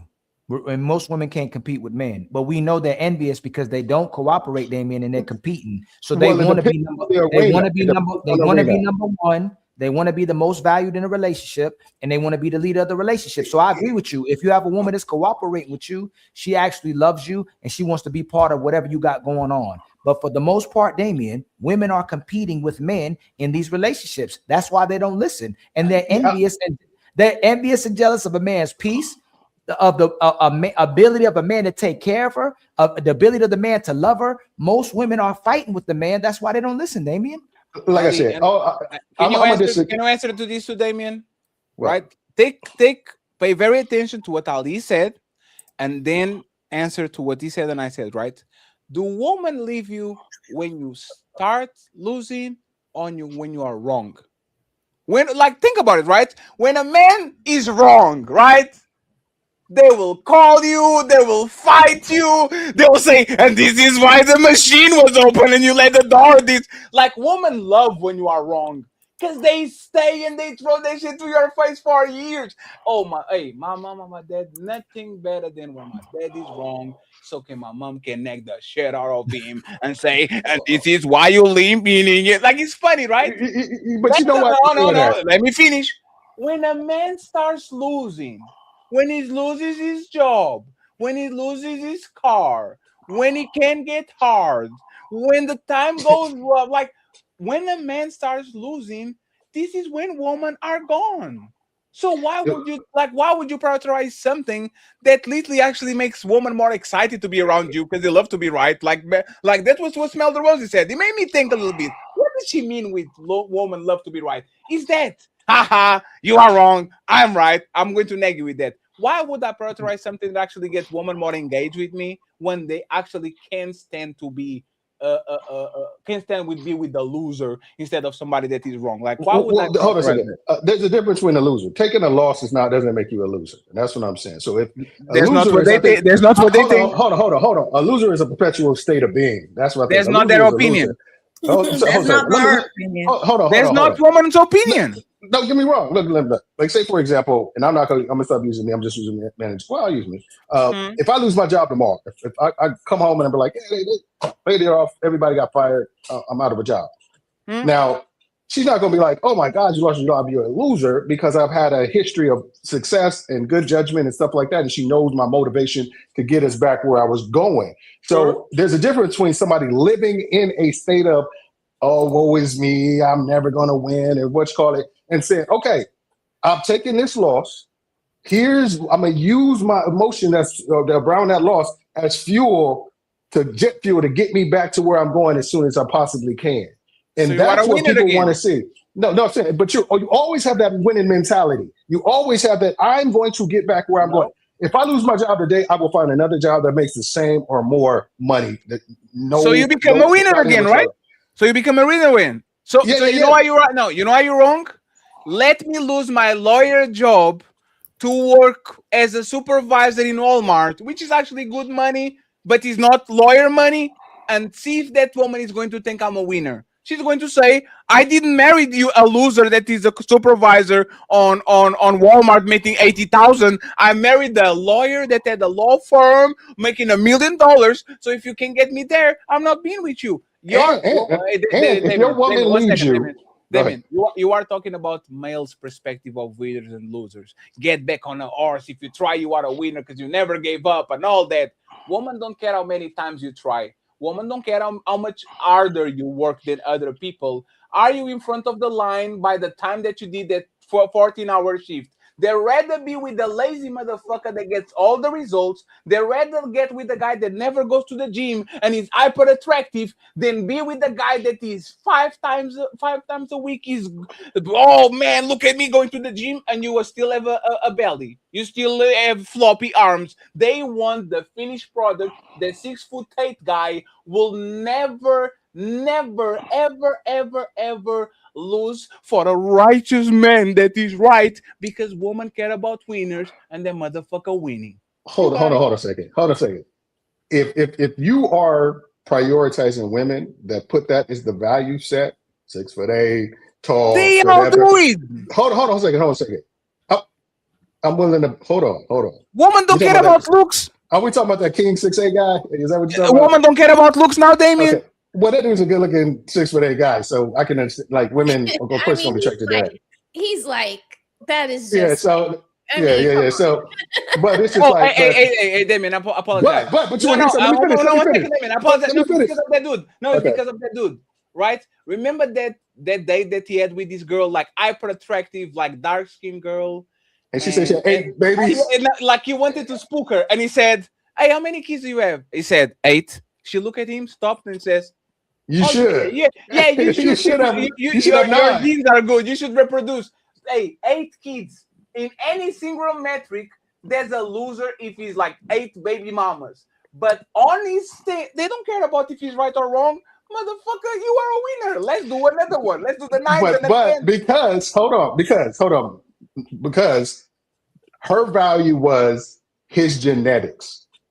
Tall, 6'8", good looking. So her value set was, I don't care about whether or not they can provide security for me, because I'm sure he's got a whole bunch. He needs to stay out vlogging, whatever, because he's got a bunch of child support he probably paying around the world. Sure. You know, so her value set is one thing.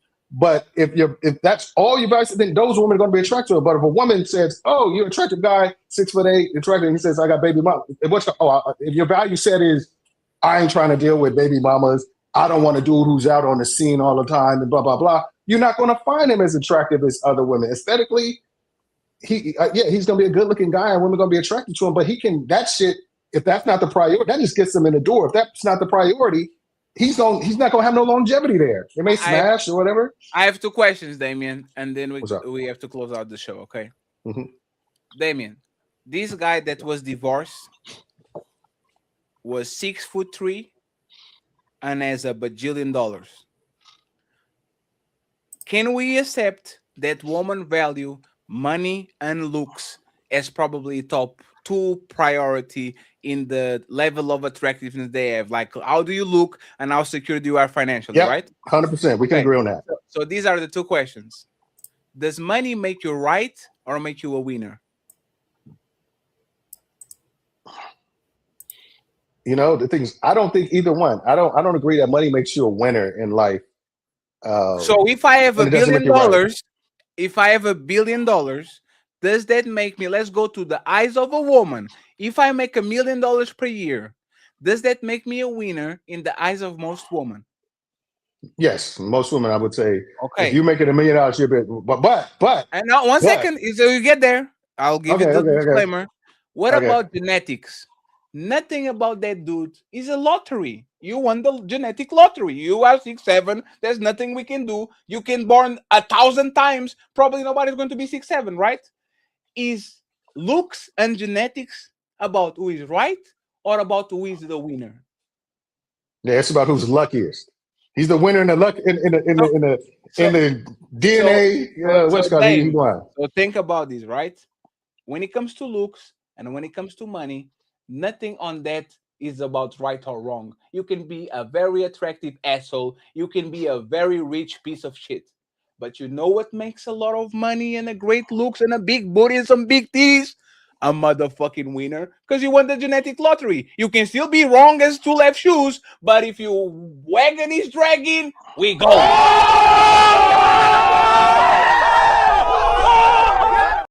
And now I'll give you the chance to reply. And then the ladies and Ali are going to close it out. And friends, drop some love to Melanie. She needs a lunch or at least her dinner covered. So make sure that you send her some. The cash app is in the chat. And thank you, Melanie, for not leaving us to do dinner and then go to other in the panel. Thank you very much. We appreciate it. Yeah. Melanie, all those people telling you to follow them on IG, you need to tell them to cash app you that message. Yeah, hey, you have to do it like our Discord. To access Discord, you have to subscribe to the Patreon. Okay, so if they want the number, they have to go to Patreon. They have to do the $25 tier, and Melanie will make sure to follow you on social media so you can send her every day. Grand Rising Queen. Go ahead, Damien. You got it, brother. All I'm saying is just like the things that you're talking about, the height and all this other stuff and the good looks and stuff like that. That all that just gets you into the door faster. It gets you access. It gains you access faster. It's going to be your character and what you stand on that keep you in the game. If you were smart enough to pick somebody who moves off of character instead of bullshit. Like if you pick a woman who always wants you to be in shape, and you turn 50 and it's harder to stay in shape and you start to get a little belly and stuff like that, then you might lose because you were focused on the wrong shit. If you say, this thing's got me the door, it gave me access to women I probably wouldn't have had access to.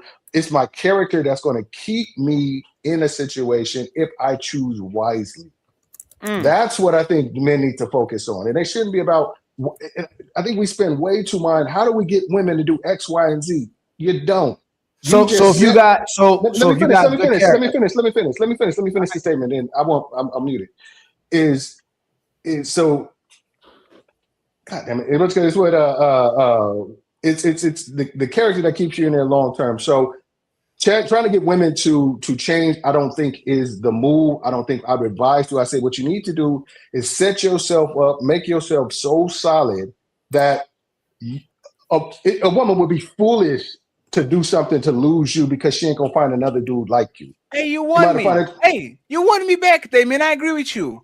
The character will make you stay. The Dark Triad character, the most shadiest character. You are actually right, David. I actually agree with you. Psychopathy, narcissism, and Machiavellism. I agree, fellas. Listen to what Damien says. The character matters. Put her through the fire. So she's so busy trying to get to you that she doesn't go nowhere.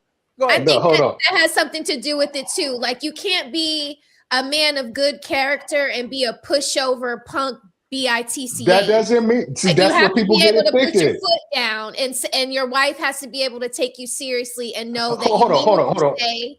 Exactly. You set boundaries and you stand on it. And part of a strong character is standing on boundaries. You Right. set the boundaries of behavior. And I think if I'm like this, there's things I want a way shit to move in my household. It's a well-established fact that if it doesn't move in that, what you call it, I'm not going to leave you off rip, but we're going to have discussions. We're going to try to work it out. We're going to try to figure it out. And if you just I hate those diametrically, discussions. Yeah. if you just diametrically not opposed to doing the things and not appreciating the thing provided, I gotta be a man and stand on it. I put it out there early on of the shit I don't take care. I said, me and my wife both got them. We got the depths, the 5 depths, the depth sentence of our relationship.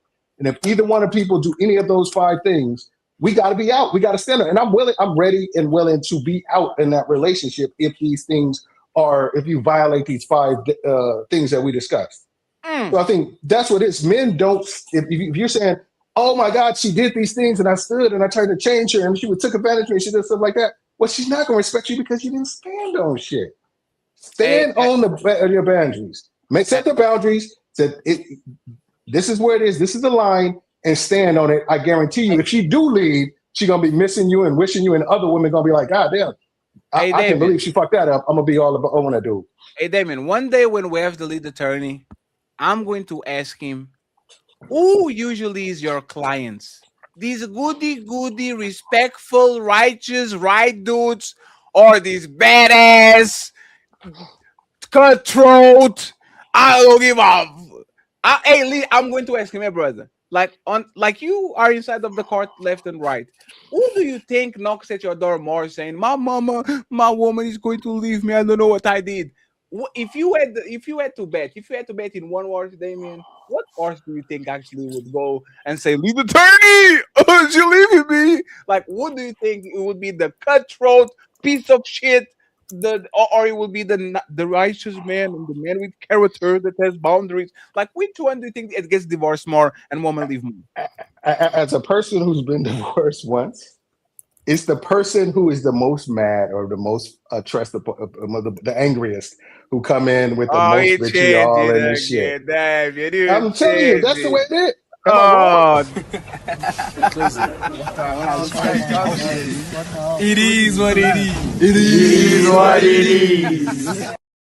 I said, Damien, is the good guy or the bad guy? Is the guy that is the mad guy? Is the angry guy? The guy. Okay. I didn't know. I thought you didn't specify men. I thought you said in the relationship. I was talking about a man and a woman. No, I'm talking about divorce court. Damien, let's be honest, man. Good guys get left every day, bro. Yes. Good bad guys get left every day too. Hey, Damien. No, Damien, but you know who's the guy that woman always brings up? When these women separate or leave these men, they never talk about the good guy. They talk about that piece of shit that cheated on me and he was mean to me and he was a narcissist. That's the man of their life. The man of their life is never the guy with boundaries and the man of their lives is the guy that got away. I wanted him so bad and that motherfucker pushed me to so many oops that I literally lost my mind. That's the guy of their life. That's the guy they remember. And that's the guy they come the good guy. That's the guy that they come to the group chat and they say, "Oh my God, Melanie, the solid dude who set a boundary and stood by it, and you guys end up breaking up. I guarantee you, she is on your social media every fucking day, seeing if you fucking with somebody else. She is regretting every day leaving you. She is like, "Who is this bitch that he talking to?" She's following him. She's making fake profiles to look at these chicks and follow them and talk shit to them and stuff like that. And if she see that chick out in the real world, she's jumping all on her and stuff like that. I gotta tell you, the bad dude who she done with and tired of getting rid of, she saying to another chick that got him, take that nigga. Take him. I don't. Liar. Let's ask the women. I love that. Hey, ladies, I'll give you the floor and I'll take us home. Well, show's over. Hope y'all enjoyed it.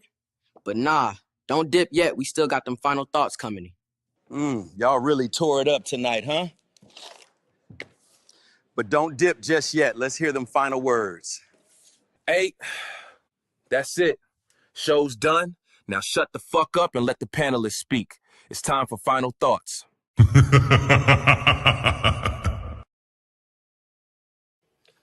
So, ladies, final thoughts. Ooh, do you think Damien is right? Like, what these people on divorce court look like? These men, they look like the good guys, or they look like the guys that have no character, no, they don't care, the ruthless guys, the cheaters, and all that. Like, who do you think has to call the divorce attorney more?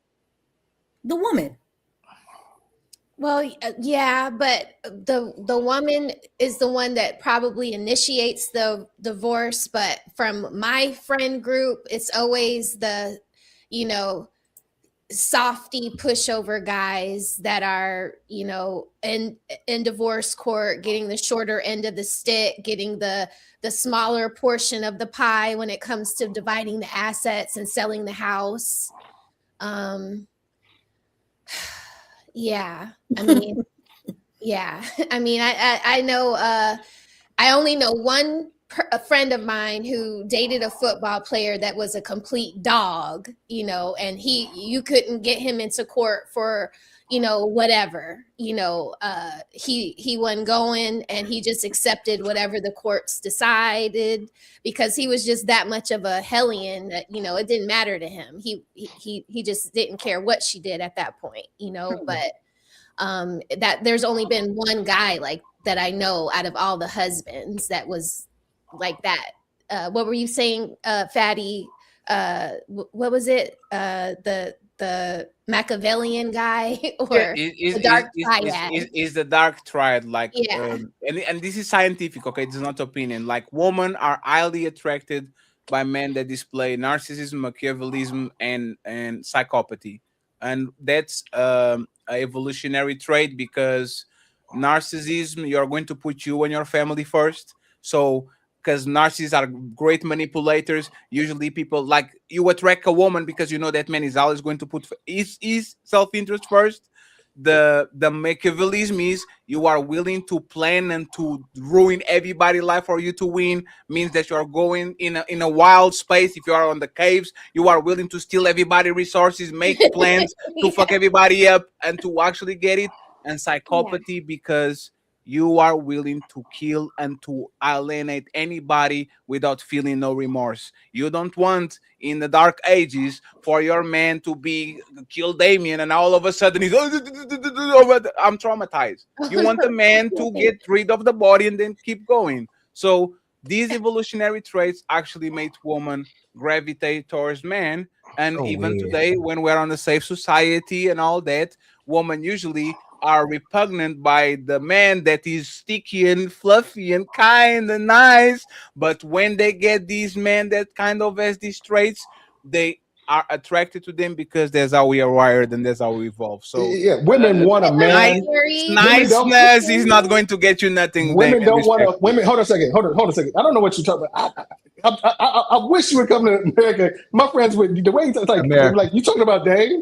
Because hold on, women don't want a violent man, but they want a man. Oh, they do. Let me finish. It's a statement, but they want a man that's capable of violence. Yes. A man capable of violence is and that's the no, point. He's not. No. Hey, no, Damien. You know, a violent man can't control the violence. A man capable of violence has control over the violence. No. You know. Hey, you want to make a woman horny? You want to make a woman horny? Knock somebody that is talking crazy to you. Knock the shit out of them. Want to make your woman grab your shit with the two hands and do the yeah. Let the man go. I get it. No, Damien. Every woman needs to see their man fight. My woman has seen me fight, so she's comfortable. She good. But there's the point is woman love. You are like military men. Like wait, when woman, hey, ladies, when women say we love men in uniform, what do you think that signifies?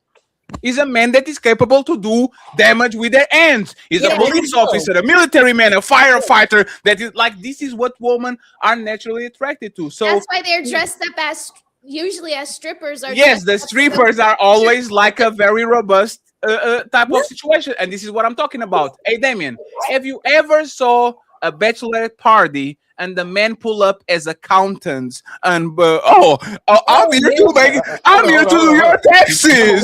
Number one, I don't go to bachelor. Oh parties. yes, you do, Damien. I was about to say, wait, who we talking about? I'm not falling for that shit because you're gonna be like, Damien goes to bachelorette parties. Yeah, Hey, Damien, I ain't falling for that. No, I ain't falling for banana in the tailpipe. Fuck that shit. Why are you going to bachelorette parties? But Damien, that's what I'm saying, Damien. And this is the thing. In 2025, 2026, you at least have to appear to be dangerous. I agree. 100%. Appear. This is the shit. Like you can see like a very different, like when I had no tattoos and all the time was clean cut, and when I started to get tattoos everywhere, like you can see that woman like, oh, hey, what's going on with these dudes? Like what's going on with these? I mean, come on. Prime example. Chris Brown is a prime example. But that's Chris Brown is perfect. When Chris Brown was a pretty boy and all that, he's cute. When Chris Brown decided to go into his villain arc, all these women all of a sudden just fall for him. Yes. Well, like Damien knows, like these women, I think a woman like the chase more than men, to be honest. I'm going like woman like that tension of, does he like me? I don't think he does. Yeah, I think he does. Let me go ahead. Like woman love that, Damien. I'm gonna take it one step further, Fatty. Women like to prove they're better than other women more than they like their men sometimes. That's fair. So, Damien. Hey, Fatty, and they like to prove they're better than men. That the problem is they like to prove that they're better than men as well too. You got to keep going all the way. They like proving that they're better than other women, and they like to prove that they're better. We're talking about when it comes to like men. When, like we're seriously, I've gotten women just by playing two women against each other. You get them both, and that's just the way it is. If you can make them, I mean, that's. I hate to say that's how parents get women. Is that they play women against each other and be like, I'm better than that shit. Hey, Damien, you know a man that actually gets all the bitches, bro? Let me show you. Play all the little interlude. Y'all gonna make it look like I'm stupid. Hey, pal. You just blowing from Stupid Town? But no, you ain't very intelligent. I ain't stupid like y'all thought I was. Then they talking about somebody not intelligent. I'm very intelligent. Stupid than a woman. You interrupt the. It's ladies first. You very intelligent. More than a woman did. Okay. What are you talking about, nigga? Wait. Let's do it, Fatty. Let's do it, Fatty. You scared of me? Let's do it, Fatty. No, I have a question. No, Daddy, you don't have no. What did you say, nigga? You call me daddy. I don't. Oh, I heard. All right, that. whatever. Daddy. Some point. Huh? Are you homosexual? A what? A homosexual. What's that? You said never mind. Let's go. Daddy, you're going to talk for the next 5 minutes. You're going to ask me 3 different questions before you ask me a main question. I know how you move. You're going to talk for 5 minutes and ask me 5 different questions. I'm going to so ask what one question question you want to ask me? I'm going to ask one question. Why are you gay? Who says I'm gay?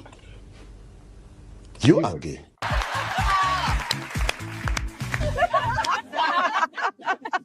Wait a second. Isn't this ladies first? Hey, friends, great show.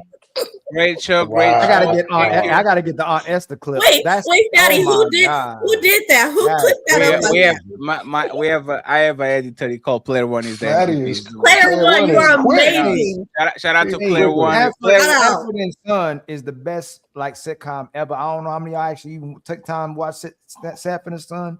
Best sitcom ever, man. Ain't even close. That's crazy. But Damien, thank you very much for giving us the time on the Sunday, brother. We appreciate all good, you. brother. Appreciate you. Melanin, you better be monetized next time I'm talking with you.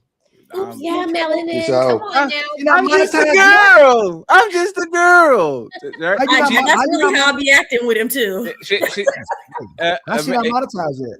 Because she's playing around, but it's just fine. She's going to do what she Do needs the to do. paperwork. I know it takes. It takes. Oh, that's why. That's crazy. Yeah, because you still have to get the AdSense card, send it to your home, and all that. So, but you want to start doing that now because it takes about a month to get everything lined up. So so you need to start doing that.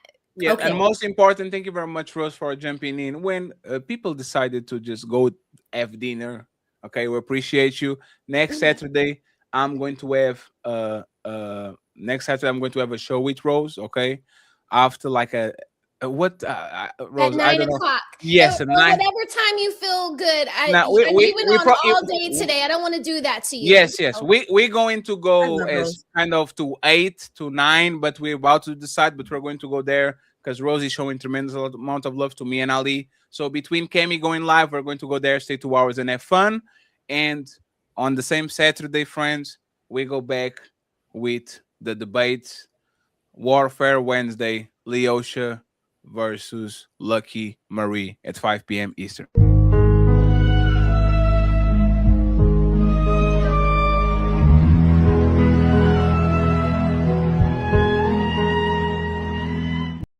And friends, announcement kind of. We did a little bit of 2 weeks of smoke show, back and forth, all that. We're going back, focus on business, focus on content, and make what we do best. Okay, we're not averse to beef and content and confusion and all that.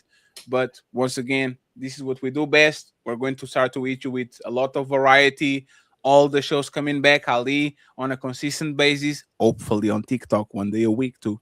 And we're going to make sure that y'all get quality content as you usually get. So I appreciate you once again, Melanin. Thank you so much. Smell the roses. Thank Thanks you for having me, for guys. being kind to us. And I'll say these: y'all are not untouchables, but you treat us with kindness, and kindness will be sent back. So I appreciate y'all. Thank you very much. Now get out. Fatty, real quick. Oh. My avatar is so cute. My little hoodie avatar. I Oh, saw the it one- in the back. She's adorable. Yeah, I saw it last night, Thank you, Melanie. Your Fatty. hair is So like cute. blowing Which in the one? wind. You made me like a little hoodie. It's so No, cute. yeah, she has the hoodie going on. Let me see if I can find it. It's really cute. Your hair Yes, is it kind of like is. glowing. Yeah.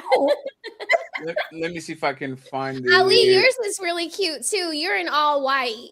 Yours Oh is my! Oh yeah, hey man, thank you so much, man. Fatty be looking out. I'm telling you, Ali like, is it's the best production on you. It's not even Yeah. it's not even a second close. Like yeah. Lipsticks is cute too. what he does, I Patty like likes doing to me what aliens do to us. Like they give us, they had all this technology and they slowly giving it to us. Somehow we got all this technology. What Fatty does, he gets like 200 years ahead of you. Then he'll be like, "Oh, Ali, here goes some other stuff." You know, he'll put me on this in like 200 years. You know. Yeah, but that's I tried. We was competing with the thumbnails and stuff like that, and all of a sudden he said, "Oh, you think you can do just like the other?" I have blown me away with. Hey I can't friends, even keep up.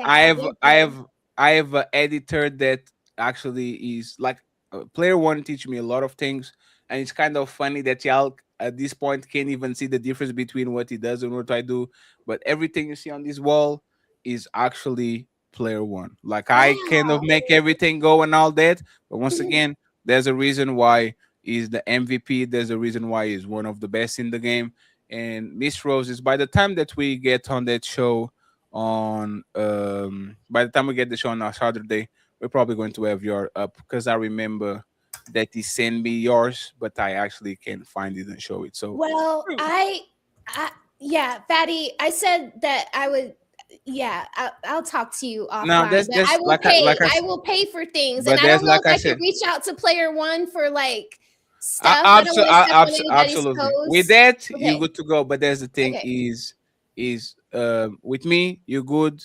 I'm not going to charge people that are always kind and always supporting. With people that don't, motherfucker, book a session. But we can talk. Don't worry about it, and we go Okay. from there. And Miss Melanin too. We're going to try. And tweak her. Melanin, if you need help with the AdSense stuff or any of that, you can reach out to me. I'm off tomorrow. Tomorrow would be a good day to do your stuff. Okay.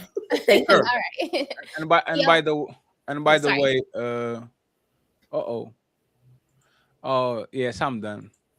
Cause I'm just confused. There's a lot of things going on, friends. Like don't even try. But actually, it seems like I was kind of mistaken, cause you already have yours, and you have a new version too. Cause we kind of changed the logo. Let's see if I can play it before we go. And friends, everybody going to Nino Nation, okay? So let's see. What is going to the wall? Oh. Damn. Can I find this? Damn, I can't find this player one. That's crazy. I have to download it again. What's the names of these? Roses? Oh, that makes me so Melanin on happy. okay, melanin and smell. Okay, now I can find it. So I just have to come here. So this is melanin you one. Ali, Man. you look like Miami Vice. Miami Vice. Yeah, like the Yeah, guy it, from Miami Vice. Oh yeah, yeah, it, yeah. it, it looks like he's in Miami, to be honest. Yeah. Oh, that's cool. That's pretty tight. I didn't see Her that hair one. blowing. I love that. Thank you, player one. And roses, I think we Melanin, I've have never it. seen you look so bashful before. Like It's so cute. Oh my thank you. And roses, we have it there too. Roses. Oh, okay. Yes. Go ahead, player one. I love Hey, that's my Once again, we had the vision, and player one actually helped us get through there. No, don't cry. Don't get So sweet. don't get cocky. Don't get cocky, sir, because I'm still going to whoop your ass once I get done with this. But I appreciate y'all once again, friends. Kindness is repaid with kindness. Shout out to Mr. Ilkan Ali, Miss Mel, and Miss Mel the Roses. Now I'm going to definitely kick you out of my house, and I see you during the week. Bye, Roses. Go get some tissues. This is Sparta!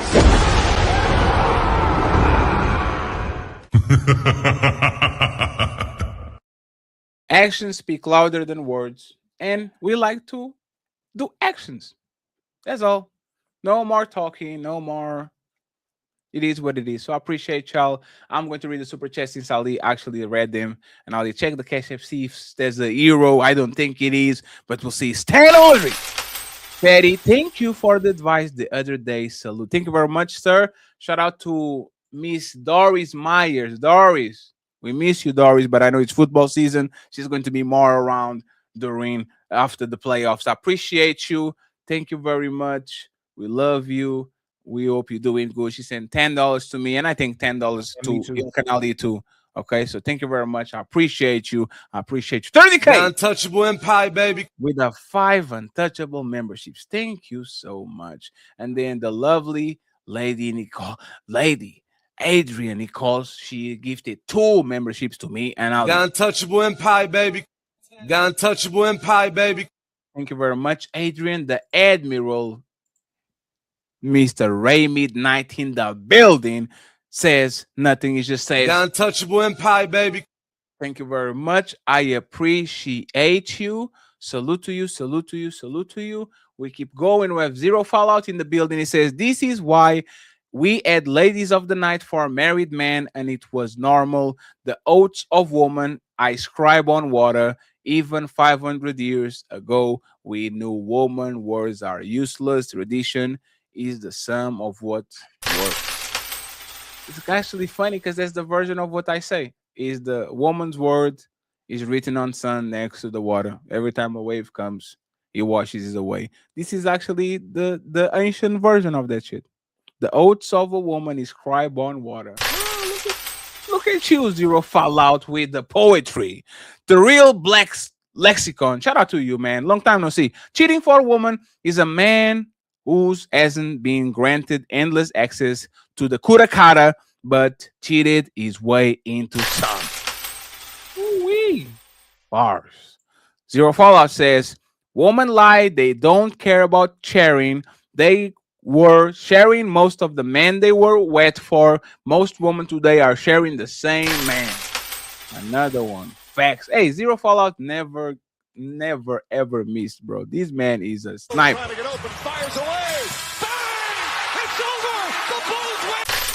Thank you very much. The real black lexicon is back and says the man all woman want to F can cheat by default. He is entitled by the woman to the kudakada. No more Jedi mind tricks. Damn.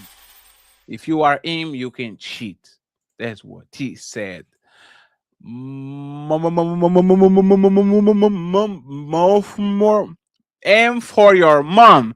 M always taking your sloppy seconds. I will be honest because I have to, right? This can be put on amp. We have no idea of their relationship. Okay, we just mentioned that it was a lady says I'm going to have a dinner, and she went to the place. She's more than like she like we are not paying her. She's not our employee. She can go anywhere, and we have no idea. Like, hey, might be a coincidence. We don't The know. part that is like, hey man, you can go where you want is during a live show. Yes, So this it's is one fine. thing if somebody, it's not a big thing if somebody from my show goes on their show come on, but it's during a live show. It's hey man, hey Ali, Crazy. you That's you you crazy. hey, Ali, you take it as Like the think about what we would like. Man, never mind. like I I ain't gonna said, say this is not about M today. We're going to leave DGD2 alone. But it was kind of the woman say, I need to go dinner. Shout out to Pick Me. I should probably go and see this. Amp. All right, this. Thank you very much. I appreciate you. We have 10 to go. We have 20 golden saying, never trust the words that come out of a woman's mouth that licks knees. That's the Andrew Wilson, the lick, you lick knees. Also, Dame, for God's sake, man, take your cape off. You are a sucker. Damn, Tony, what did David do to you? That's crazy. He's a It's Theo bastard. says, what is Unc Rick favorite line? LOL, they are liars. Liars. Liar. Liars. We get another one from Mr. James Blair. It says, husband or not, if you're going to lie about small things, you're definitely going to lie about big things. Yes, I'm by myself. James Blair again. I got this one. Thank you very much. We have my boy SQB saying cheating doesn't come out of nowhere. It starts when the effort stops, when you gain weight, rest down, and stop showing up like you used to. Melanin, eat my line. I thought you guys already had the understanding. That's crazy. Hey, join the Patreon. It's still $5. James being mad and talking shit for $6. Hey, bro. You know why I started laughing? Fatty, I can't get Hey, meow out my head, man. Ali, that's going to be your kid's favorite song in a month. Just watch. I can't get out of my head. Because it's hilarious. And Ali, you can play the side violin anymore. Because the side violin is actually like orchestra type of thing. And it gets copyrighted if we don't talk over it. That's why I got the cat, the meow meow. I didn't play it long enough. No. You didn't play long enough. I stopped it. But that's what I'm saying. That's why I got the meow meow meow meow. Because that's not copyrighted. I can play all I want. So that's great. the other violin is orchestra, symphonia, something. So next time I just just play.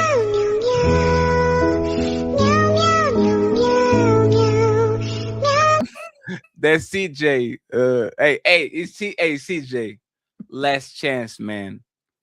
Hey man, we really like CJ. I like bro. CJ a lot though. He know we like him. That's all. Man, and that's why he keeps smiling and laughing. But CJ, man, please, man. Hey CJ, please. Hey CJ, I literally unblock you on IG. I block you on Discord. You are on parole, okay? I'll leave you on Discord for now.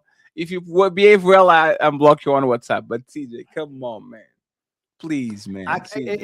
People keep forgetting the people that you care about and support the most that do it. It hurts the most. Like if anybody else, whatever. He's like, damn. It's a disappointment, man. It's just a disappointment. And then he said, I went there and we'll do it again. And then he started laughing at the camera. It's crazy. Man, CJ, last chance, CJ. You better chill. Make sure you clip James up. You officially earned meme status. Cocaine is a hell of a drug. Melanie and me on IG. Aww. Yes, player one already on it. And we're actually going to play the video before we leave. So shout out to you. Appreciate you. Thank you very much for the tip. It's Theo saying being wrong and taking W's is usually more fun. Salute to you. It's Theo. I just want to do wood red things with my friends. Imagine being wrong all the time and still winning. Isn't that great? It's like when we say, "Oh, he fell down. He fell upwards, right? You do some bullshit and you get promotion. You get promoted, or you get like that's the best life. You are wrong and you still won. Come on, man. That's the best life. This is not. I don't know that music, but I know it from GZ. Theo says that man is talking crazy with his eyes closed. Is going through a different type of hurt. Oh shit. Hey, it's from Alicia, not from my show. Theo, $5 says that man is talking crazy with already read this one. And we have 2 more. Yeah, said in the building. Shout out to you. He says she don't want to laugh in a Corolla. She said she rather cry in a Bugatti. And most women will take that. Like Damien, and Damien knows this, man. Shout out to Damien. Give us a show. I don't believe Damien believes that women care about winning, about right. But Fulio with damn, I forgot to do the Obito mask. Supporting the team, no favoritism. I appreciate you, Fulio. Fulio has a tongue on him, but appreciate you, Fulio. Thank you very much for always being fun and being nice. Ali, you going to go live tomorrow? Yep. So Ali is going to go live. Make sure you pay attention. We're going to send the redirect. It's time to focus back on business, back on track. Like the videos when we post them. Hype them up, friends. The hype is very important. It's on the comment section after the video. Hype them up and make sure you help the Untouchable Empire get where we need to be. Team Fatty and Ilkan Ali leaves you with Mr. James. Oh, and shout out to Patrick for the cash app. It says Light Skin Fund. And then OCK says, keep it up, the good work. Thank you very much, my brothers. We appreciate you. Oh. And hey man, shout out again to everybody that supports us, that donates, that still rocks with us and get to see through all the stuff that's happening in this space. And the ones we ain't gonna take in the future with y'all, man, well, take into the future with us. This is a song for y'all, man.